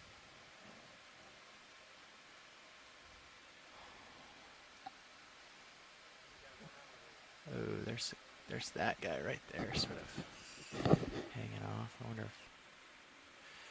Yeah, pilot, I don't want to take too much time, so whatever you think is easiest, and yeah, if it's too difficult, we'll We can move on, but yeah, since we're here, we can try one more. Okay.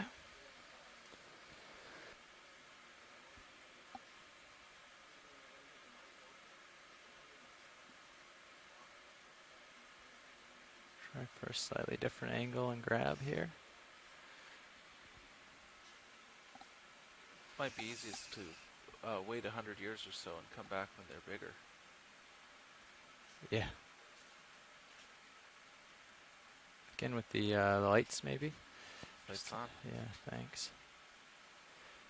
I'll tilt up a little more. Can we get a little zoom? Just to get the, yeah, that's good. Thank you.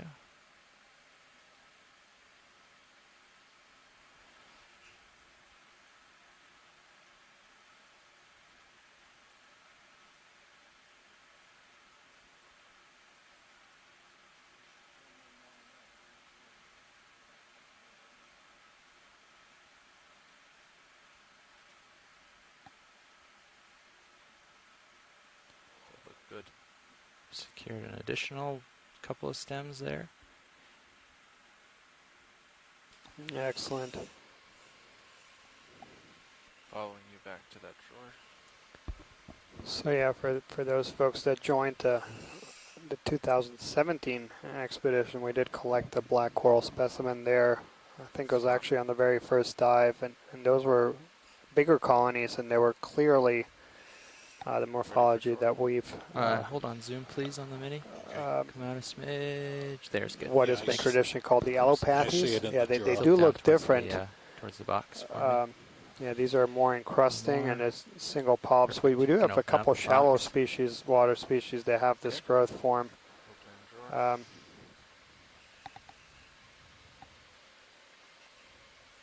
Yeah, yeah, copy that, Scott. Yeah, absolutely. No, I was just noting that this is, yeah, important because this is a morphology that I wasn't aware of. Give it a little more. Could be two different families based, so we'll take a look here in the lab. I just want to make sure it definitely gets in this time.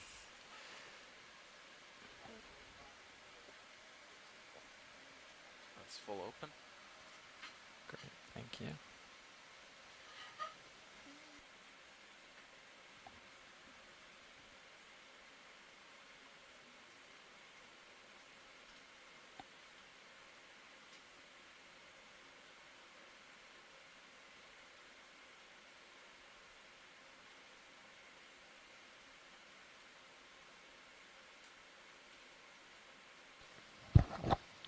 You want to zoom on it before they float into hiddenness? No, I think they're in. Well, you can try, but I think we want to get the Center box closed. Yeah, it's definitely yeah, in. they sunk. They're in there. They're in. Got a couple Cool. good ones there. Ready for me to close? Yep. Yes, Close the definitely. drawer. The index button is. Yeah, I was running into that yesterday. That's a good strong push. I'm not hitting it quite hard enough. That's the wrong camera. And there. Okay. Okay, centering. Use it onto the back. And we can turn off those additional lights. Excellent, thank you. That was truly a spectacular collection there in a very difficult environment and a very small specimen. So yeah, kudos again. That was a great. I think we got it at least 4 little branches for you there, so Yeah. not 5 or 6. Yeah, so this is our third sample today. So this is going to be dive 12, specimen 03 bio, a Anthropitherian sample from 437 meters. And once you get out again, I'll redeploy lights. And yeah, we had just noted that we got a zoom on that sponge that's ahead of us, and then as soon as we zoomed in, we saw a whole bunch of things and a whole bunch of unusual things. Just the general growth form of that. There's a species that's been described from shallow water in the Caribbean, robustiformis, that has kind of this more of like a grass-like growing pattern. Actually, I don't know if any other people it but is us are gonna reminiscent of watch, huh? that. Just keep that box closed. They are. We swap But out yeah, so an this hour is 15. certainly going to be a Swap new out an record hour for 15. the Gulf of Mexico. Oh, okay. Yes, let's write a note to not open the starboard box. So it's pretty floaty. Yeah, really Yeah, once fantastic they got away exploration from the today. arm, they definitely Some sunk, but they're great pretty samples, small, pretty potentially wide. some range extensions here with these samples. Yeah, that one just and hung out right at the, Yeah. at the just box as you can level see and just immediately in camera went one, like some this. really dramatic All right, geology with these better light. caverns and collapses Okay. along this ridge face and this dramatically overhanging ferromanganese crust that's been hanging off the edge of the ridge face for the better part of the last couple hours. And that reminds me that it is currently 1:15 Central Daylight Time on the ship, and that we will be on the seafloor until 4 p.m. Central Standard Time today. So we've got about an hour, 2 hours and 45 minutes left in this dive, and we're going to continue moving north along the top of this ridge and following along this edge, this really dramatic edge we've been watching today, and continue exploring. I'll turn my head a little so you can see the port lower. Hope you get on. I got it in that side camera. Oh, I just want to make sure they're nice and even. Yeah. There you go. All right, when you're both set up again, I will go ahead and call in another 20-meter move. Sounds good. I'm in. All set? Yep. Bridge, this is ROV Nav. That looks fairly even. Great. We're looking for another move of 20 meters at 335 degrees. Speed decimal 1, please.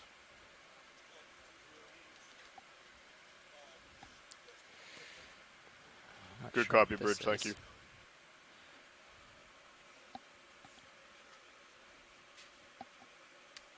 Nice work on that grab. It's pure luck. Video, do you see this little Heidi guy? Little Can you come in a little on that? Just to see if it's something we've seen before. Copy that, Bridge. Thank you. Ah, to an enemy. Yeah, White so columns it's going to instead of be dark a ones. Comes the light. Syrian or a troop-dwelling Just kidding. anemone. That better. And next to it is a Nephron Octa coral. And more of that black coral there that we just collected to the right. So appear to be quite abundant. And yeah, they remind me of a couple species, one in Indonesia and one in the Caribbean. They're quite shallow that grow almost like grass, and that's very unusual for black corals. Another second or two video, we can move along, I think. video's clear. Pilot's clear. Let's make sure the lasers make it back on. Yep. Coming on. Thanks.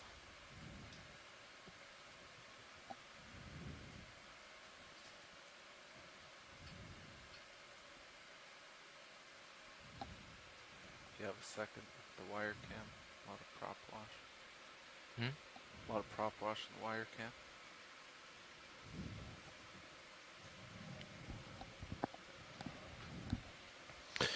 And with really dramatic morphology like we see here, you can get a real range of hydrodynamic conditions, that is current flow conditions. You can have some areas fully exposed to the current. You can have aspects of the landform shed off turbulent vortices, which create motions, turbulent water flow in different directions. And you can have these little pockets and caverns cut back into the wall that might have lower velocity current situations. And those little micro variations might be enough to influence the specific type of organism you find just in the different parts of the topography we can see. Ravioli. Not the one right above it. I see that. The ravioli star. Ravioli star. Yeah, absolutely, Adam, and that's in terms of biodiversity and just general systems and studies that have compared different ecosystems in different places. See where it gets its scientific name. Yeah, structure is one of the main correlated variables to higher biodiversity, so we have more complexity and more structure. Can have more. Say again? higher I think the biodiversity, more ravioli star different. would be more of an engineering description. So there is an ecology, a term that we call the principle of competitive exclusion. We can get a second of this, but it that doesn't sound like they're interested. if no two species will coexist exactly in the same environment, eventually one will outcompete the other. And so as a result, every species has that's a very narrow range of their preferred conditions. So they all will basically exploit a microhabitat and a very small range of conditions. And so, yeah, where you have more complexity and more diversity of these habitats, you'll have higher diversity. Sponge, I believe.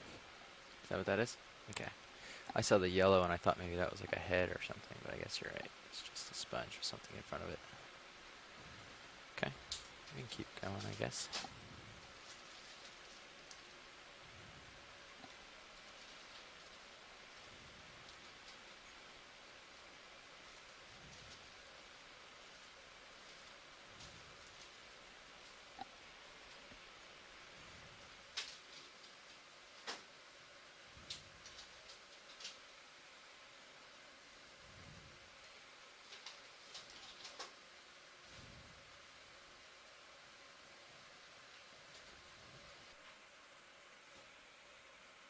It's a large-looking sponge on top of the rock back in the background. That's true. Let me pick up for that. You have Teddy to get up there if you want it. Okay. Oh, it's like fanning the whole top of a rock.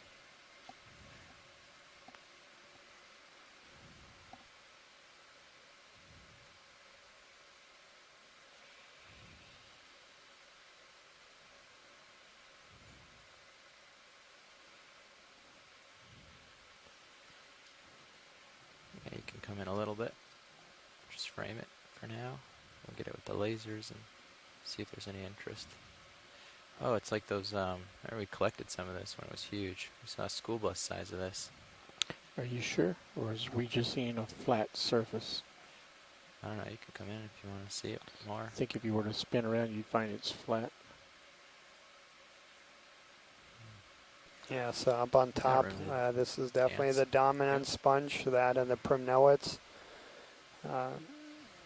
Definitely the dominant taxa on top of the ridge. We do see interspersed within other smaller colonies of corals and sponges.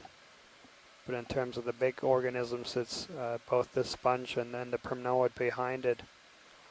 Lasers are clear. I'll get rid of them.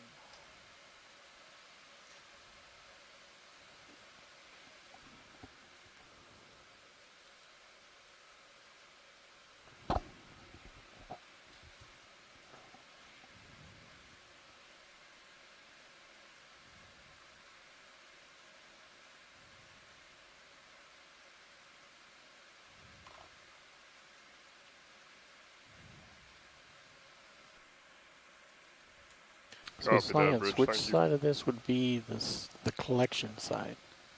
The right side of the screen, that's where the current's coming from.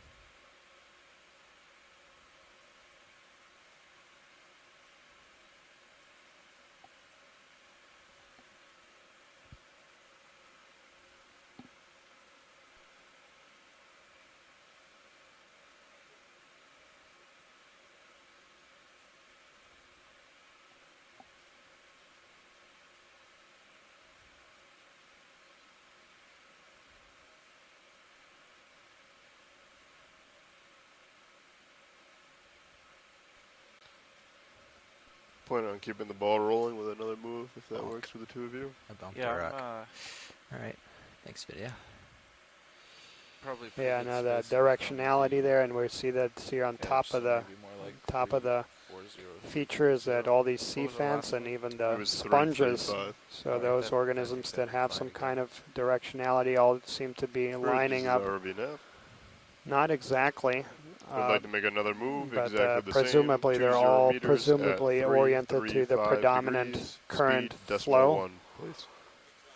But you can see some of these fans are slightly oriented Once we're up here, Copy I'm gonna that take bridge, a look thank at you. differently strike. and a slightly Right, different yeah. orientation, and that probably slight You want it? differences in the microenvironment.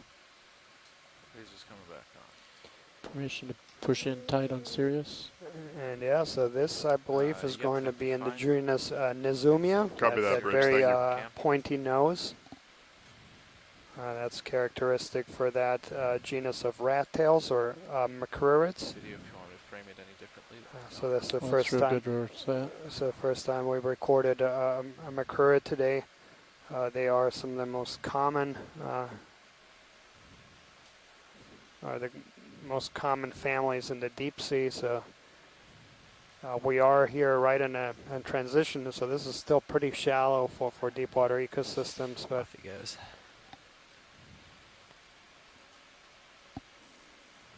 You can tell he's being chased. Well, anyways, this is the shot I was going for before. There's, look at that redfish in front. A batfish or something like that. No, I think it's one of those scorpion. Yeah, scorpion. We can see just lighting this up a little bit for Sirius to get a cool view from the top.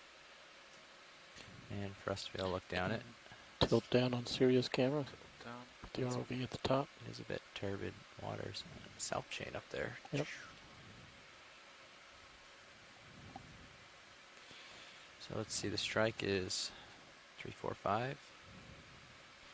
yeah, so that looked like a rockfish. 350. We'll see if we'll confirm that. That's a species Trachyscorpia crystallata. And yeah, that's what it is. You And, need a tighter look, or are you good?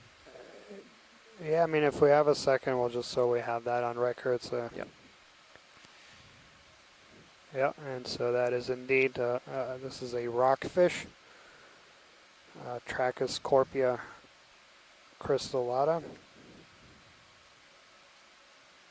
Good to kill lasers. Yep. Excellent, thank you. Video's clear. Okay. You don't need any tighter? Yeah, over here.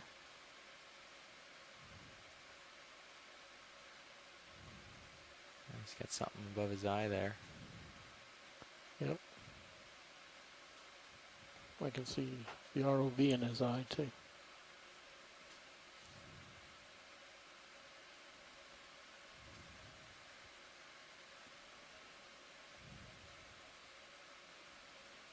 Little tilt down, get the mouth. Sure. So it has an isopod on him.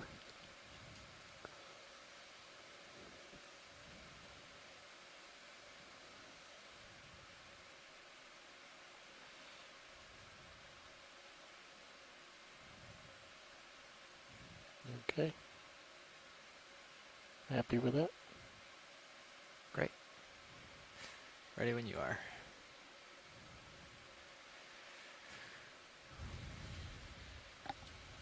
Laser's back on. So yeah, this is going to be a rockfish in the family Sebastidae. All right, I'll push out a They little have here. a pretty wide range throughout Swap. the I think it's Atlantic, about halfway, yeah. including the Gulf of Mexico, Caribbean, and throughout the North and Central Atlantic. Also pretty wide depth range from as shallow as about 150 meters to over 2,000 meters.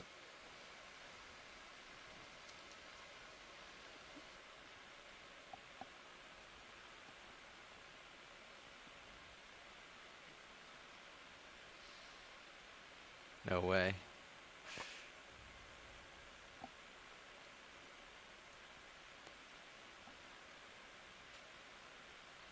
He just knows where the best food collection is.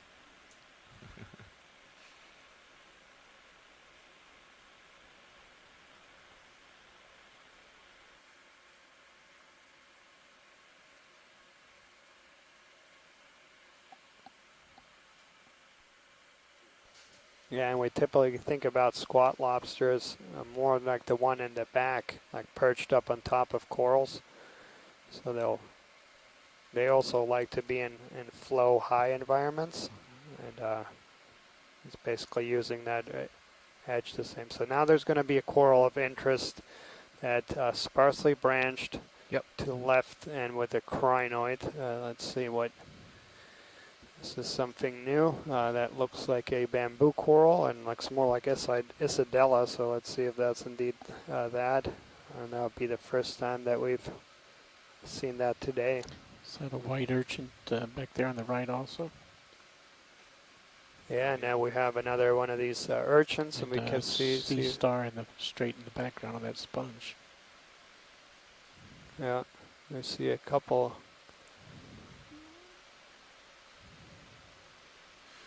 I've been afraid to land on this after the last comment, but see how it goes.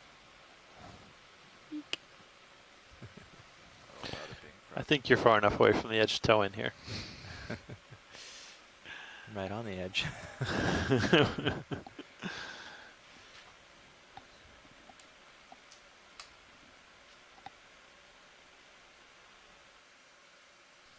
You ready for the zoom, or are you still setting up?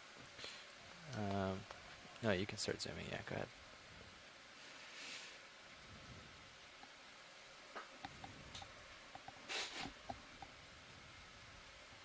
Getting you near the top here for a close polyp type shot. There you go. Oops, too much. Rotating, center it up.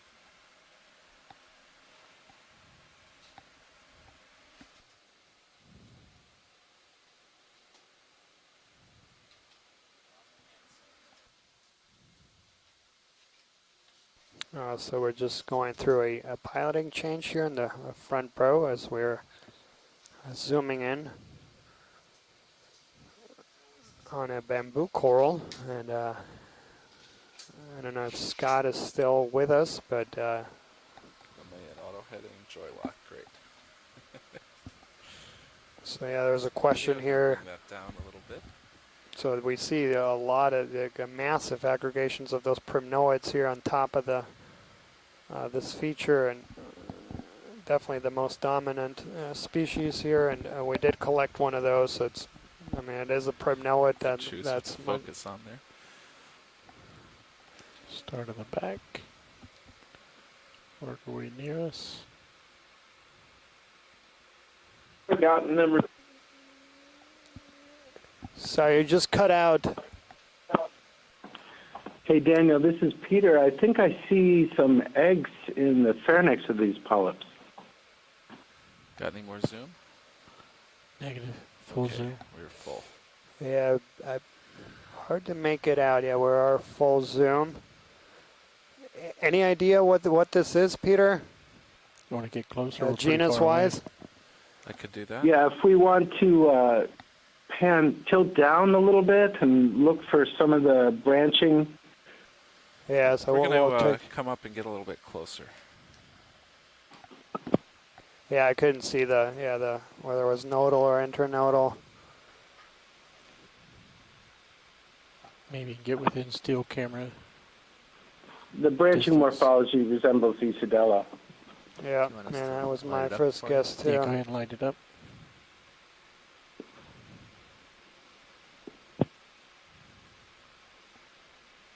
Ship's still moving. You're just getting to the right of my screen. Or Okay. At least I'm still swinging. These types of colonies are more common further north on the ridge.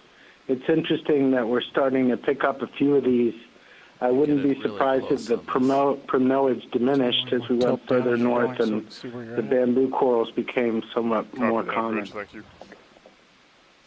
That last move has been completed, pilot, co-pilot. Thanks, Nav.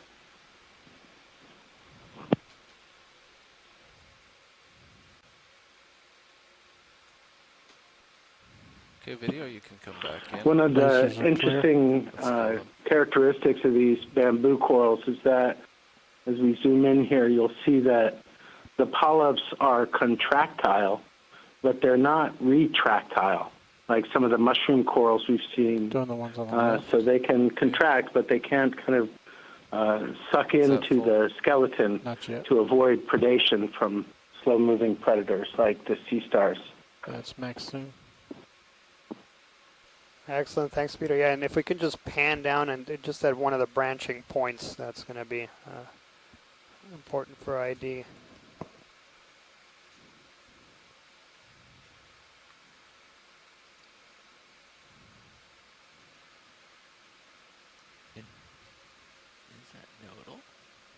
You gotta be able to see where its branch enter. comes off. To Yep, see if I'm it's- gonna look for another better branching point. Actually, that looks nodal.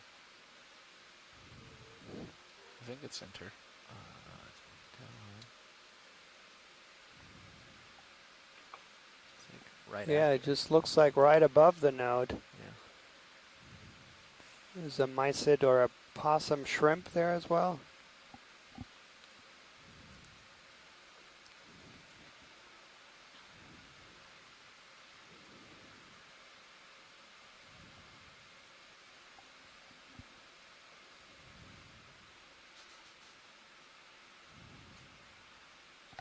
It's too much depth of field here. We can't. Yeah, I think the one in there is too fuzzy for me to pull out any detail. Yeah, Peter, and I was looking at the Hold that samples shot. that we There we collected in go. Nancy Falls, and there was one bamboo that looks very much like this that we collected just north of here.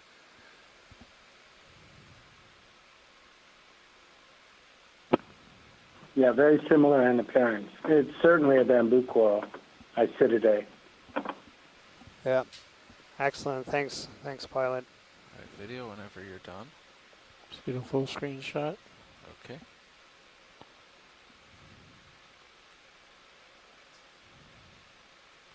Too close for that. Nope. Good.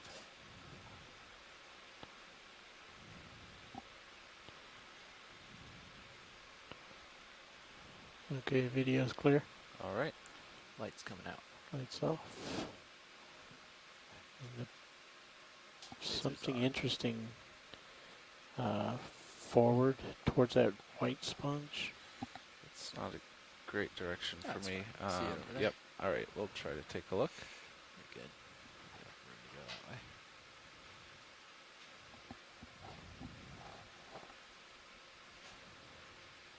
What is that? Square clear. Couple corals on You it. could start to come partial. Who knows? Oh, I Soft see. coral. It's that black soft coral, everything all sucked in. That's so weird.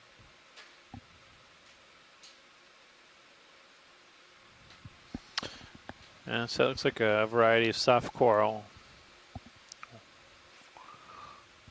with all its polyps retracted, or tentacles retracted, I should say.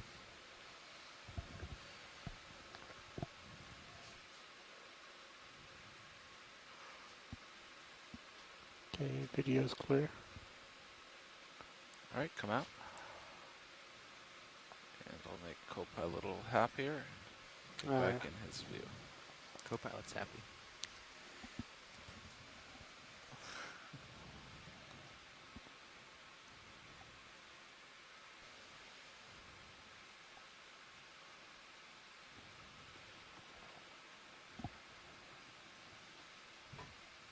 Let's find that edge again.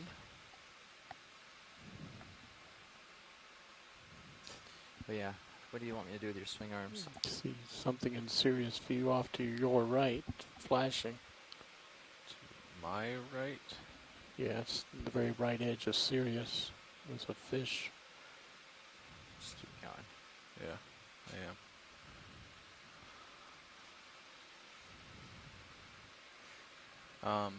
Yeah, swing arms should be fine there.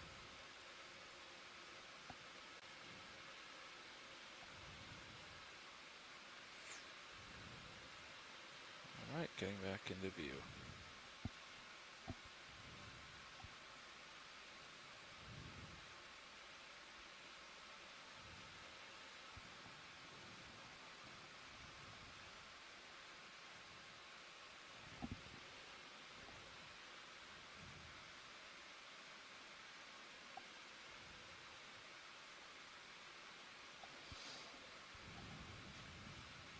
See how much of that current is real. Fair bit.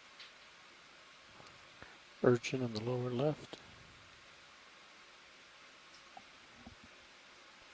Okay, if we're back following the side of the feature, I'll go ahead and call on another move. 20 meters at 335 is what I'm looking at. Okay. I have, yeah, I agree with that.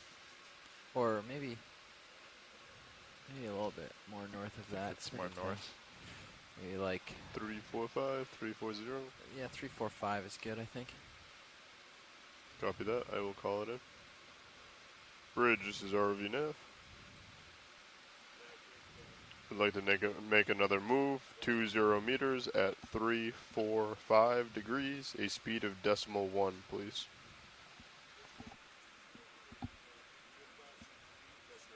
Good copy, Bridge. Thank you very much. I think I'll come down for that urchin. Kind of out ahead. What's that? Gonna come down, get a look at this possibly urchin down here. Okay.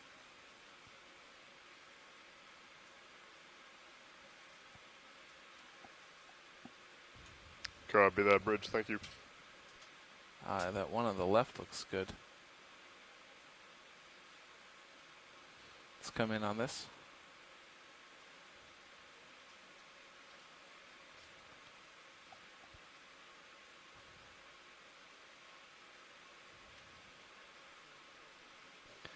And I believe this is the same urchin that Chuck had yesterday tentatively ID'd as Gracilichinus.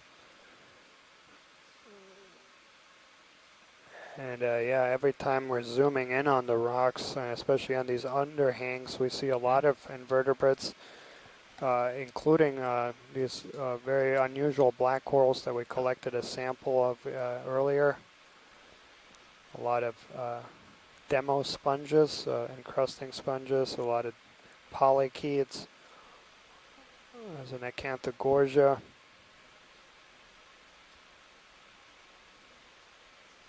But yeah, completely different community underneath these overhangs. Alright, let's leave the urchin there. It's more of that yellow-black coral we collected earlier.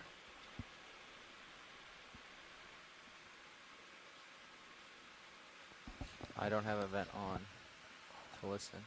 I didn't hear any squeals. I didn't hear it either. EVNT.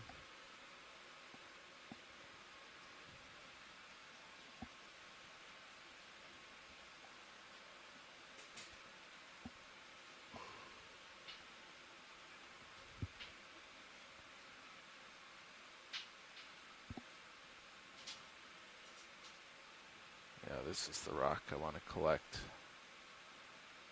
I could do it. Yeah, no thanks. Set a record.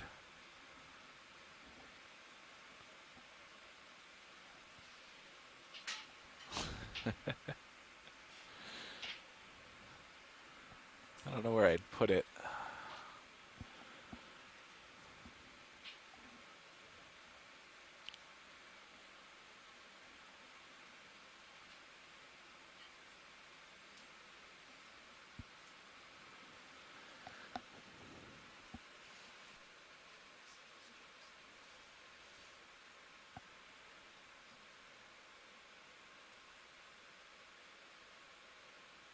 Oh, the ravioli. Oh, okay.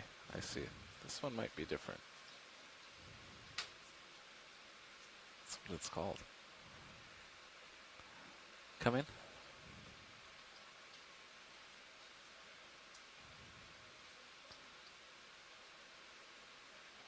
So white. It's very white. I'm going to try to get closer and more on top of it. You want to just pull wide? Yeah, as you pull do wide it while I quicker? move.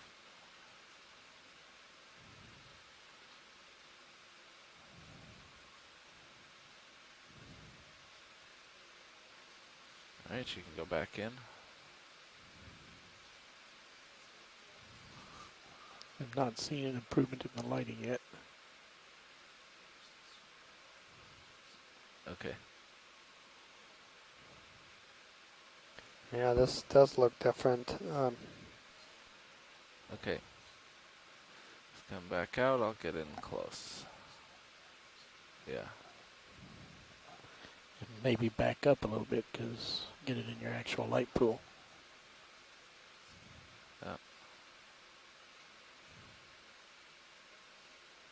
All right.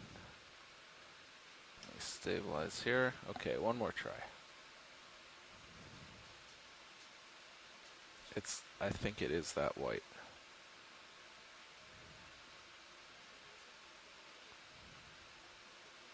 Okay.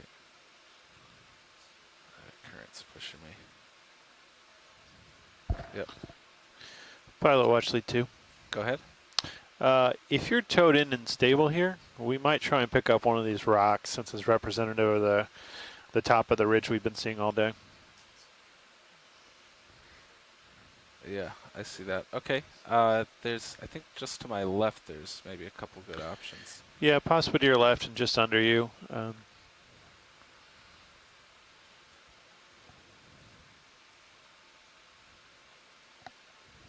Yep. Yeah, any of those to the left or right of the laser if they're not attached, which actually is a good question now.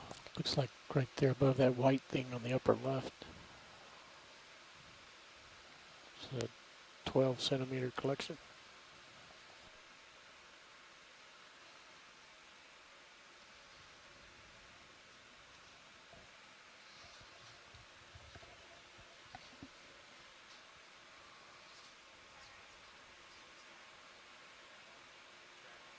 Yeah. Are we moving right now? We are currently moving. That is correct. I'm gonna try. Yeah, we have about another 5 meters or so.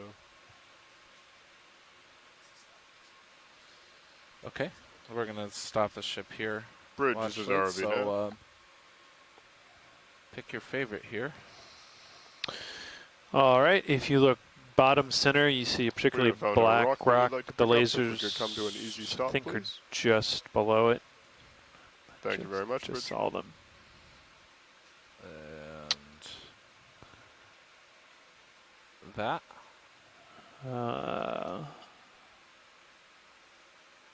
Yeah, that would be suitable if we can get the one the lasers are on. All right, we'll try that. Any concerns with swing arms? That doesn't look like it. I'm just gonna come in and land.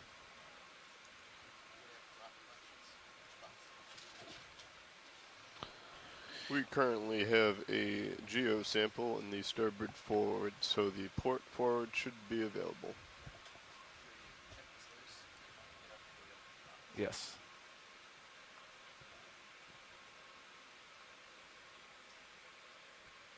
We may want to double check that though, because I don't remember seeing one in the starboard box when It's we in were doing the there. coral. We grabbed it this I morning. confirm there's one in the starboard box. Copy that. Thank you, watch lead. That's.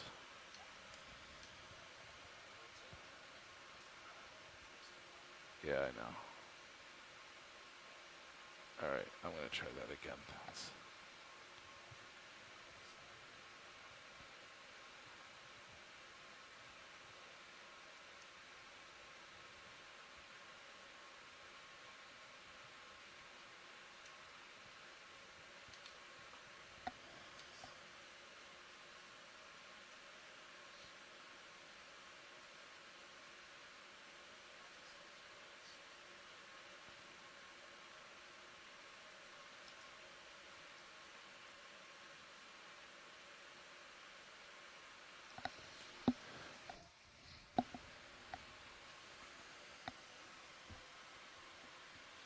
It does look a little big.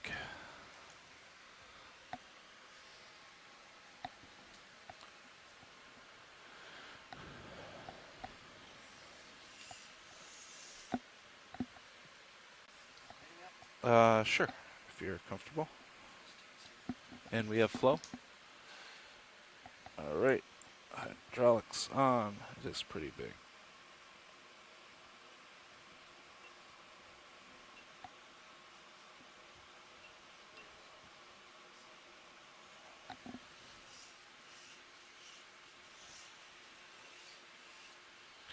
We'll find out shortly. Arms coming live.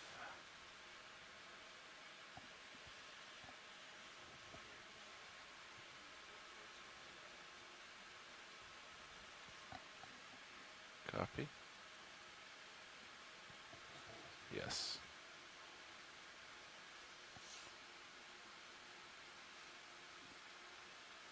Might be too big. Well, it is loose. Is it too big? What do you think?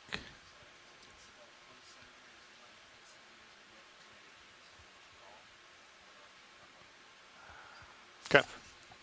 Oh, If you think you can fit in the box, then we're good to collect. the I joy locked and the arm. Yep.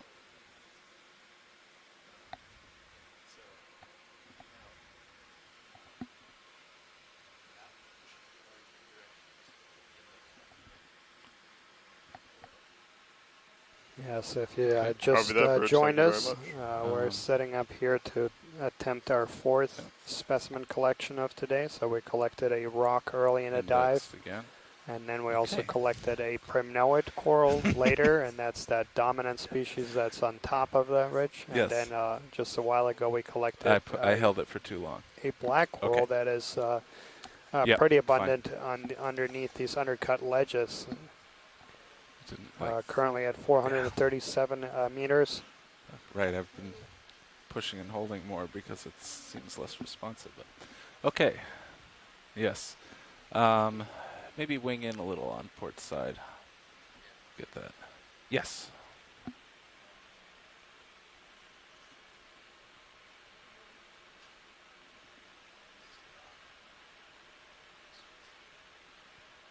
That's good there. All right.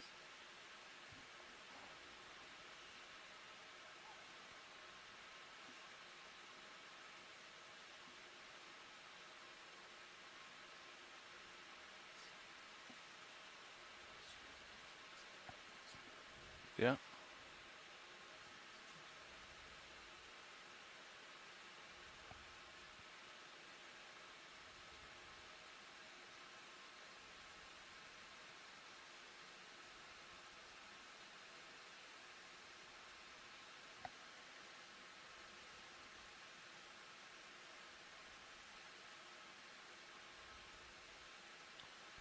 Oh, a little bonus on it.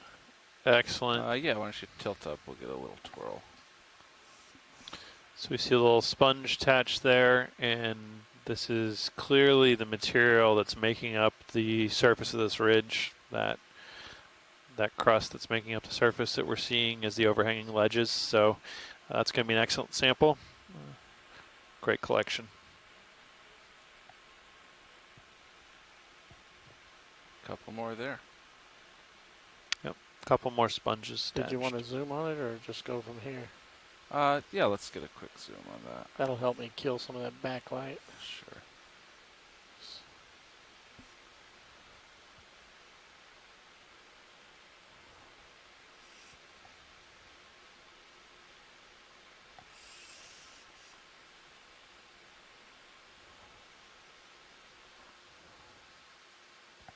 All right, come on out, and I'll go stow. And I'd also like to take a moment to welcome and thank all of our shore-based scientists for tuning in today on a Sunday.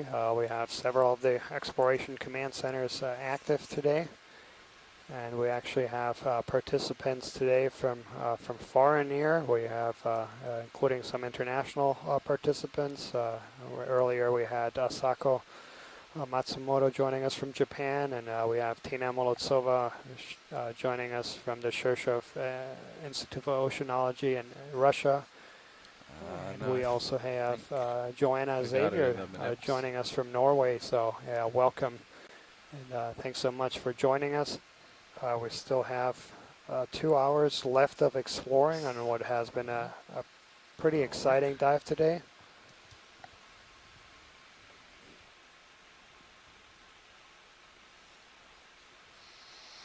I got it.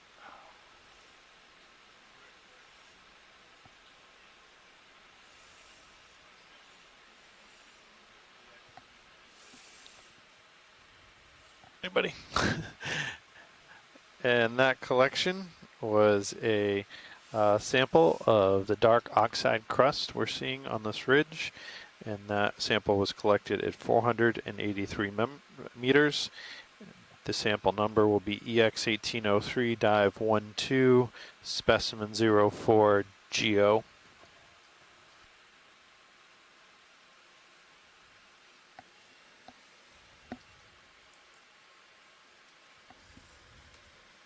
Yeah, it looked like we had a whole bunch of associates there with that rock, and yeah, every night Okay. we have our sample manager here, Lauren Jackson, Just rotate from the the National shirt coming Centers back of on. Environmental Information, and she's worked really hard to catalog and inventory all the specimens and process them. So all the biological samples are photographed, preserved, separate preservations for DNA work, and then Taking the for camera back. voucher specimens. And then Great. all the commensals Off. are removed and cataloged separately. So yeah, all those specimens will, the biologicals will all end Bridge, this is ROV now. at the National Museum of Natural We were History, the successful, Smithsonian and we'd like to Institution continue in our move Washington, of D.C., where they 20 can be meters requested at by the 345 scientific community degrees, for speed decimal further 1. study. The DNA sample, so we're Good copy, clipping Bridge. Thank you. little pieces of each biological and doing DNA extractions here on the boat, and those extractions will then be sequenced, and those sequences and extracts will be archived by the Ocean Genome Legacy Project. So anyone can request those sequences as well as Come the up a bit more. We may have the lost extracts. that sharp edge. And then all the rock samples are going to be inventoried at Oregon State Nope. University. Still there. Copy that, Bridge. Thank you. So again, ensuring that all these samples are archived in repositories that can care for these samples in perpetuity, and also make them available to the scientific community.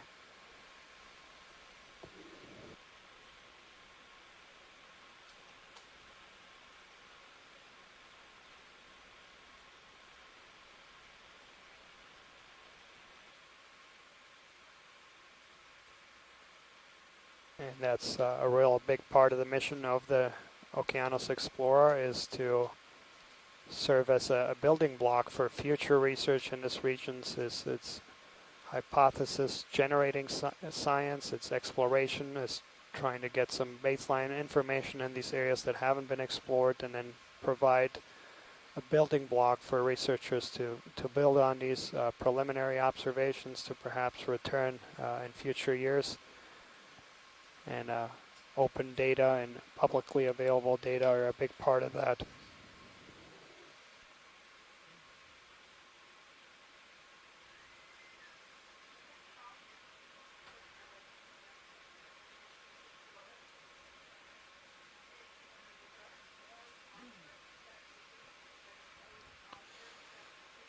Let's look at this fish when I get over to it. I think we've seen it before. And we'll see that this looks like a Come on in. scorpion fish that we imaged earlier. That was going to be in the genus Pontius. Let's see if that's indeed.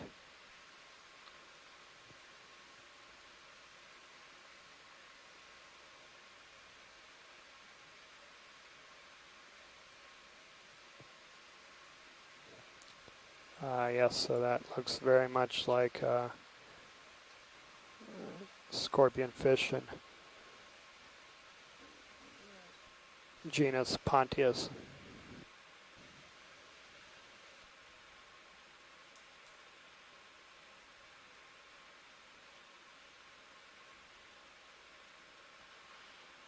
All right, video, whenever you're happy there.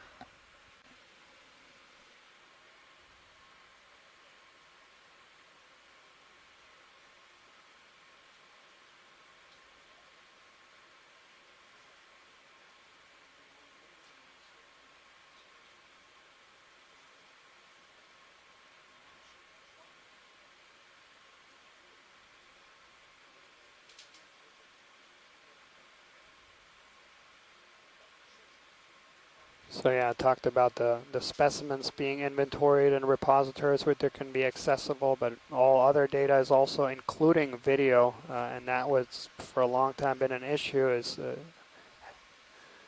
finding a place where all that huge files of video can be stored. But all the video from these expeditions is going to be available through Ocean Networks Canada, and we've been sending out every evening before dives updated links. So every day there's a new entry for a new dive.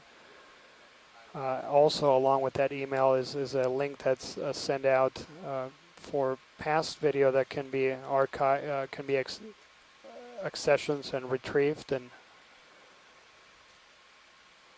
so yeah, anyone can basically review also previous videos from these explorations and annotate it afterwards.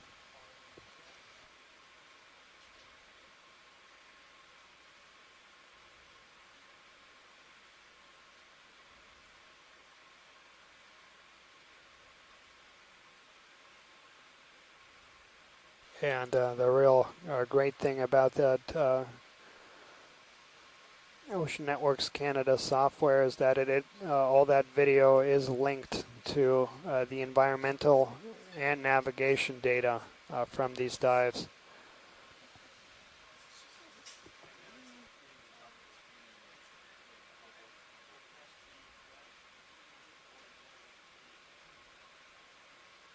So yeah, I think that bright yellow colony, if we can just get just with the lasers in frame.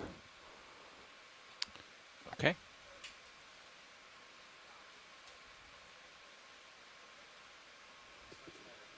Massive, so that's going to be a plexaurid. So the ones in the smaller ones are going to be primnoid. The bright yellow is a plexaurid, so a different family of octocorals. That's the genus Paramaricia, and the genus currently has around 20 different described species, probably several undescribed as well.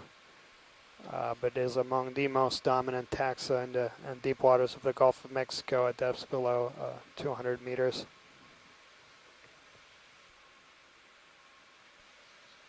Excellent, thank you.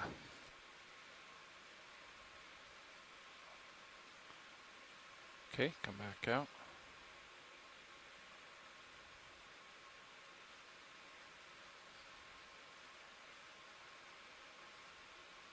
It's full wide. Thanks.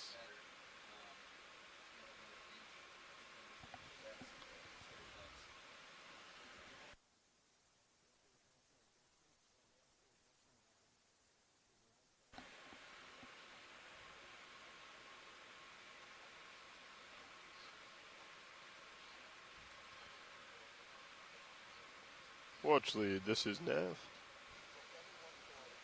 Go ahead, Nav.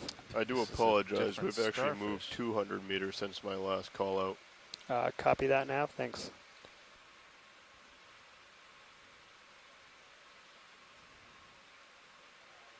I think this is a different star. At least it has a different number of legs. Let's come in video.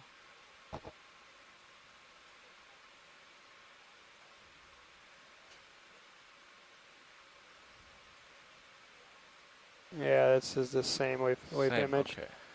There is actually a request. There's some smaller bright white corals, and I think on the rock on the underside there were some, but they're quite abundant here. Okay, let's leave this starfish. And Tina is pointing out that it has 6 arms, right. and actually a few days ago we collected one that had 4 arms. Copy that, Bridge, thank you. It's just on the top. It's not a problem for me. So yeah, Okay, so yeah, which pilot. one are we looking Once for? I'm talking about just top right corner of screen now. That smaller colonies, bright white. Okay. So those, and they look like stylasterids. We see quite a few of those throughout the dive. That's all right. Can you follow me? They want to check this out if we're still okay. Video come in.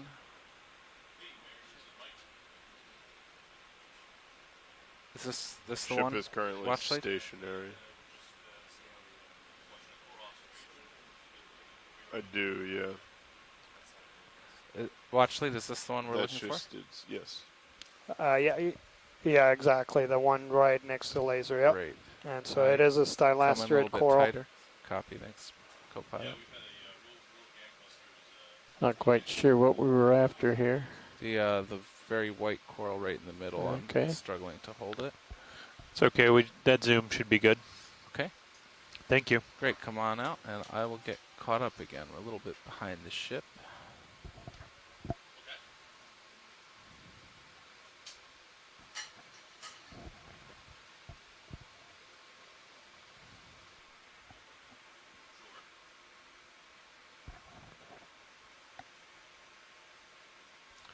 Can you follow me back to where you were?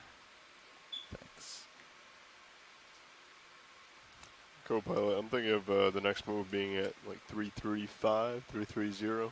Kind of swing us a little more west.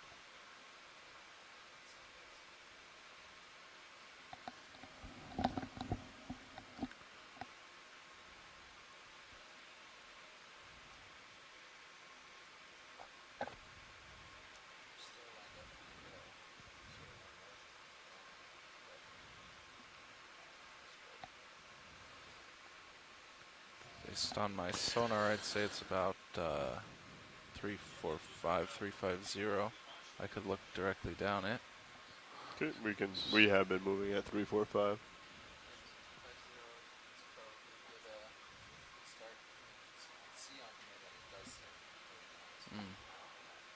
It's really phenomenal. Some of these large black Sounds good. slabs I of will rock call on that the move now bottom if you appear are to have both fallen there. directly off Yeah, the sounds Place. fine.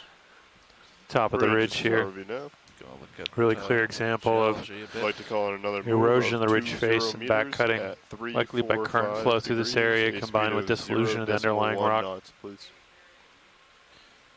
I think I see where that fell off of. Yeah, you can almost line it back up. We've Good seen copy, Bridge. we've Thank seen you. a few that have come off where you could see exactly the line of fracture where they split off from above. That one goes right there. Making strange gestures in their video.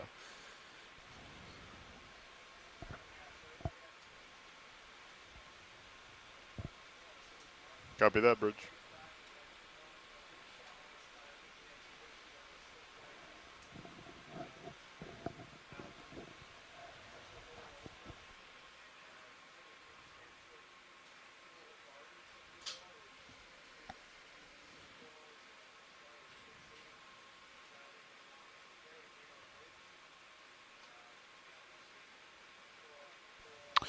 So, pilot, I know you're in a move now. If sort of lower center left of the screen, there's a tall sponge below the ridge. I think I see that. Yep. Yeah, we'll just do a quick snap zoom on that when you get a chance. Sure.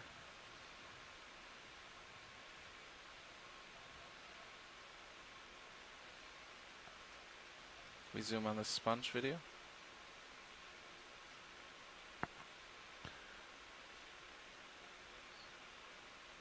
Great, thank you. Just wanted to get a quick look at that. Looks like a glass sponge. Not sure the exact species, but it's difficult to visually identify the sponges. So we can zoom out when you're ready. There are a lot of ophiuroid brittle stars along Do you that have any rock. more video? I think this has a very interesting fine structure. Let's try it real quick. Yeah, it's a hexacoral. It's a very, That's cool. yeah. It's very cool.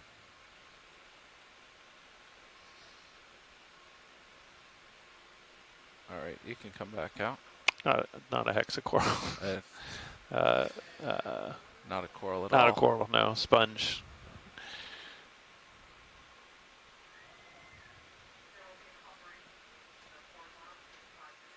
Very small ophiuroids.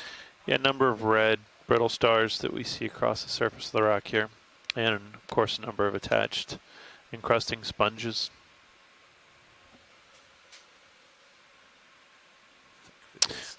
And Joanne Xavier has indicated that it is Callistes, possibly with the top broken off. So thank you for that ID on the sponge there.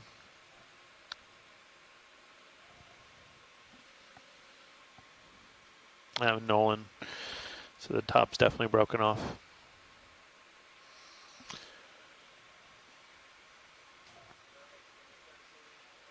Nice view of the whole collection right on top of this ridge. Yeah, we continue to see these abundances of these primnoid coral, these white branching coral all across the top of this ridge as we've been moving down it throughout the day.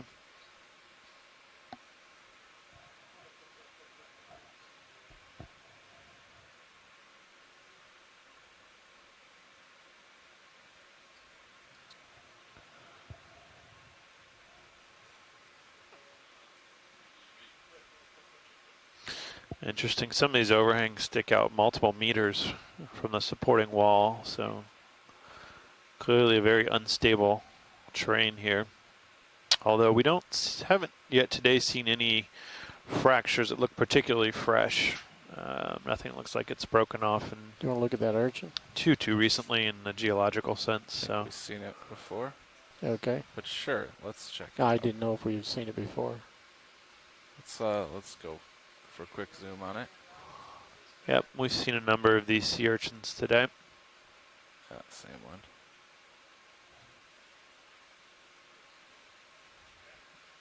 All right, let's leave that.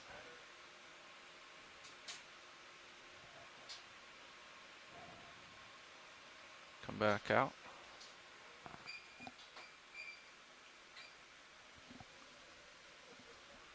That's going to be a problem.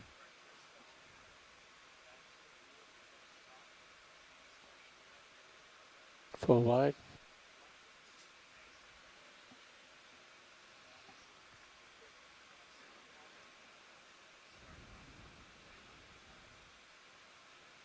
It's a bigger coral Yeah, colony here. I think it's the same type, just a larger I individual. think it is. We can do a quick snap zoom on that just to confirm. It looks like the primnoid, but that is a particularly large colony.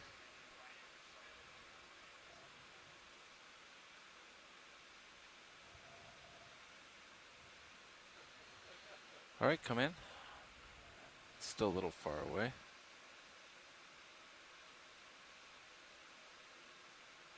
Oh, same. Yep, that looks to be the same coral, just a especially large colony. You can see there's a squat lobster in the top of that colony. Singular squat lobster, very near the Lasers are top. clear. You get rid of them. Thanks.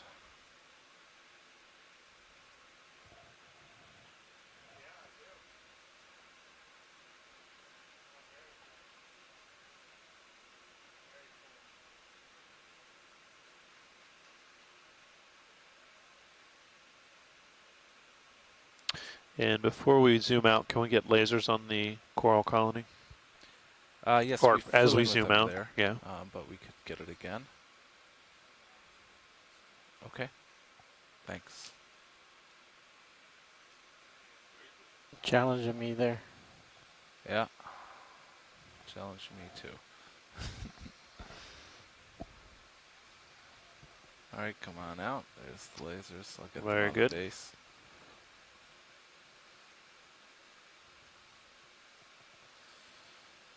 Okay. So just to the left of the colony, your laser just touched it. There was a question about that. I know we just zoomed out. We could go back. Yeah, if we can. Sorry. We just had a question The from live is Tina taking place here in Moldova in another the 15 minutes. Is that not correct? chat room about what that might be.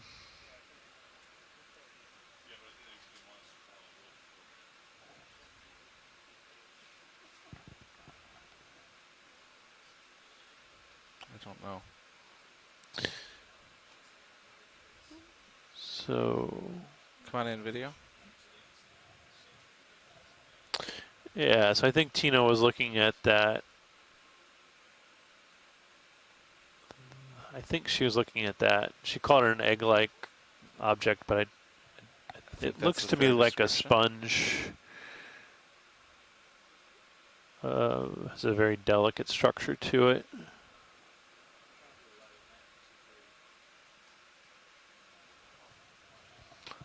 So that's a great image of it. Yeah. Some agreement that is probably some variety of sponge.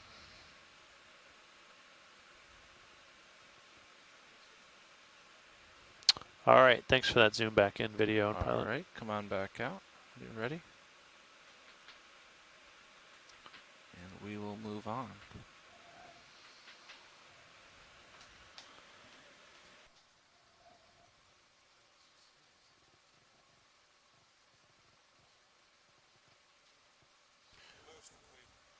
Copy that, Bridge. Thank you.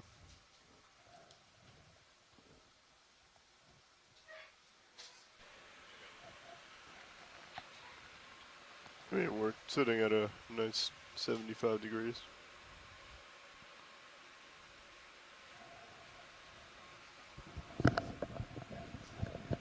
.75 Fahrenheit.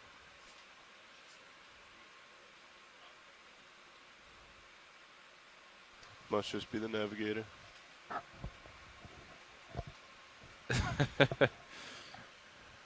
We don't have a lot of jokes out here. We see a large squat lobster there right on the edge of the, right in the rim of this ridge as we pan down. Look. Come on in, video. Yeah, we can do a quick snap zoom. I think we've probably seen a number of these today. Of these, but You lose the lasers.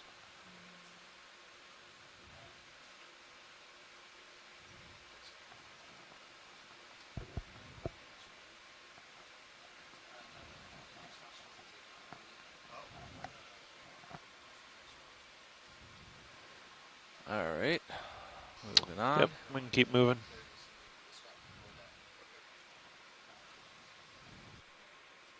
Are we on the move, Nav? We are currently stopped. We can move if you'd like. I figured. Yeah, when co-pilot's done with that conversation, I'll just check with him and get one in. Yep. Meanwhile, I'll drop down here a little bit.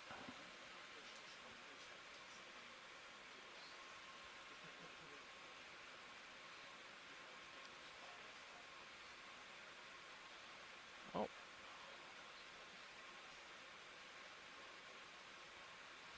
Co-pilot, I was thinking about another move, 20 meters at 345 again, if you are ready to roll. I will call it. Gonna back up a little bit more. This is a very large piece that broke off. Bridge, this is a Thought ROV that nav. might be interesting. Would like to call in the same move, 20 meters at 345 degrees, a speed of 0.1 knots, please.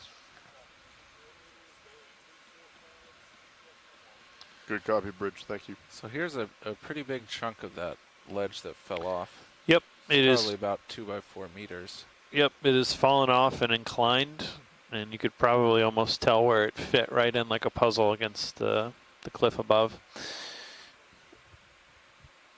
And I think one of the interesting questions would be, were these corals colonized on it before it fell off? Yeah. And they remain colonized, or did they colonize it at some point after it broke off from the ridge? Because we've certainly seen some broken off pieces that seem to have almost no colonization on them.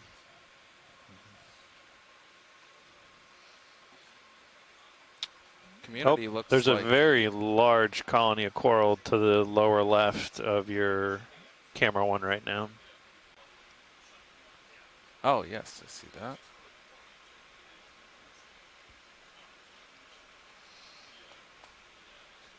Oh, I guess it isn't as large as I thought. It's on a rock, yeah. Yeah, it's on the edge of a rock.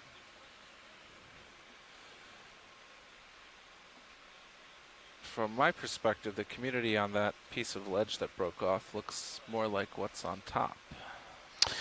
It certainly looks very similar to what's on top, yes. Let's come in on this fish video. Oh, and we'll want to do a snap zoom on those white coral directly below us to see Yeah, if let's they're go on this fish Lophelia. first. One after you do the fish. Oh, it looked longer and skinnier from the other view. Yeah, I think that's the guys we've been I seeing think so too. throughout. Okay, let's go for those corals. come in. Are these the ones? Yep, that's the one. Great. Yeah, those appear to be live Lophelia pertusa, which we have not seen much of today. Peter has seen both live and dead colonies within a few kilometers or a number of kilometers of this site, but those are some of the first live ones we've seen today. And interesting to see them down here sort of off of the high ridge. The high ridge seems to be dominated by the primnoid, but we're getting a few of these Lophelia now down in more protected waters off the edge of the ridge. All right, video, let's come back out and we'll look at that coral they asked for initially. Yeah, there's a yellow branching coral up there we'll want to take a look at. This one? Yeah. Okay, come on in. Might be a little far.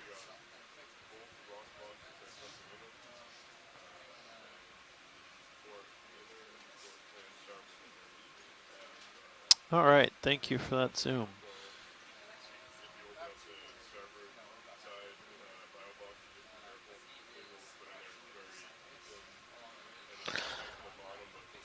And Steve is saying that's a plexaurid coral that we're seeing there.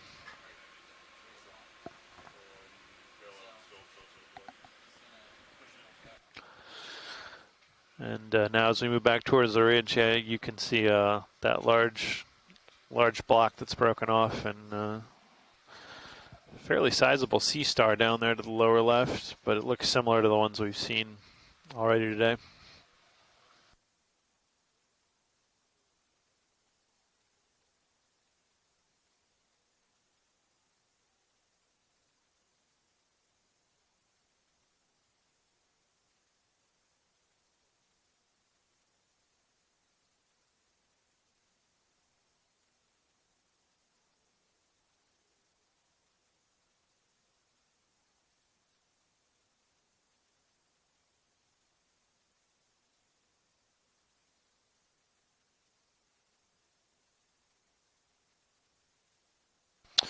And to let everybody know, on shore we're just going through a little bit of a pilot exchange right now, so we're switching out our pilot, co-pilot, navigator, and we'll resume exploration shortly.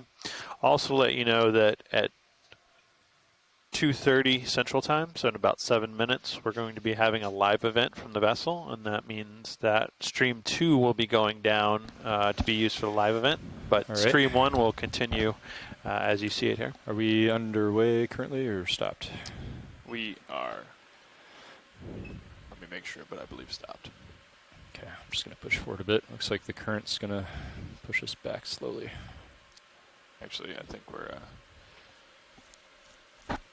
just varying from that line a little. We're our last move was at 345 degrees. Copy. Oh no, below that. No, that's correct. 345 degrees. We've been keeping Sirius's head to the right. Oh, because we're yeah. Oh, we're going shimmying to the north. Okay. Yeah. Okay.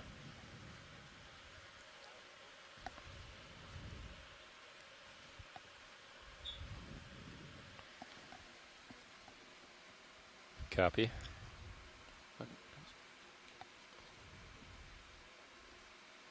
Understood.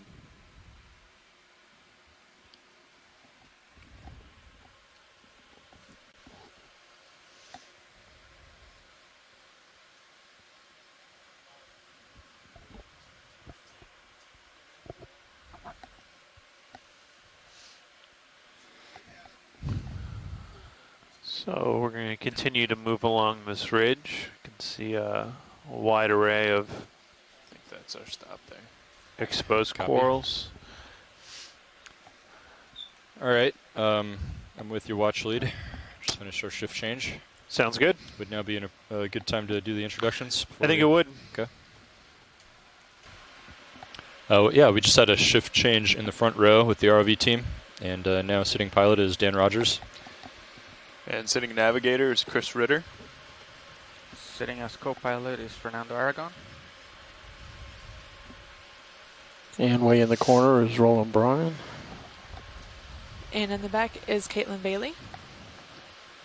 And we're all with the Global Foundation for Ocean Exploration.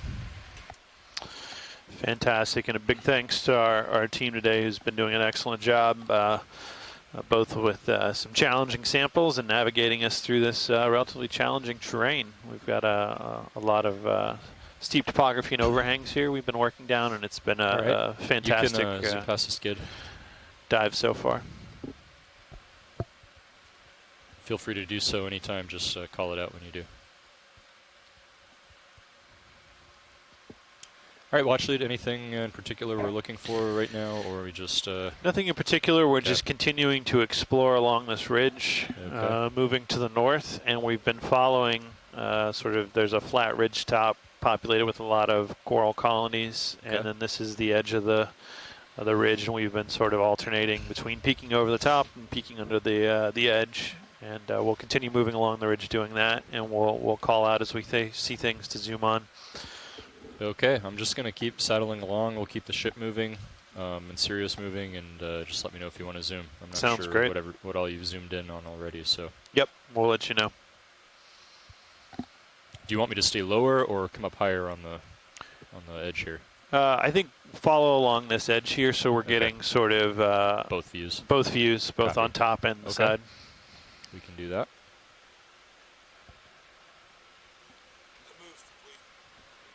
Copy bridge. How fast have they been going? 0.1. Seems reasonable. We're going to keep it there. We've been instructed to. Okay. All right. Well, and we're basically going like perpendicular. Yeah, we've been trying Sirius heading. Yeah, we've been trying to follow this ridge. I can zoom out a little. Show you. It's been wandering a little, so wherever it takes us. Okay. Yeah, well, I think probably do another one. Okay. Have they been doing like 20-meter hops, or? Yep, exactly. I think we probably have another 20-meter hop before we see that curve to the northeast. Okay. So you good for that now? Go for it. Yeah. Is that good with you, Fernando? Okay. Okay.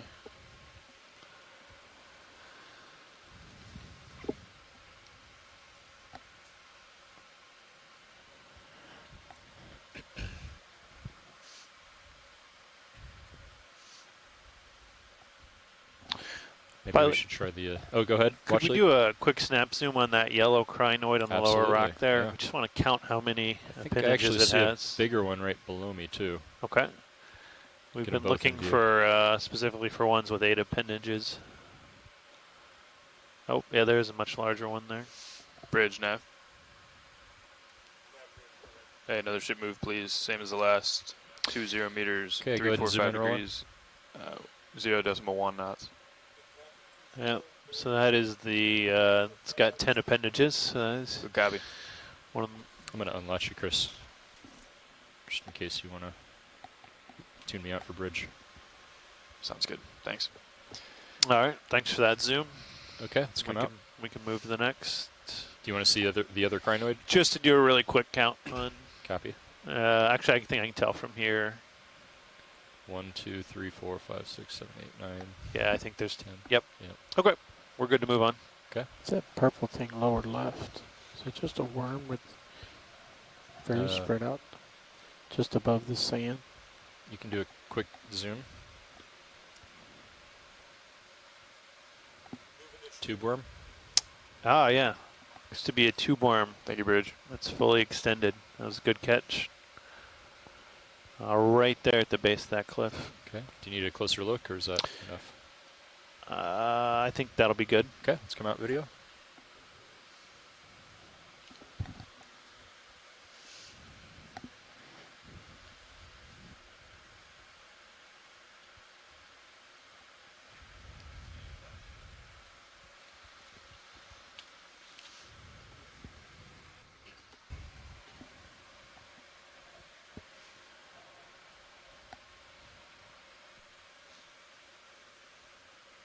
Yeah, I try to unlatch you when I'm talking to Bridge, so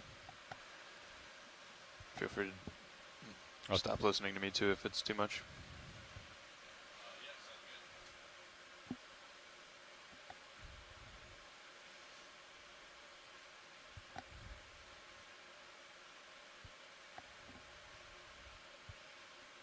Have you guys gotten? Did you do some like still cam stuff this morning? Yeah. Yeah, we tried for a fish I saw that one. That was cool. and sponge. I think Don got a pretty good shot of it. Cool. Kind of want to. Let's go ahead and video. Is it okay if we try the still cam and the lights, the forward lights? Let's try looking down like the side of this thing.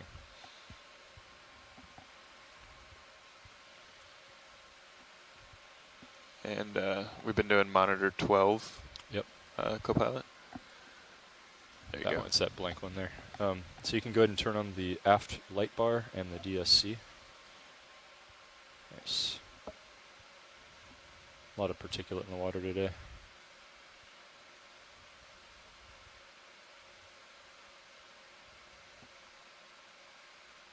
Yeah, it's pretty dark. Carl was saying you changed the focus Oh, we did, yeah. point. It was up until 2 days ago, it was like 8 feet in front of us, and now it's 4 feet or so. Okay. So basically the end of the skids. Yeah, basically. Yeah. Yeah. It's a good guide. Guidelines. There are a lot of things on that sponge. To the The port. yellow, straight ahead. And it looks like we've got a sponge there with the yellow zoanthids It's going to be a cool view. all over it. Yeah. Yeah, some really nice imagery here. Zoom in on that. Oh, it's really cool with the sponge on the top and on the side. Can we zoom in on that with the main cam? Yeah, go ahead. They're seeing this Yep. live on the Looks live like event yellow right now. zoanthids on a Okay. sponge.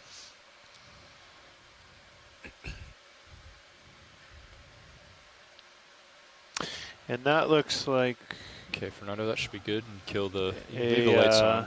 And then kill the still cam. Orokalistes or Orokalistes sponge, potentially You with can the go top tighter if you attached, like, and Roland. then the yellow Yeah, just wait zoanthids till you come back colonizing near it. the And we top. see a small squat lobster at the top as well.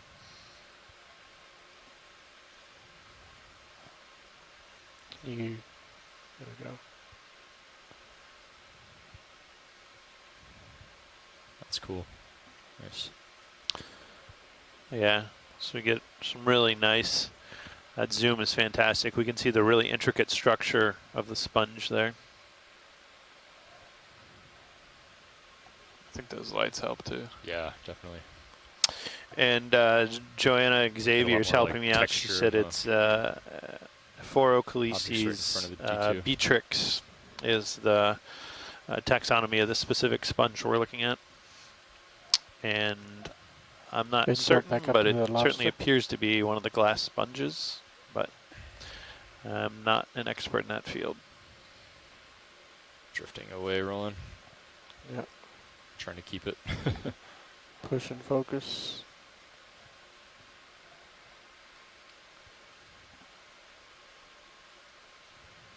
Let's come out, Roland. Just sit in front of the rock box. Yeah. I was trying to figure out why it was opening. Yeah, I think just the lip of the box Yeah. is touching. Okay, lights are clear. Okay, thanks, Roland.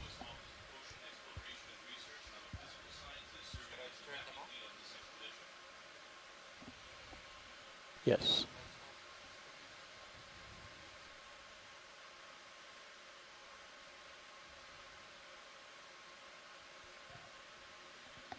Almost looks better with them on, doesn't it, Roland?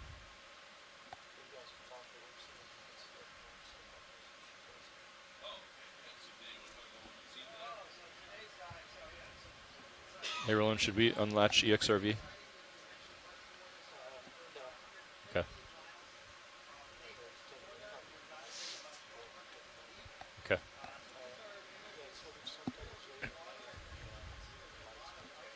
Can we try it right now? Want to try it again, Fernando? I feel like it's a little better with these overhanging. Yeah, see that? Yeah. Yeah, sure. Yeah, let's put them back on. It's a cool looking sponge. And then maybe lasers off. Thanks, Fernando.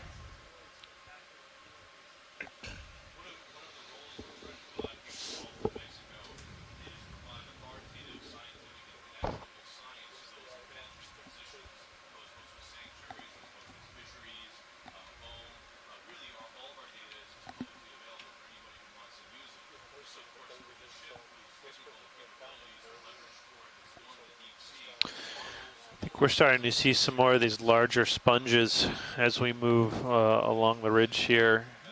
We were seeing more of the primnoid corals at the beginning, and we continue to see those, but I think we're seeing more large sponges as well.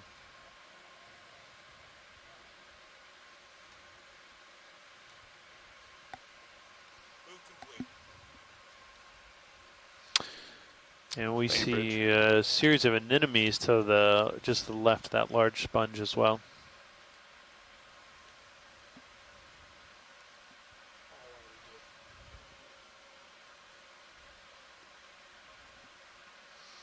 Yep, and some plumerella as well. I'm gonna unlatch you, Roland. Just latch me if you need to talk to me. Okay, thanks. Okay, pilots, that move is complete. Okay. Looks like we have enough for a little bit. So starfish up there be straight ahead. I'm gonna try to push a little closer to this sponge. Yeah, that's cool.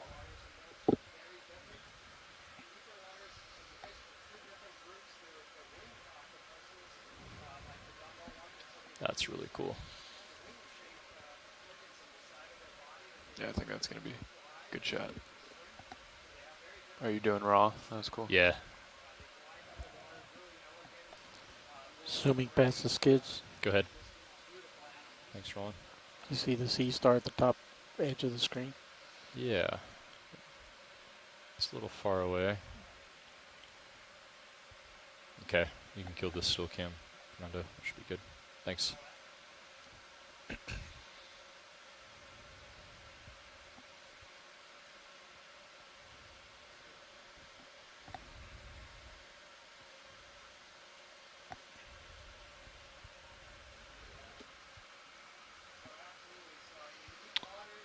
As we continue to pan here, we are seeing abundant attached organisms up on top of this platform, but also a number under the overhanging ledge as well.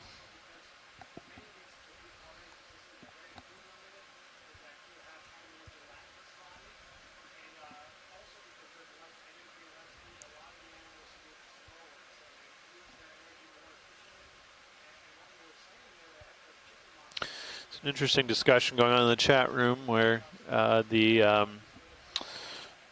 Watling was saying that So he and a Fernando, colleague, Jim Thomas, did Jeff described a Lee win genus on of the bailout amphipod plane? that actually spends its Something life happens to the living ship.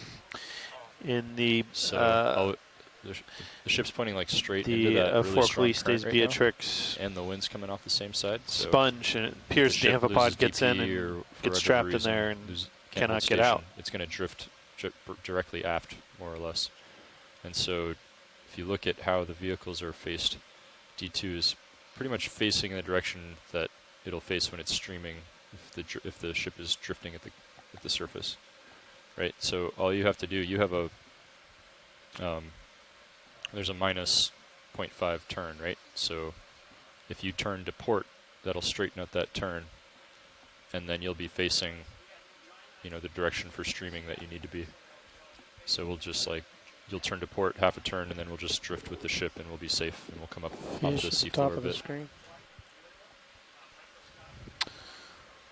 We had a fish in the far background, I'll tilt up a bit. cod back there. Perhaps.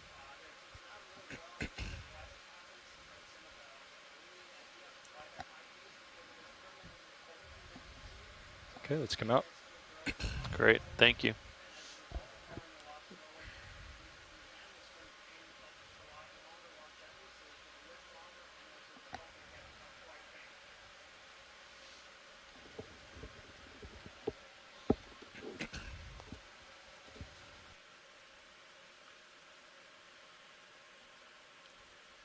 That looks like a different crinoid that just came into view. It's got sort of stripes on its arms. Can we get a quick zoom on that crinoid? Sure. We'll center it up, Roland, and then we'll have you zoom in.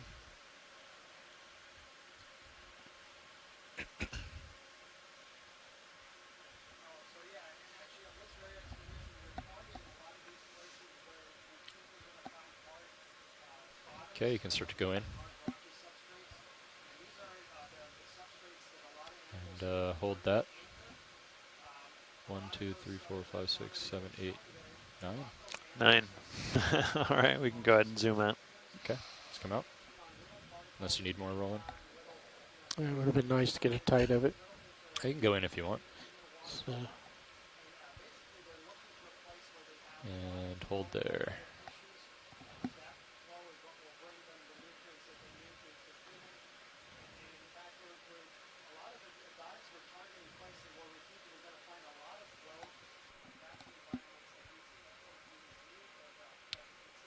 video's clear. Okay, let's come out.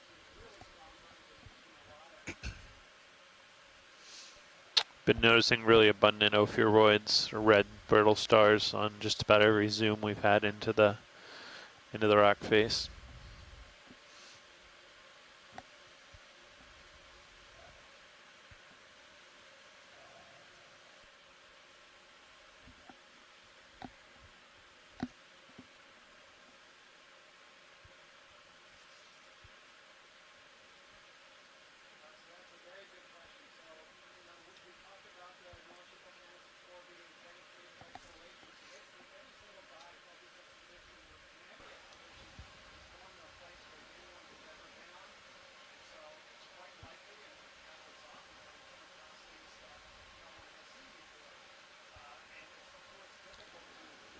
So you've been kind of right under Sirius. I think maybe we want to try to move Sirius off the shelf a little on the next move.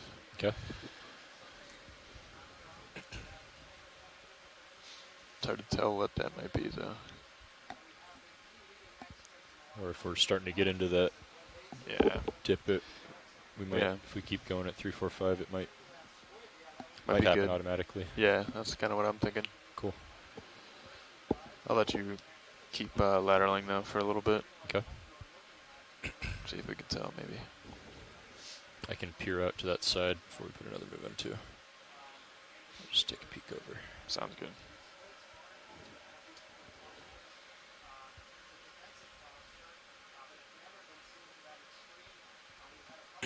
That's cool. Quite a bit of an overhang we're seeing here, and we've got a very large either coral colony or sponge underneath. You can't tell yet. Should be a nice number of squat lobsters underneath the ledge as well. What do you want to do, Roland? Just wondering if the Sirius could lead the ROV sort of more pan left so we can see more of the rock. Oh. You should be lighting it up nice. I think I'd like to keep it here for now. See a school of fish coming above the rock. Or see them. That's really neat. Fish top left. Yeah.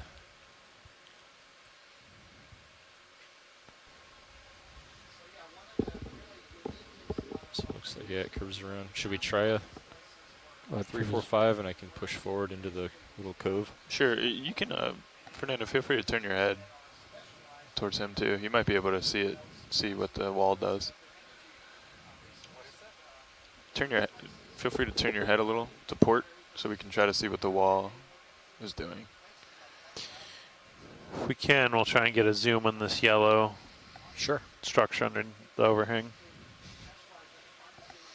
Yeah. Okay, I think 3, 4, 5 is good. Okay. You ready for that? Yeah, sure. Okay. All right, go ahead and zoom in video.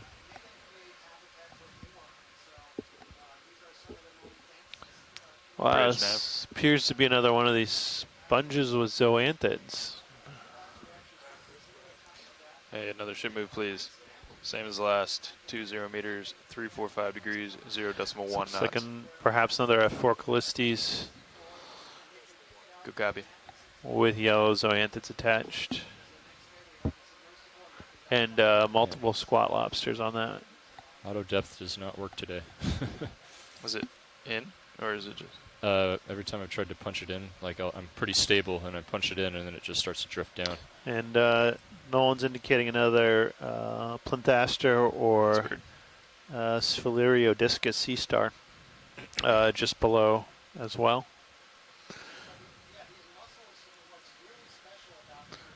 And we seem to come into an area with quite a few fish as well. We're seeing a much greater abundance of fish than we've seen for most of the dive.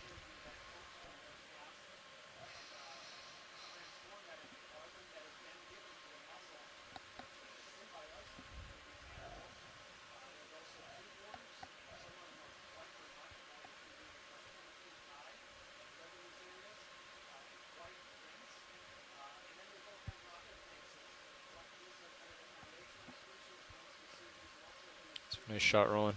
Looks good. Very good. You want love to get that school of fish. Okay, we can try. I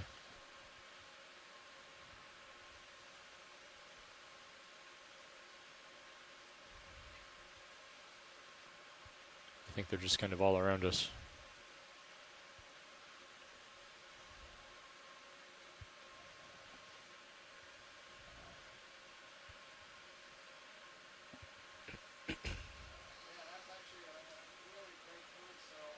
Actually, let's try the still cam again before I leave.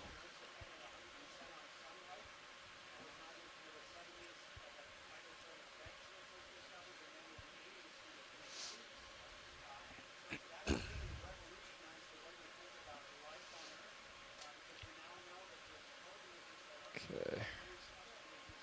Try to drift a little closer, Fernando. Just help me keep an eye on everything.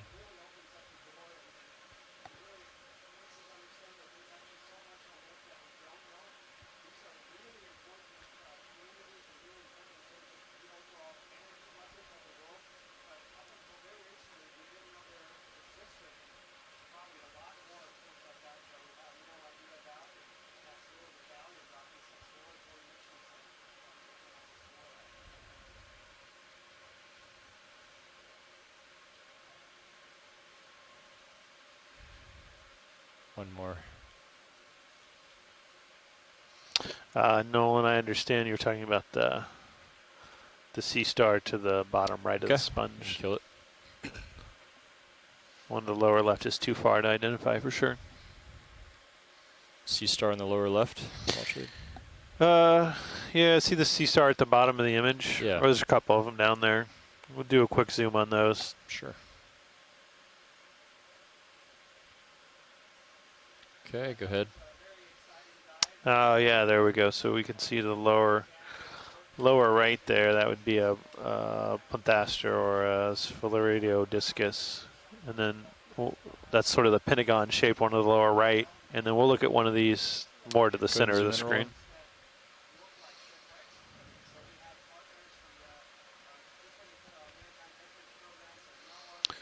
Oh. So this looks like one of the particularly white ones that we've seen a couple of times today. And I'm not sure on the ID yet. I don't think we've have Chris following along today, but if anyone in the chat room recognizes this particular species, feel free to call it out.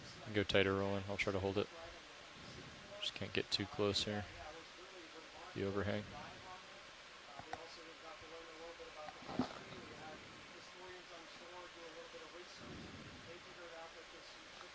That's max zoom.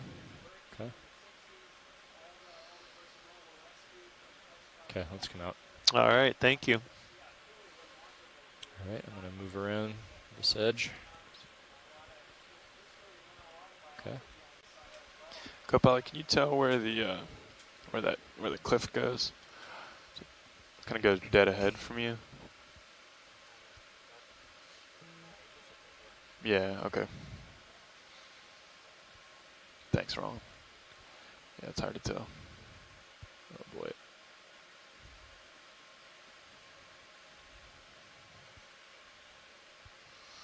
So there was some discussion on the chat room that sea star that we zoomed in on there might be Henricea. I'm going to come up and push a little forward. Try to get closer to the edge.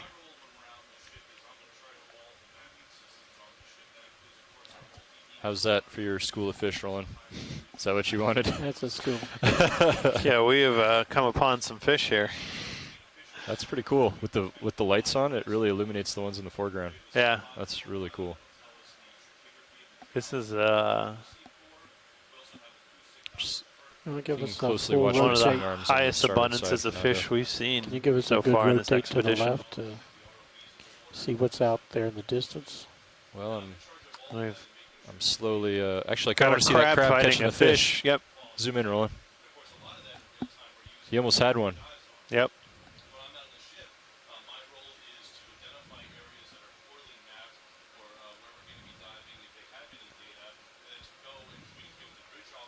He's not very good at it. No, he's That's not. just a poor hunting skills there. Oh,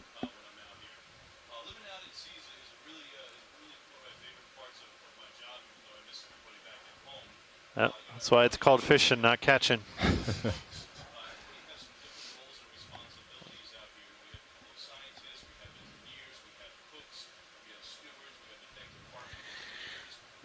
caught his own claw.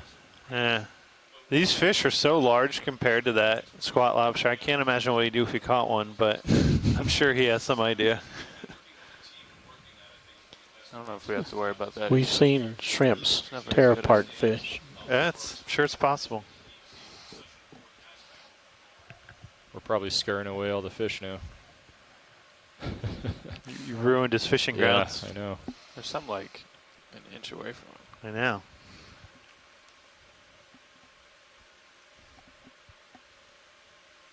Oh, that would have been really cool to see.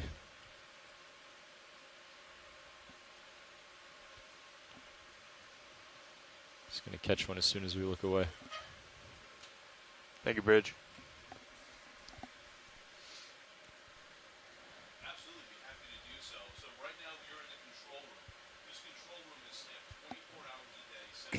Oh, close.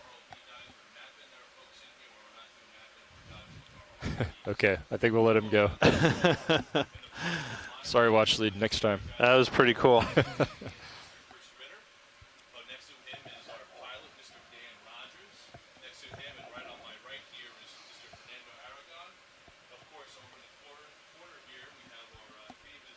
Okay, we can zoom out, Roland.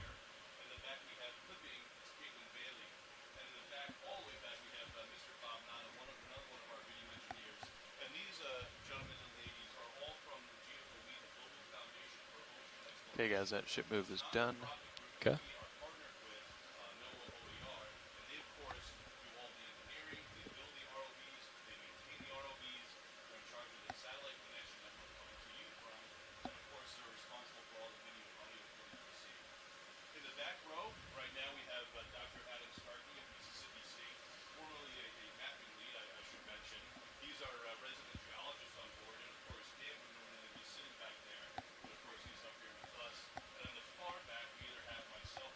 I know it's fairly shallow, but I'm pretty impressed about how much detail we get about like little notches in the ledge like this. Yeah, it is really good. It's been following it really well too. Like not much of an offset.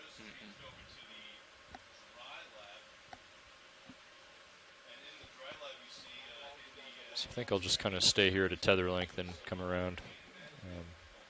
Unless actually it looks like it's much wider, isn't it? Sorry, repeat your last. Do you think we'll need to move the ship more to the north? I think so, yeah. Okay. Maybe even cheat northeast a little. Okay. Yeah, that sounds good. I might bring Sirius like 20 meters 040. That sound good? 040. Yeah, sure. Yeah. Okay. Calling in. Pushing past the skids. Go ahead. And Fernando, I'm going to come down a little bit. Looks like we have a large soft coral ahead and to the left. Ahead and to the left.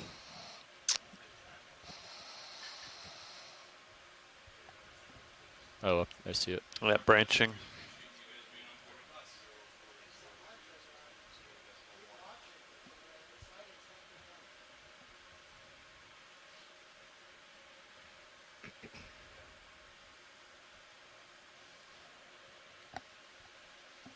Oh yeah, you can see it's just sediment on the port side now. So it's a good call.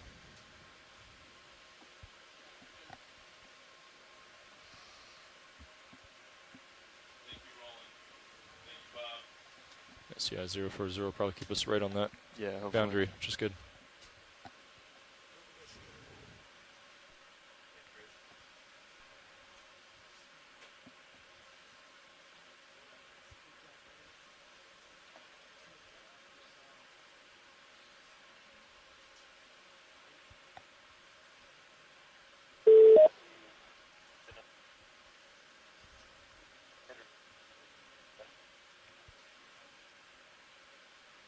Hello. Hey, Chris. Welcome, Chris. Hello. I've been sort of on and off today. I apologize. I can give you kind of a dump of the various sea stars. The Twitters have been following very fastidiously, so you can leave them on at the moment. I've managed to capture Unless, images we of start almost getting a lot everything of you've been looking backscatter. at today. Okay, go ahead and So zoom just in, to Rolla. sort I of think they wanted to see this. tune in on the ones that you just passed over. The white one, the very nondescript one, there were two of them right below the sponge. I think the people who suggested Henricia are probably right. I don't have the image quality so at on home this shot, to see the the lights are starfish actually in detail. detrimental. But the fact that it was near a sponge, Yeah. and if there were sponges on the substrate adjacent to it, would suggest Henricia, which nothing makes all that the much species water that look I've good. seen tend to feed on them. So it's got that sort of white, long-armed, very nondescript appearance. So I think that's a good guess. And as you had indicated earlier, there was kind of a pentagonal goniasterid, a sort of cookie, and as you said, that's probably plinthaster. I'm not sure Sphaeriodiscus is known from this area, but certainly there were maybe three genera of cookie-shaped goniasterids in this region, plinthaster being the most frequently encountered one. The one you saw earlier today with the really big peripheral plates, I think that one might have actually been a separate genus called Possinaster. I know they all superficially kind of look the same, but when you look at them really closely, or at least casually, sort of more close up, they actually are very different. And I also just wanted to point out a really cool record you guys made.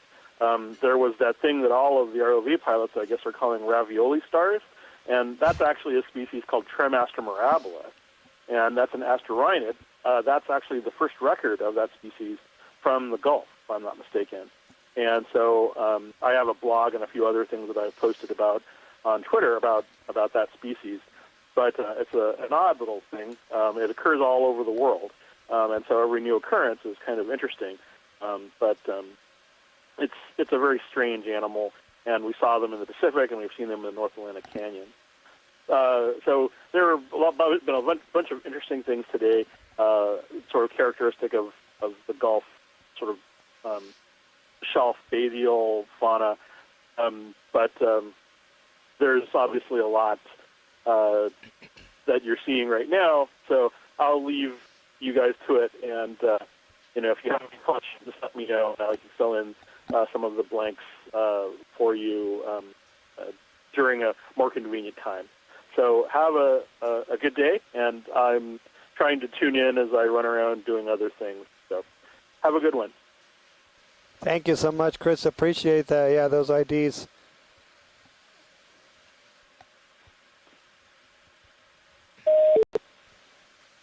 So yeah, that was Dr. Chris Ma calling in from the National Museum of Natural History, Smithsonian Institution in Washington, D.C. Our shore-based experts for everything echinoderm and sea stars in particular, and yeah, already quite a bit of new zoom past things coming out of this expedition, and then even on today's dive, as he pointed out, he has put together a really nice mission log that should be coming live in the next couple of days, just highlighting and summarizing some of the observations from the sea stars. There's some new records for the Gulf of Mexico, some potentially new species, and then also some new behavior. It's quite done. Okay. So a lot of these sea stars, we like didn't know what they were feeding on or how they live, and we actually caught on camera multiple times now sea stars that we didn't know what they feed on actually in the act. So always appreciated calling in, Chris. More east, yeah. Do 070. That sounds good. I'll wait for that one to finish up.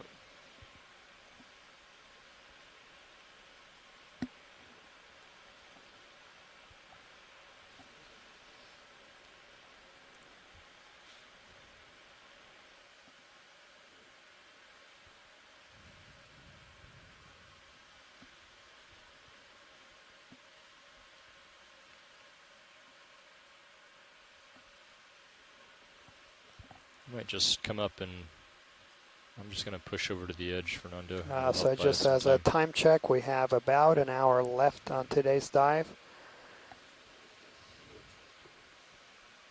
The current depth here is 437 meters. We're basically moving along the edge of a bridge in an area, a very poorly known area that's only been referred to as Okeanos Ridge, and that's because this ridge was first mapped by the Okeanos Explorer over 7 years ago. And that's a common thing that a lot of these deep sea places, they don't have names, and these informal names take hold. But it is an important area.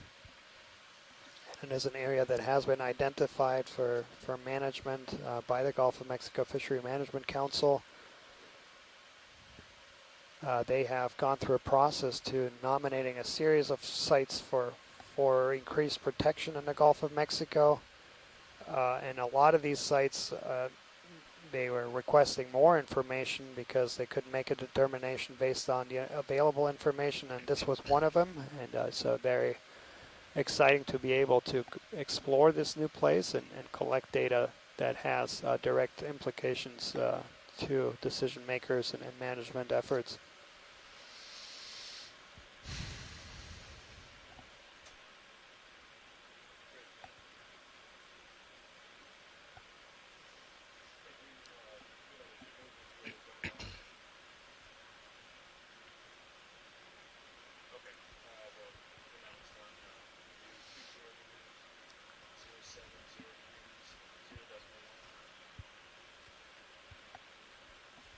And also, as I'm talking about the time check here, so for those folks that are interested in tomorrow's dive, we will have a planning call about 15 minutes after coming off the bottom. Tomorrow's dive is an area also that doesn't have a name, and we've only been referring to it as a Toe Escarpment Ridge, and that was an area that the Okeanos Explorer actually wanted to explore last December. But because of strong currents, wasn't able to do so. It's a deep site, over 2,000 meters deep, and so that's our target for tomorrow. And also tomorrow will be another extended dive, so we'll have 10 hours total from in water to out of water. So the ship has generously agreed to give us an additional 2 hours into water. And we'll use some of this extra time to dedicate some time to midwater transects. Yesterday we had our first midwater transects of the expedition, and we had a midwater team that was quite excited and got a lot of exciting imagery. We were basically diving just 90 kilometers away from here and did a series of transects from 460 meters up, and in particular was just the abundance of these pelagic polychaetes, just huge swarms of them, and the other interesting observation. So for those folks who have been joining some of the deeper dives here on the West Florida Escarpment, we did 3 dives prior to yesterday that where we documented pretty much every place where there's a little crevice or a crack, you could see dense aggregations of these pteropod shells. And on yesterday's dive, we got to see quite a few of these pteropod shells in midwater.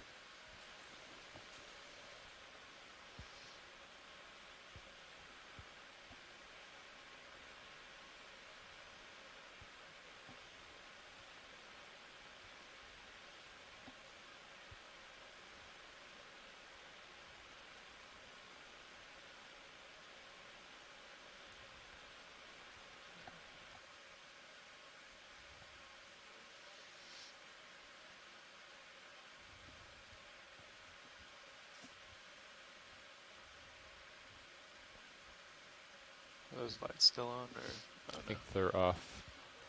Oh, they are. Yeah, maybe we should turn them on now that we're back on an overhang. Is that okay with you, It's video? up to you guys. I'd like to have them on.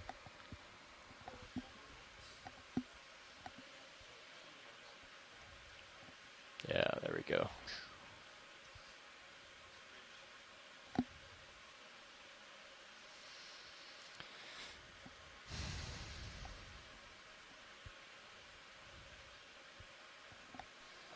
Yeah, that gives me a much more even distribution of light.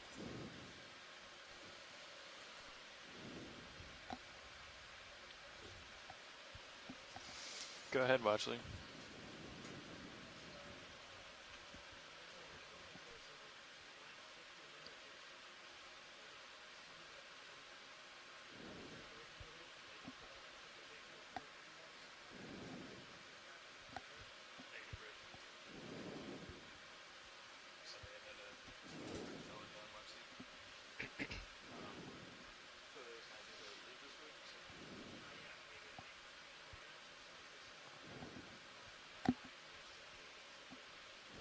Yeah, you can turn your head, Fernando. Just keep an eye on the sonar.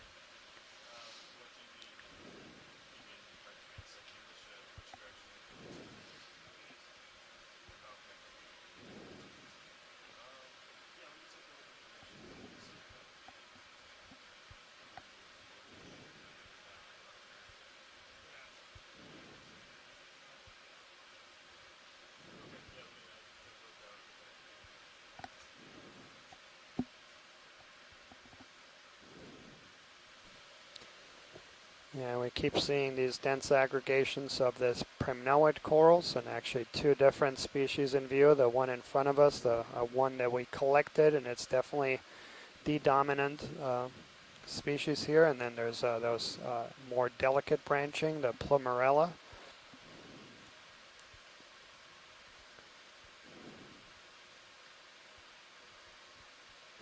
And yeah, we can see quite quite clearly. Current has been an issue on today's dive, so we've had actually tether is kind of blowing in that direction, so I think it's okay. But currents that started at 2 knots and then are approaching 3 for part of the dive. And but yeah, our piloting team and our bridge team have done an outstanding job in making this still a great dive.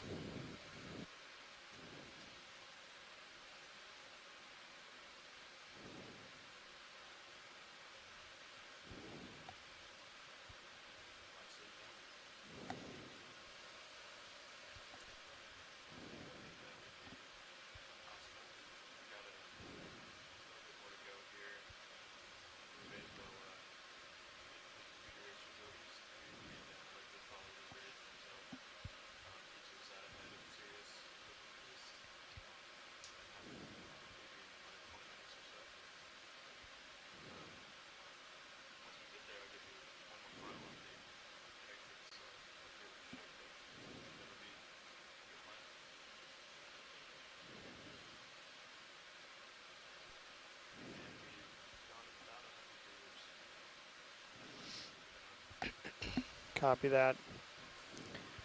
So yeah, just update shore-based science team. Another 100 meter transect is complete. this looks pretty cool off to the port side.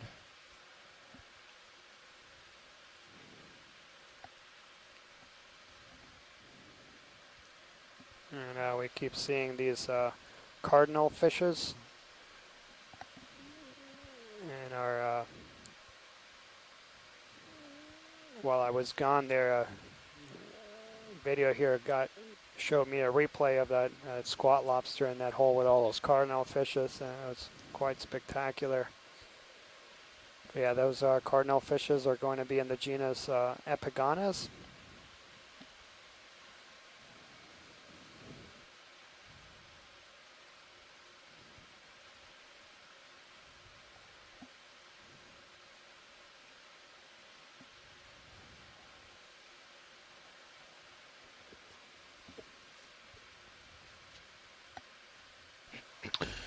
We're seeing a few more of those stalked glass sponges just under the ridge to the left there. And I don't know if she's on the chat room, but I think Tina had mentioned those were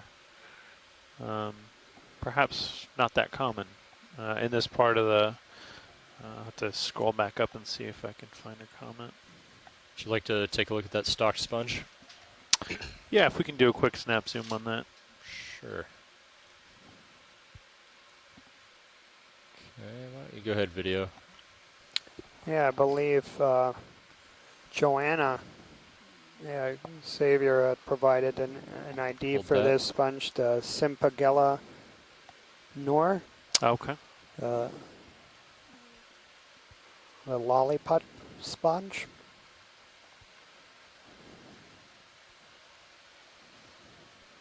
Okay, let's come out. And yeah, one thing to point out, so yeah, today's dive basically for those folks that joined more recently, I see a few new names in the chat room. So we basically started off the dive just on the bottom. This is a wall that rises about 50 meters off the seafloor from about 500 to, I don't know, 450 or so where we are now. And this ridge actually goes for really long distance. And it actually connects many of these habitats that have been identified as priority areas for management actions. And that's a theme that we've been investigating on this expedition, and is to try to understand, what happens in between these boxes that were identified as priorities. Because one of the important thing is just from the maps we have of the area, there is a lot of really interesting topography, and there's a lot of interesting mounds. And yesterday, for those folks that joined us, a lot of those mounds that from the maps look quite high and have about 50 meters of vertical relief, and some are a couple hundred meters across, are these spectacular aggregations of corals. And so yeah, ground truthing those existing maps and giving them giving the color that we see in these images, and trying to understand what kind of animals are there. Because just from the maps we have in this area, there's a lot of complexity on the seafloor. And then there's also a lot of area that hasn't been mapped, and that's something that our mapping team has been doing a great job every night. You can go past the skid video. Spending as much time as possible.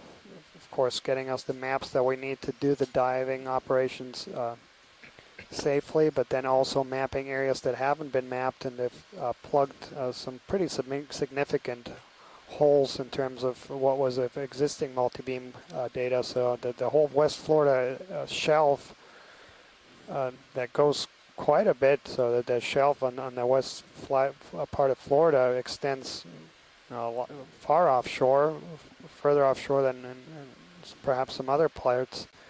And the biggest part of that area hasn't been mapped, and this is where we've added some data, and also added some valuable mapping data in the western part. Yeah, that's exactly right, Daniel. And that's really not just this expedition or this year, but this builds on a legacy of Okeanos explorers' work in the Gulf of Mexico, going all the way back to 2011, 2012. 2014, okay. And then of course 17 and 18. And the ship has been in the Gulf numerous times. A legacy of mapping that's created, as you mentioned, maps all the way across the Gulf of Mexico, and then also a series of dives. And you'll notice as we get through these dives, we'll mention, that's something the Okeanos saw in the Gulf in 2012, or that's something we saw in 17. And of course, also we're just south of Okeanos Ridge here, an area that's named after the ship because it mapped it. So a real legacy of exploration in this area for the Okeanos Explorer and the NOAA's Ocean Exploration and Research Program. Okay. And off the ridge, and do some exploration out there. Okay. So I was just going to absolutely, because those maps provide the foundation for future like you have been. Exploration. Then once we're those maps are necessary for any submersible dives here, but they're also what's necessary for management. I think so, because it looks like it kind of goes off beyond where my but even though there is a tremendous legacy here, and multiple years of returning, there is still a lot to be done. How's that sound? Sure. Just based on course estimates, with you, about Fernando? half of the exclusive economic zone of the U.S. in the Gulf of Mexico hasn't been mapped at a high resolution with modern multi-beam. And still a lot of holes to cover. That's absolutely right. There's a lot of work to be done, which means anyone interested in a career in ocean exploration and mapping, certainly there's going to be a lot of opportunities well into the future for that. And you know, a number of years back, Larry Mayer, a scientist at the Center for Coastal and Ocean Mapping, estimated that if every ship with a multi-beam sonar in the world set out and started mapping non-stop, 24 hours a day, 7 days a week, it would still be a couple hundred years before we got all of the oceans done at a high resolution. So a lot of work to be done, and some technological focus now on developing things like unmanned underwater vehicles with a specific focus of long-term mapping operations. So a real focus there that will continue to yield fantastic benefits for the scientific community, the management community, and continue to, I think, better inform us when we have opportunities to do these focused ROV dives and get these really close video looks. Having great maps of more places will only be to our advantage. Yeah, and that's, now you talked about emergent technologies, and that's also something that the Okeanos Explorer has been supporting. So traditionally they have split their time between mapping only legs and then ROV and mapping legs, but also increasingly they're providing legs for emerging technology demonstrations and testing new technologies. There's a lot of course, very exciting technologies being developed with autonomous underwater vehicles that can get really, really high resolution maps. And yeah, so many exciting things to come in the coming years.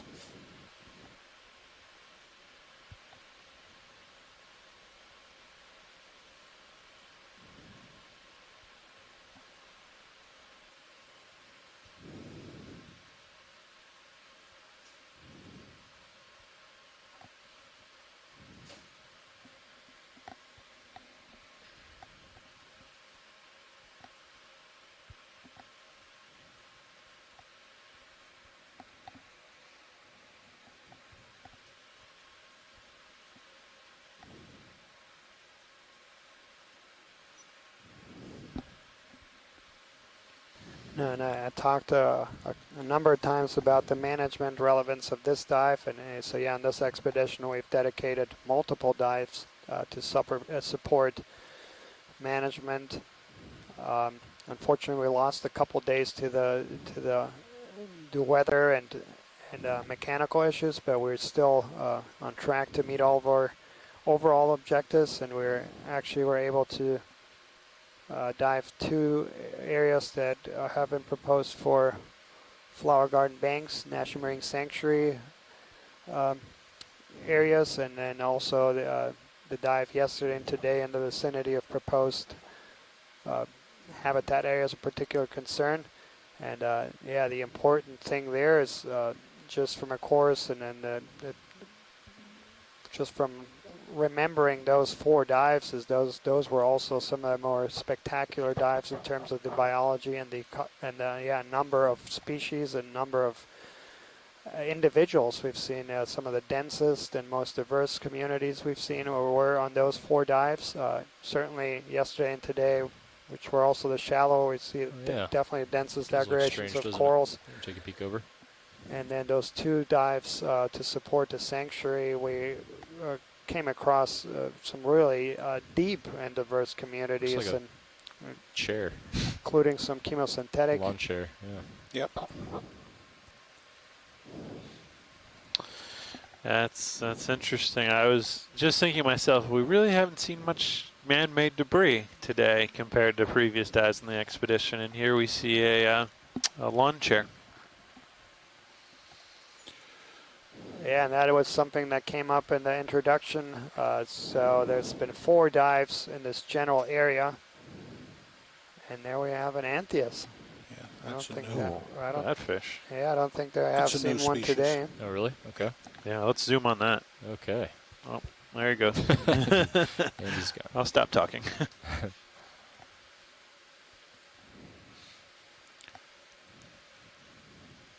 He's got the chase launcher back there. Yeah, he's gonna just hide out behind that rock. So yeah, it looked like an Anthias, possibly Anthias woodsi. Can't have that tail though. It's quite long.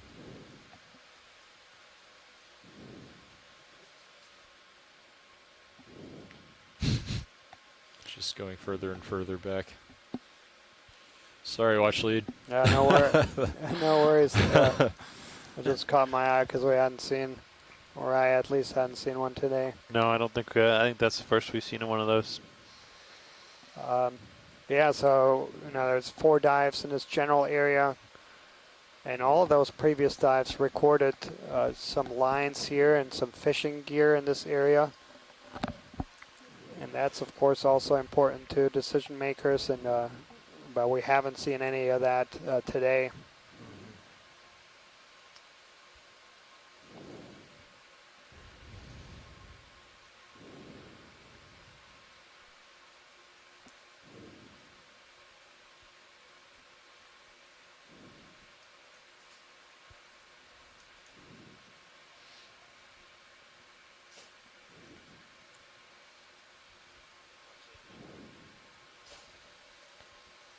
Go ahead, Nav.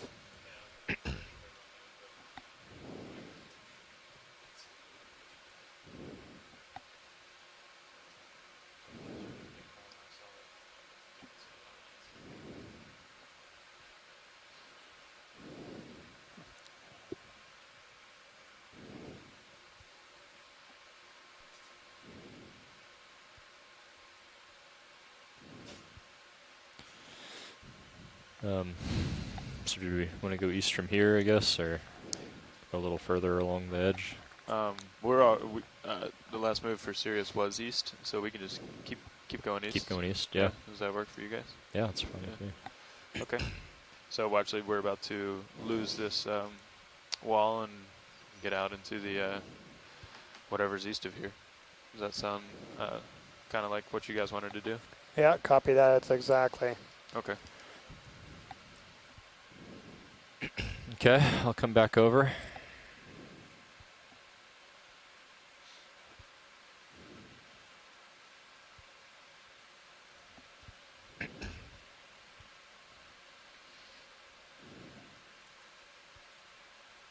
Yeah, just to update our shore-based science team. So we have about a little over 30 minutes remaining in the dive, and we spent the vast majority of the dive on the edge of this wall and documented that there's a lot of animals there, an extensive community, and I think we've established that there's a lot of life there, and it's the same community is extending for a long time. In the last half an hour, we're just going to transverse and basically move perpendicular to get a sense of what's on top of this ridge. There's a couple stair steps here, but just good information to have a general idea of what's up on top here in the little amount of time we have, just so we can use this dive kind of to get a general sense of this overall habitat. If you look at the overall map of this area, it's basically a big ridge and then a big plateau up on top. And so we just want to get a sense of whether all the animals are just aggregated on the edges of that plateau, or whether we also have quite a few animals on top.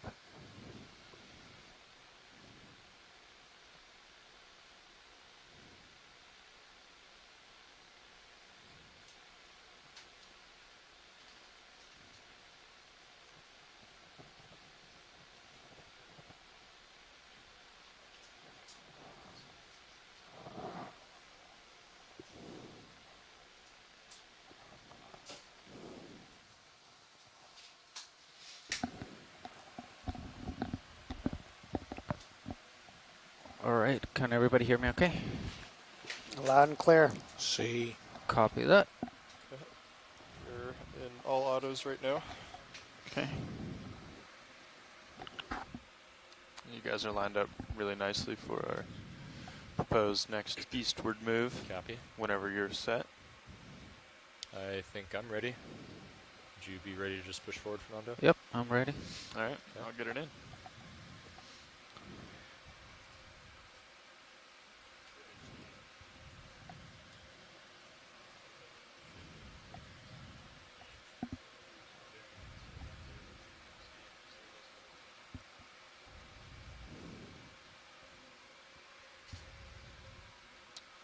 So you still got auto head in.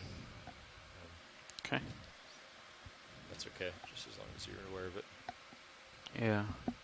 There's a little bit of current that's going to come into your face and push you back. All right. Yeah, if I get too far back, just let me know. I'll try to Yep. be checking. Do it good for now.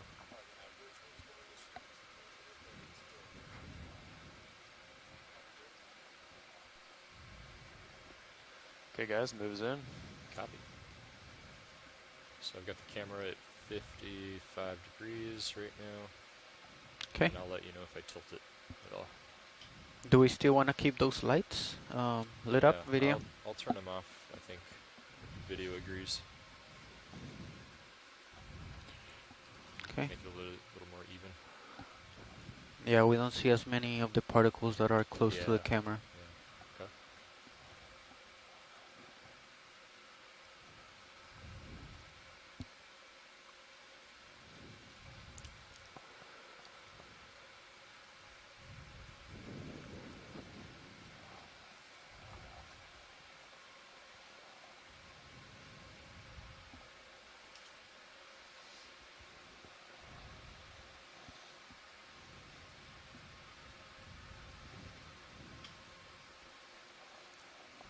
Let's come in partially video. Is that just Sponge. sponge?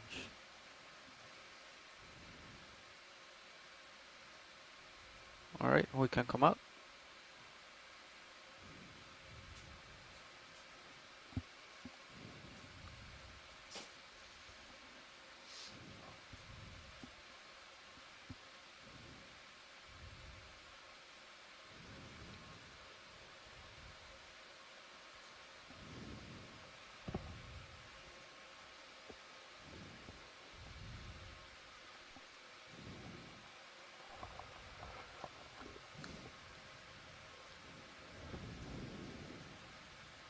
Can we actually just colony bottom slightly left, brownish looking? Just almost dead center, but on the bottom. Okay. Fernando, I'm going to tilt down to 65 Yeah, and degrees. already just Copy. moving a few tens Alright, of meters partial away in from the ridge, video. we see. Hold right there. Is that the one? Yep. Watch lead. Okay. So let me just center it. So yeah, we see a lot of those primnoids, which were really All right, dominant next to that, Come in tighter. have That's good right there. gone Hold. away, and so that looks like something dead that's overgrown now. Yeah, thanks, video. Yeah, so this is probably a. All set, Yeah, I pilot. see several hydroids on there. Excellent, thank you. All right, video, we can come out. Yeah, but we see already in the distance, saw several bamboo Bringing camera up. corals, and those were not very Push forward a bit. Yep, pushing forward. abundant. Yeah, we're certainly seeing a change in the habitat here. Yeah. Yeah, we're seeing more sediment than we had earlier up on top of the ridge as well. So all in all, just the entire benthic habitat shifting slightly, resulting in a somewhat different assemblage of organisms. Yeah, and here we have a black coral. Can we make sure we have lasers too? Bring your lasers on. Excellent. Perfect. Thank you. That's excellent. Yeah, we can just keep. This big one right here? Yeah, no need to do a snap zoom, just so we have the lasers for sizing. Okay. Let's Perfect. come partial in while I fly over it video. Right there, that's good. So this is going to be Aleopathes. And we've documented a number of these of different colors and different sizes. All right. And then up ahead, I saw several bamboo corals. Let's come in a little bit.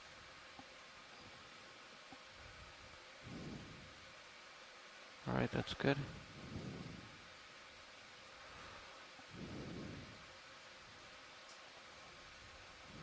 All right, we can come out whenever you're ready, video.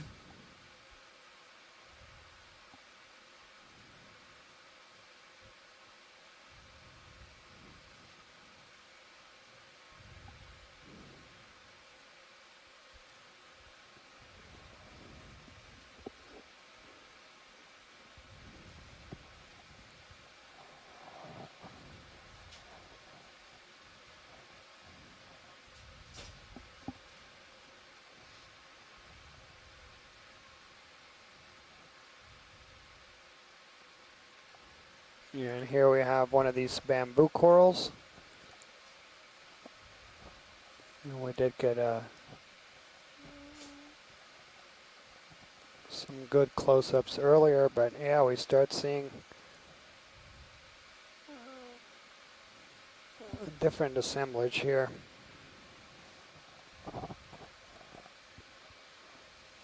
So yeah, that colony right next to the lasers, if we can get a zoom in there. Copy. All right, let's come partial in video. Hold right there.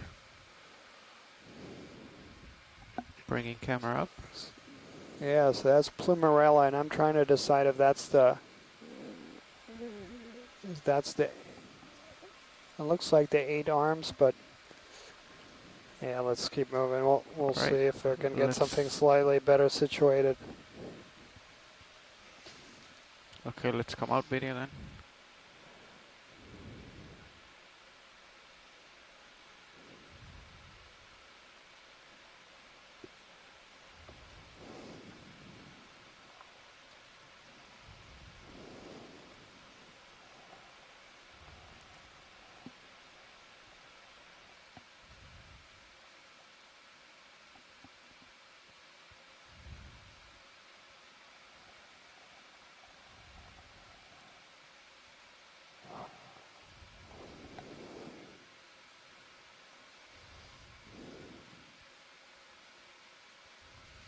Yeah, definitely a lot more sediment, and I mean, still a lot of hard rock. And Tilting up.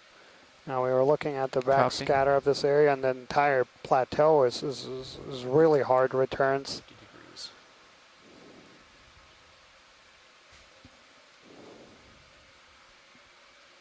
Ship track is like an etch-a-sketch. She's trying. She's trying hard, yeah. It's a lot of current. Yeah.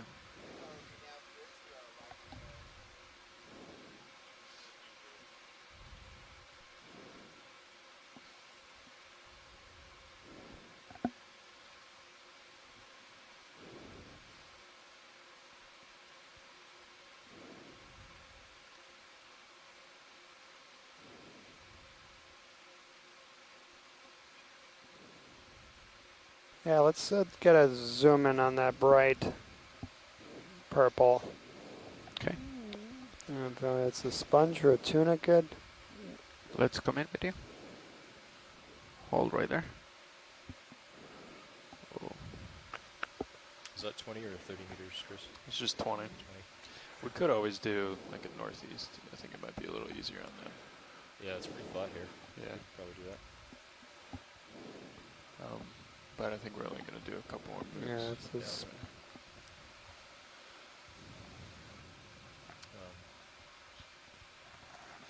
Do you want to try to adjust or try another 20 meters in this bearing?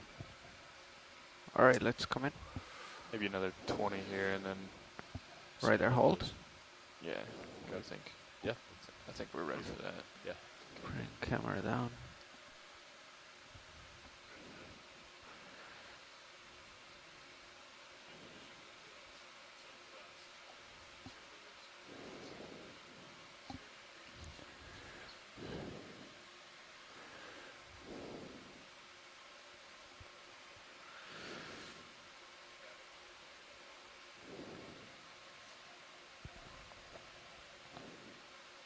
Excellent, thank you. Yeah, so yeah, Nolan thinks it's a demo sponge. I'm flipping through here and seeing if I can find something close, but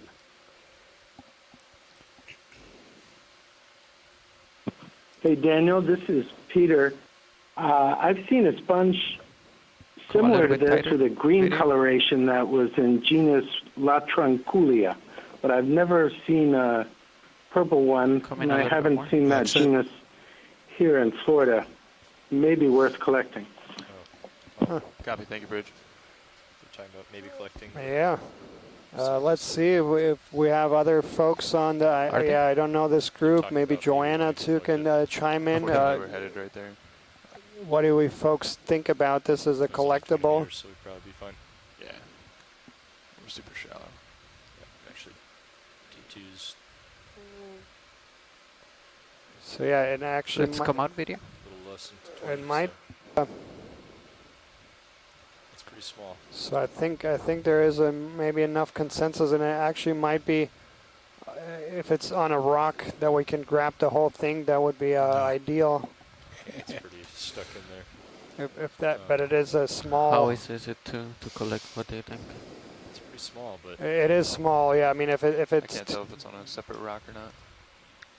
I think it's in between those two. Maybe we can come in video a little bit. Yeah, it looks to be on a small rock. So yeah, so Give it a shot at least. it looks small, but yeah, if you think it's going to be too difficult, we only have about 20 or so minutes. So whatever you think is, if it's it's true. Okay.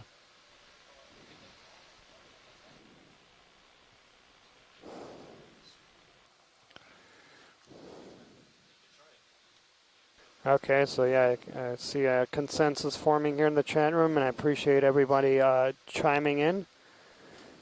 So yeah, we'll try to attempt this. This is a small collection, but Okay, watch lead. I will try it with the claw, but I can't guarantee I'll get it. copy that. So let me just get stable right here, and then Copilot, can you push the joy lock in? I think right there. Can you go ahead and push joy lock? okay. Pretty hard on the verts. Okay, so maybe go a little bit. Yeah, and if possible, Right there? probably the entire rock. That'd be Or- the best way to collect it, because that's going to disintegrate otherwise. Okay. Sure, lock us in. Maybe put in auto heading as well. We'll just maintain that. Yeah, it's Okay. And then So my last Copilot told me that we had two.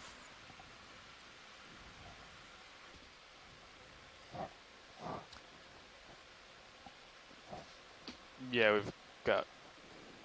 We'll put it in the port. Make it. shift this forward a bit. So Fernando, what I'd recommend. So let's talk through it before we bring the arm up. I'm going to tilt down in Sirius. Yeah. Maybe come up a little bit. That's probably okay. So what I'd recommend that we do first is you're just going to bring the arm out and close the jaw and just kind of try to see if that rock that it's on is loose. Personally, I suspect that it's probably not loose, but we'll see. You can then, if it's not, you can see if you're comfortable, if you can get the fingers in there, and, try to grab it in the fingers at least, and maneuver it into a way where you've got it stuck in the claw. But it is pretty small, and it's probably pretty brittle, and will probably fall apart if you squeeze it too hard. Yeah, It's gonna be a fingertip. Yep. So definitely, let's give it a shot. And it's a very difficult one. It's very small and it's very fragile. And if you think it's gonna be too difficult, it's okay to say that. It's not an easy sample, so. Do you want to get the buy box open before? Which one had the floater in it? We want to go port outer. We're gonna go port? Yeah. Okay. Yeah, I can open the drawer first. Just so if he has it, we're not waiting on it. Yep. And then, so what I recommend before we turn on hydraulics is just what I like to do is I like to check setup. And you see force feedback is on, just so you don't have to touch it, but you just verify that it's on or off, right? And you can hit exit at the bottom, and then go to test, and display pots, and display all.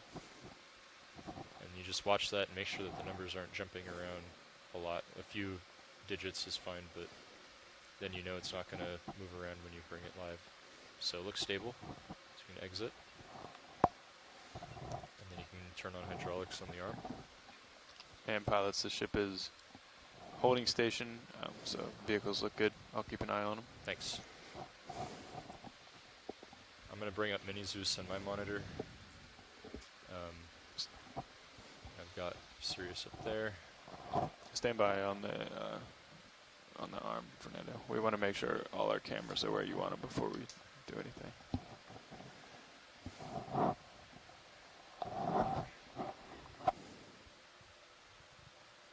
Yeah, there you go. Right there. Now I'm going to extend the bio pin and yeah, why don't we let's see if you think you can grab it, and then once you go for it, then I'll open the drawer. How's that sound? Okay. Okay. You can put in the grip lock. Yep. Go ahead, Nav.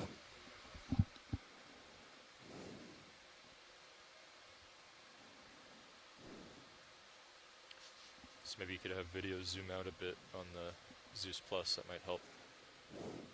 Does that sound good to you? Okay. And I'll take your camera. And I'm going to tilt up a bit. That's very small. Actually, I'll just give the rock a nudge and see if it's loose.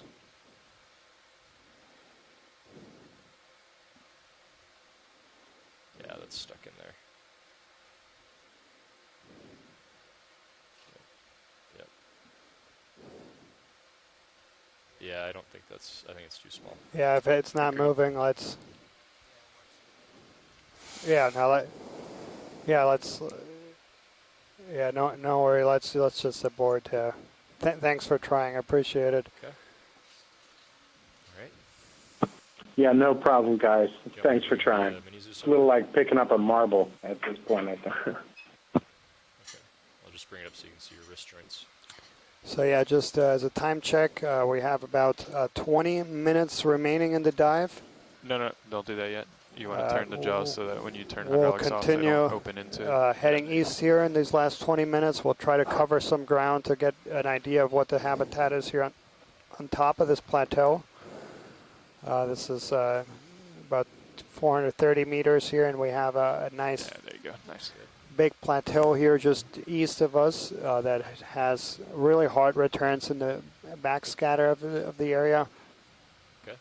So we'll just get a sense of what's here. All right, ready to spin down hydraulics? Clear? Okay.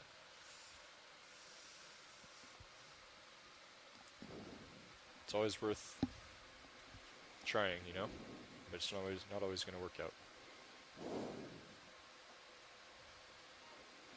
That's where we need Carl's suction sampler. So I'll bring your other camera back up.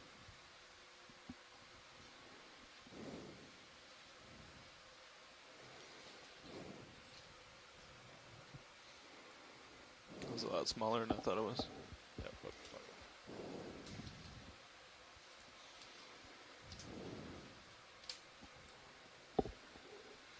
Okay, I'm tilting up a bit, looking 70 degrees.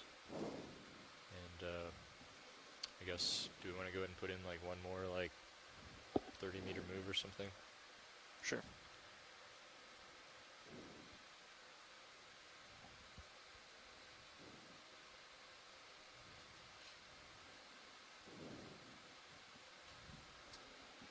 East still good?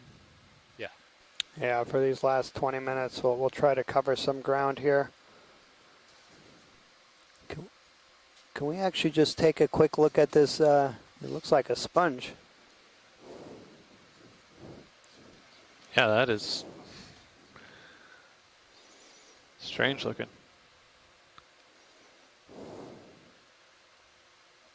No, some tube worms.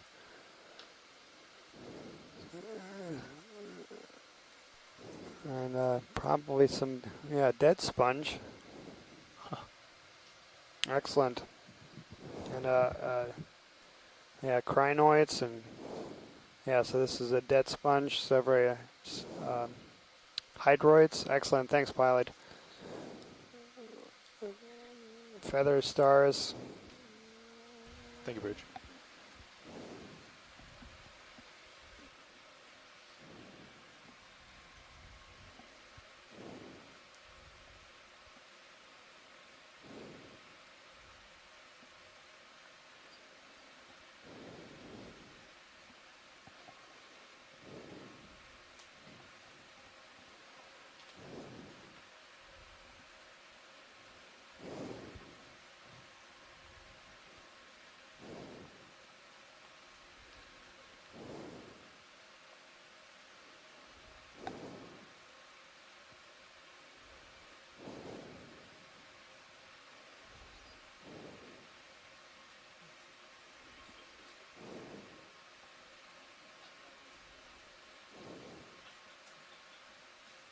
Okay, tilting up. Copy. Looking 45 degrees. So we also keep seeing these large sponges there, and I believe we had a couple tentative IDs that Poisson stellara. Also seen a number of these very large anemones. That looks like it's in the family, at least the Exosalactinae. Okay. Very characteristic. Coming slowly, video. Those Hold right there. ends on the polyps. And the genus Exosalactus has a very similar kind of overall morphology. Okay, come in.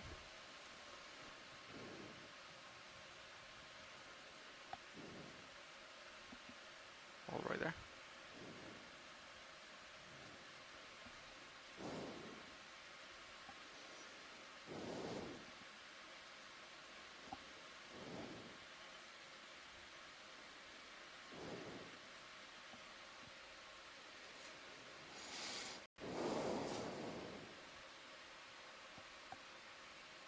All right, whenever you're good, we can come out.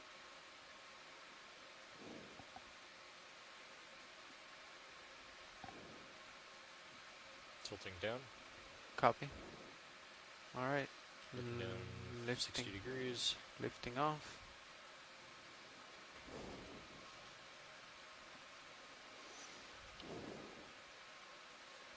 Okay, bringing camera up.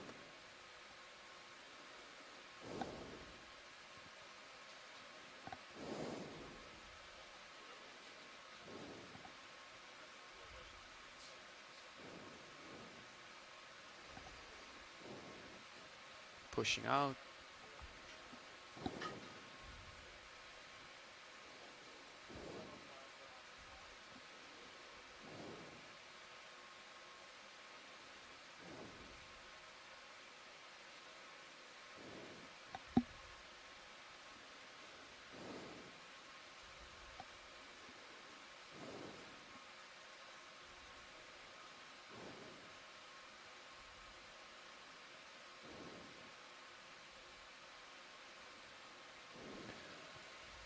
So it looks like just superficially as we're going east that the current is not as strong here, but I don't know if that's just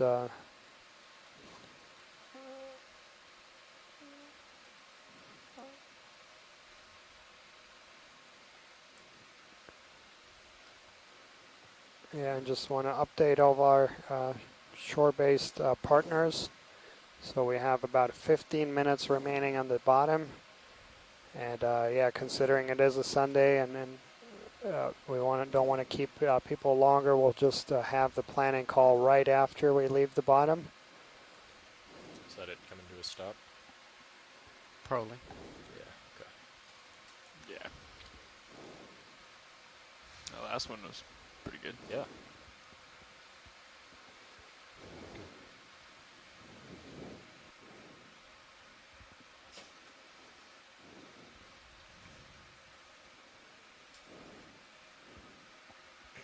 Do we have time for one more move, or? Oh yeah. Oh yeah. Put in another 30, see how far we get. Sure.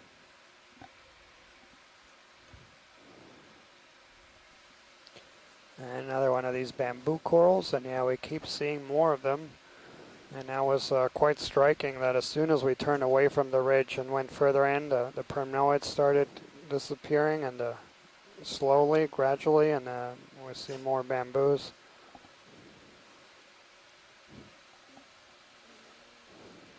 And there you can see quite clearly that it's a bamboo coral. You can Let's see the come in a little bit, exposed Peter. skeleton on the bottom. I think I landed a little bit too close, but let's see. Pretty stable right here for a shot. And you can also see come branching in. just above the node.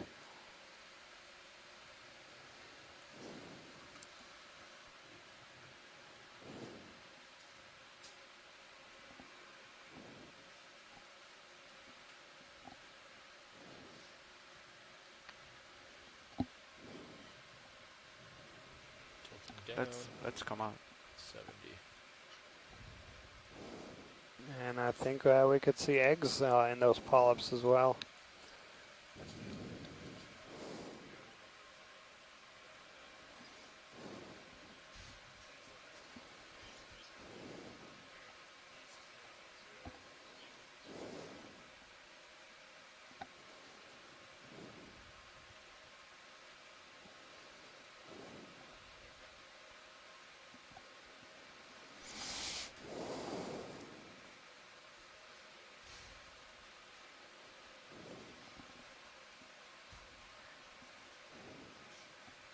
Tilting up.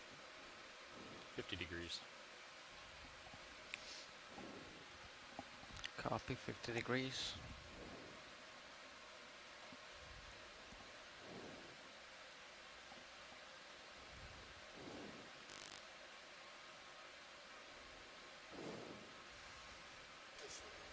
Thank you, Bridge. Yeah, that's an unusual shrimp.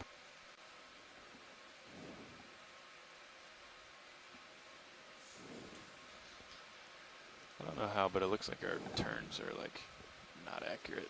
Sirius is 0.2, but it's like 90 degrees off. How's that possible? Might be rounding from 0.24 down to like 0.2. So it'd be a quarter turn. Yeah, I guess so. Right. Might have, or the heading might have been just like 10 or 20 degrees off when we zeroed this morning or something. Just that one wasn't as bad as I saw it earlier. It just didn't look right, but yeah, I guess that's makes sense.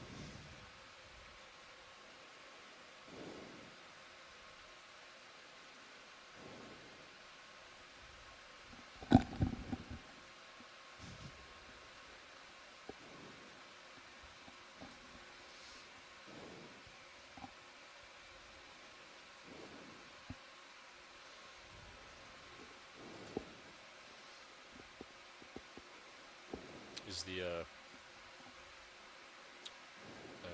current and the depth profile pretty much is it pretty much the same direction all the way up, or? Yeah, it is the same direction, but it very much changes in magnitude. Okay. I can show you. Sure. It crescendos up, if you will.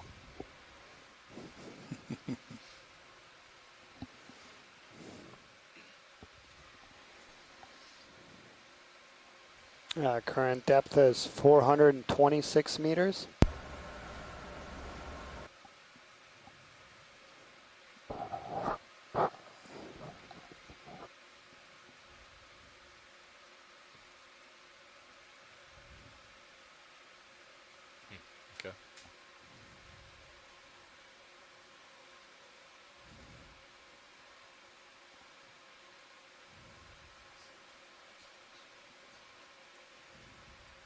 Yeah, maybe if we can zoom in on one of these unbranched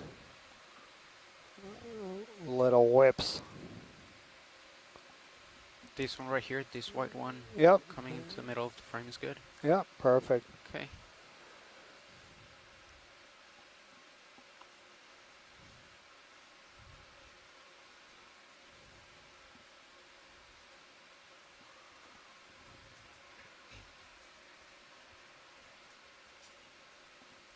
All right. Partial in video. Hold right there.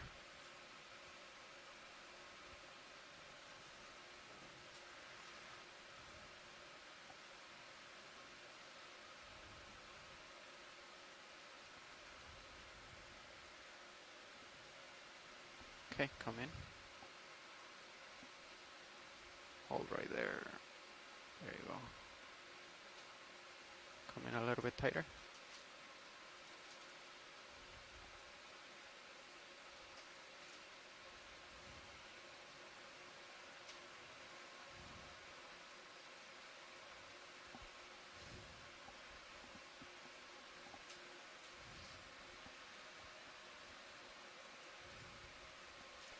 Yeah, these really dome-shaped You can zoom in a little bit more video polyps. if you want.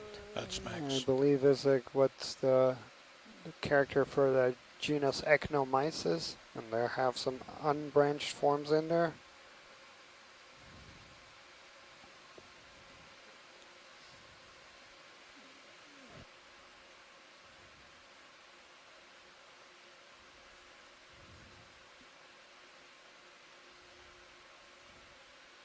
Do you want to get the base or the tip watch lead, or Yeah, let's just pan down to the base and then we can continue. copy that? Slowly rotating down video. There's still a Nephron octocoral next to it. Excellent, thank you.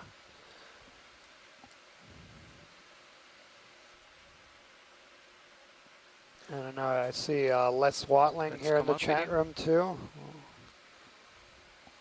But yeah, hard to say. Okay.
That's the end.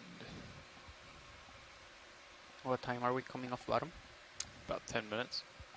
Okay. Get another short one in if you want.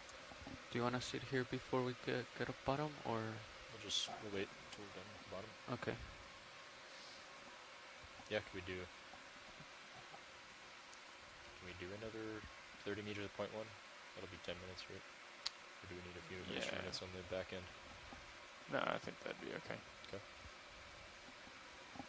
Double check. Let me do some math here.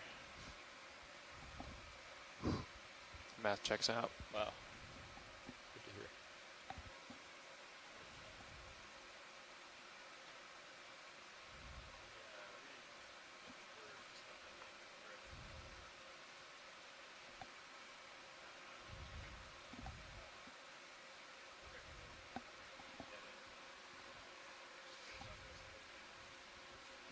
Oh, because it was 30, not 20. That's right.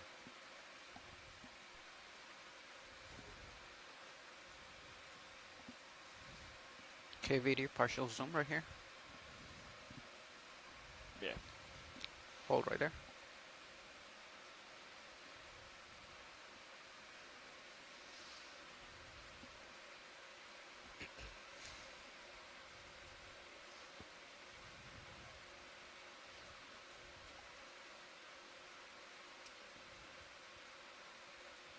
Come in a little bit tighter.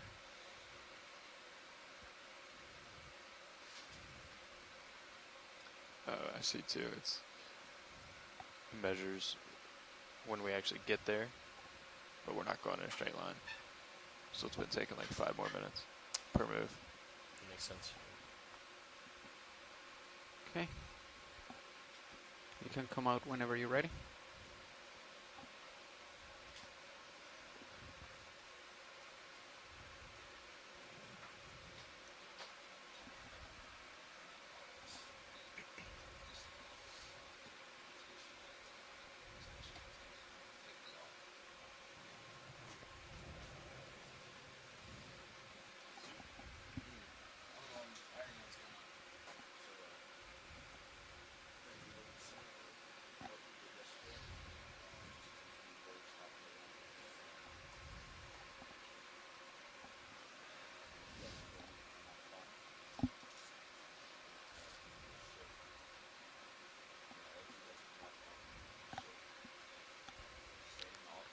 So the idea when it's time is just to come off bottom, and then I don't know if the ship's gonna come ahead, then you turn. I'm not sure they're going to come ahead. Okay. Because, yeah, well, over ground anyway. Right, we're going to be going backward over ground. Half a knot through the water is going to be. Oh, we're really point. shallow, so Yeah. it's like pretty much okay. Yeah. So that's why it's going to be a little tricky because the ship will be going backward over ground. Okay. So in that case, we just come up. I'll come underneath, turn around. Well, we'll see. Yeah, we'll have to kind of.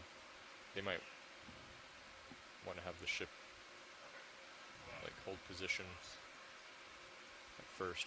Well, Bobby's talking to Nav, so we'll get it worked out.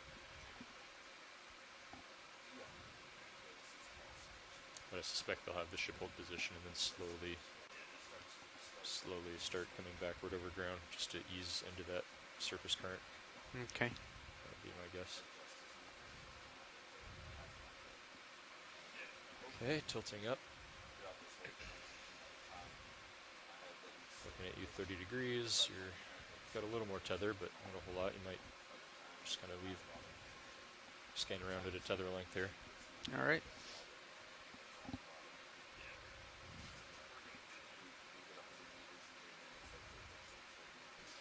This is, I believe, at least the first one I've seen, the first golden crab today. I don't know if we spotted one earlier.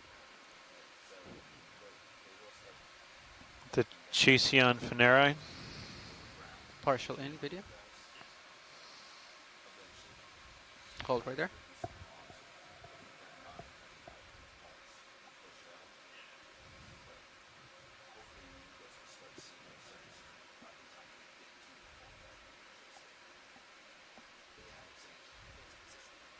Copy, bridge.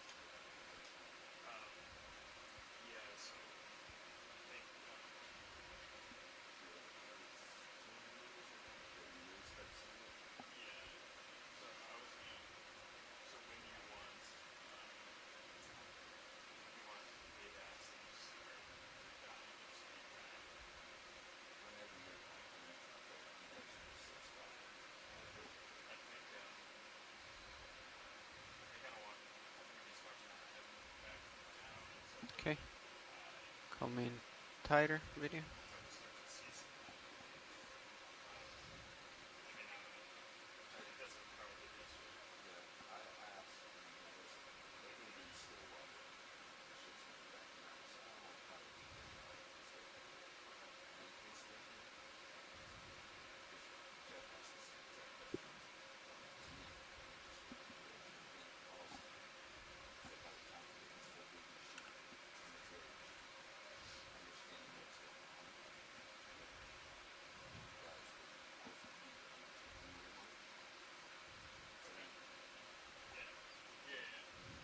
Can you come in a little bit Yeah, if tighter? you look really close, you can see a whole bunch of barnacles on the carapace there.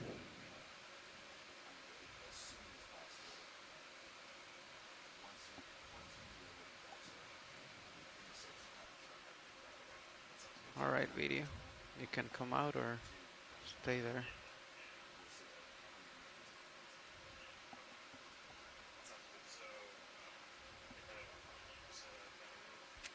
All right, lifting off.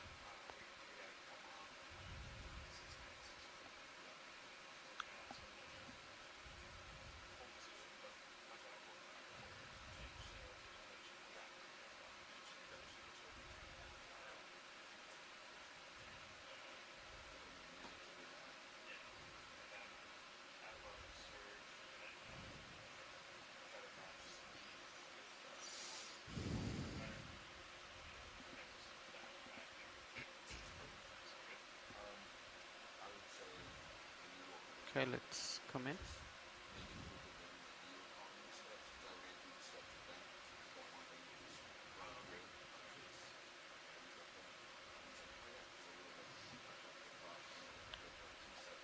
Okay. We can come out. Hermit crab on the next rock to the left. Okay. Just a little guy. Yep. See if we can get it into the frame. Hold right there. Tilting down.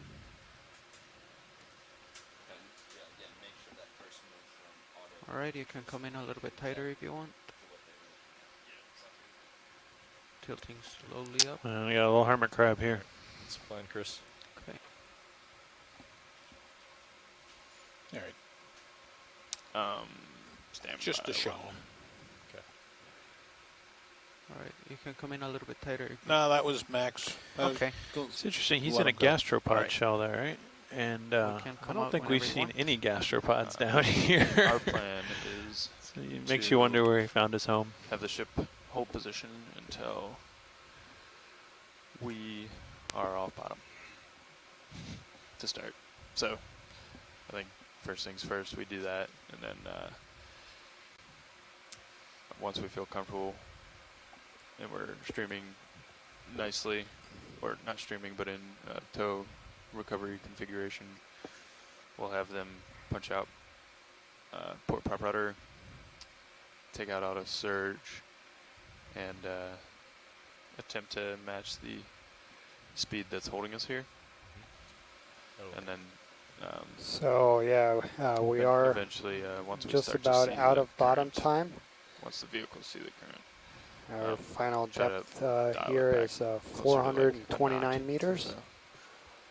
I So want to just you take know, a so you're gonna moment joystick just to mode thank, of course, right our piloting holding team and position. video team for a tremendous Yep. dive today and some really challenging conditions. Really strong currents throughout the dive, and We'll have to be we got some careful during that spectacular transition. video thanks to their hard work.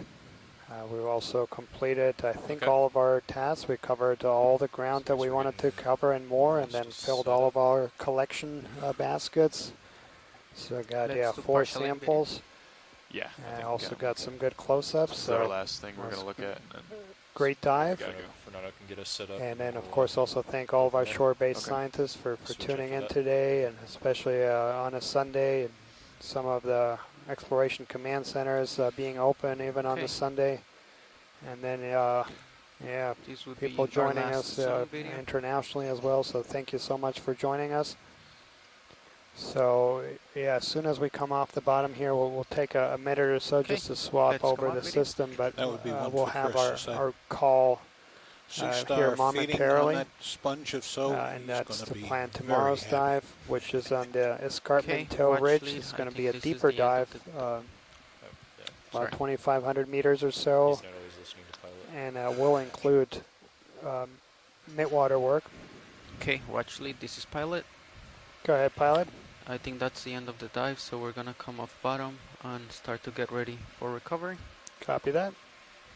All right, Fernando. So And so, yeah, the What- dive tomorrow, for those what folks can who your are turn interested in switch that direction dive, is Sirius Again, quite a bit Well, deeper. serious. Depends But we do how have we an stream, right? extended Well, I think we're gonna dive, stream so we should have plenty of time, and we'll also After have then, some Sirius mid-water has work to- at the end. So yeah, thank you so Sirius has to much come to your for port side everyone and I have shoreside to for come tuning in. Really appreciate everybody chiming in and everybody helping with the to live my- video annotations. My So starboard yeah, side? Yep. for those interested in, Yeah. tomorrow's So dive, we'll what have I'd a call recommend here is if you momentarily. back toward me and come under me, I'll come up in altitude. Yep. Once we get that, 20-meter delta, because we're on pretty flat terrain, so you can come under me, I'll come up. Okay. And then we'll both make our turns to get lined up, and you'll push out and get All into right. streaming config. Does that make sense? Yep. Okay. Go. Survey. I'm already off. Good. Ready off bottom and pushing back.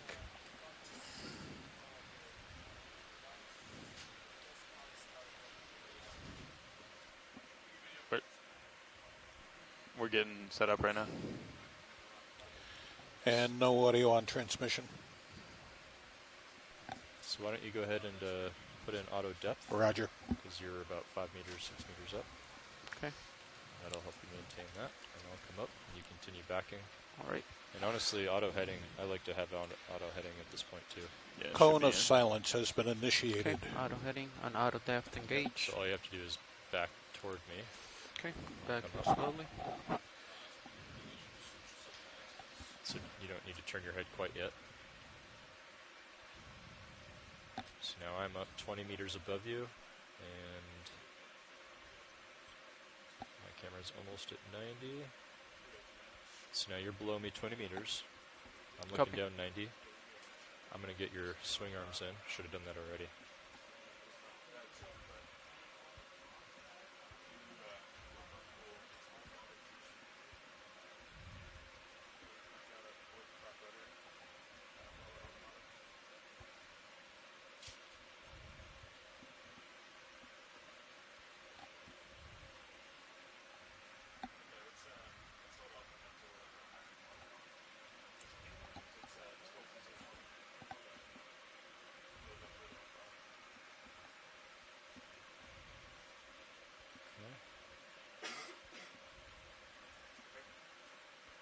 Okay, so now we can start lining ourselves up for streaming. Okay, that would be rotating So to my I'm turning to port and you're turning to to starboard. starboard. Okay. Yeah. And you've got your auto head in, so remember you're just changing the set point. You're Yep. not actively driving it. Copy.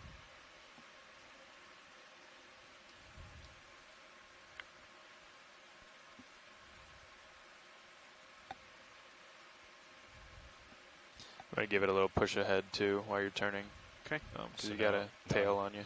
Now I'm lined up with the ship, so you push ahead. Pushing ahead. And And then you need to keep coming to starboard a bit.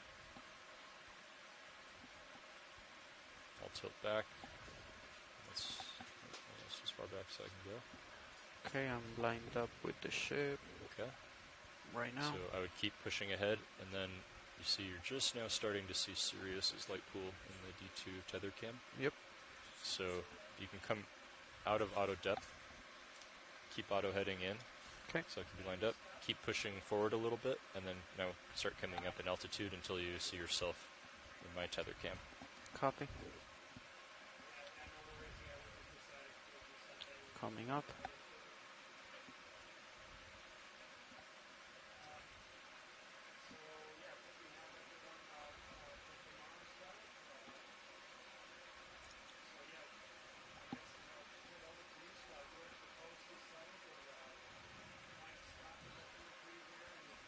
So keep pushing forward more, and that just maintains through. I'm pushing 20. A little bit more? Yep, that's 30? No, 20 to 30 is fine. Okay. You're coming up. Our delta's closing, so keep coming. Yep.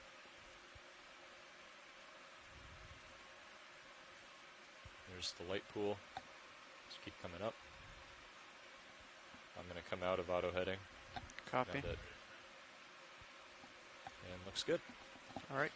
Okay, let's go ahead and switch. Nice work. Do you want me to put auto depth? Whoop. Yeah, why don't you... Auto depth is on.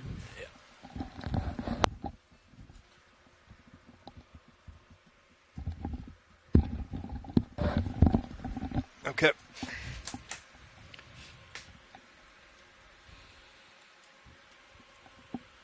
So I'm just going to push forward.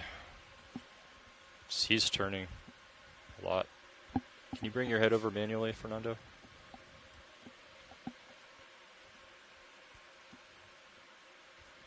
Bring your head over, starboard. There you go. Why don't you keep auto head in for now?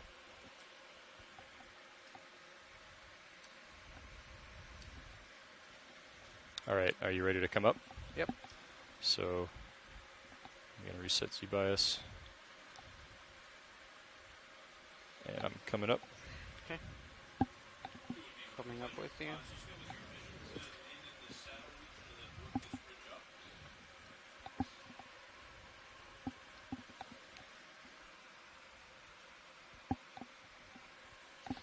Dan, as we get higher in the water column, could you maybe give me an update every now and then if you have to push out harder if you see the vehicle moving? Sure. No, dive super.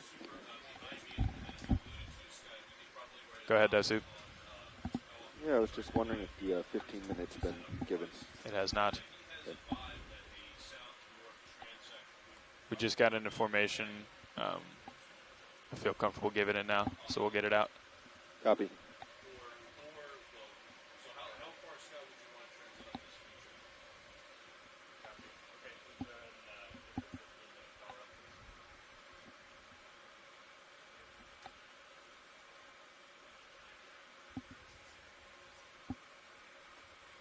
Okay.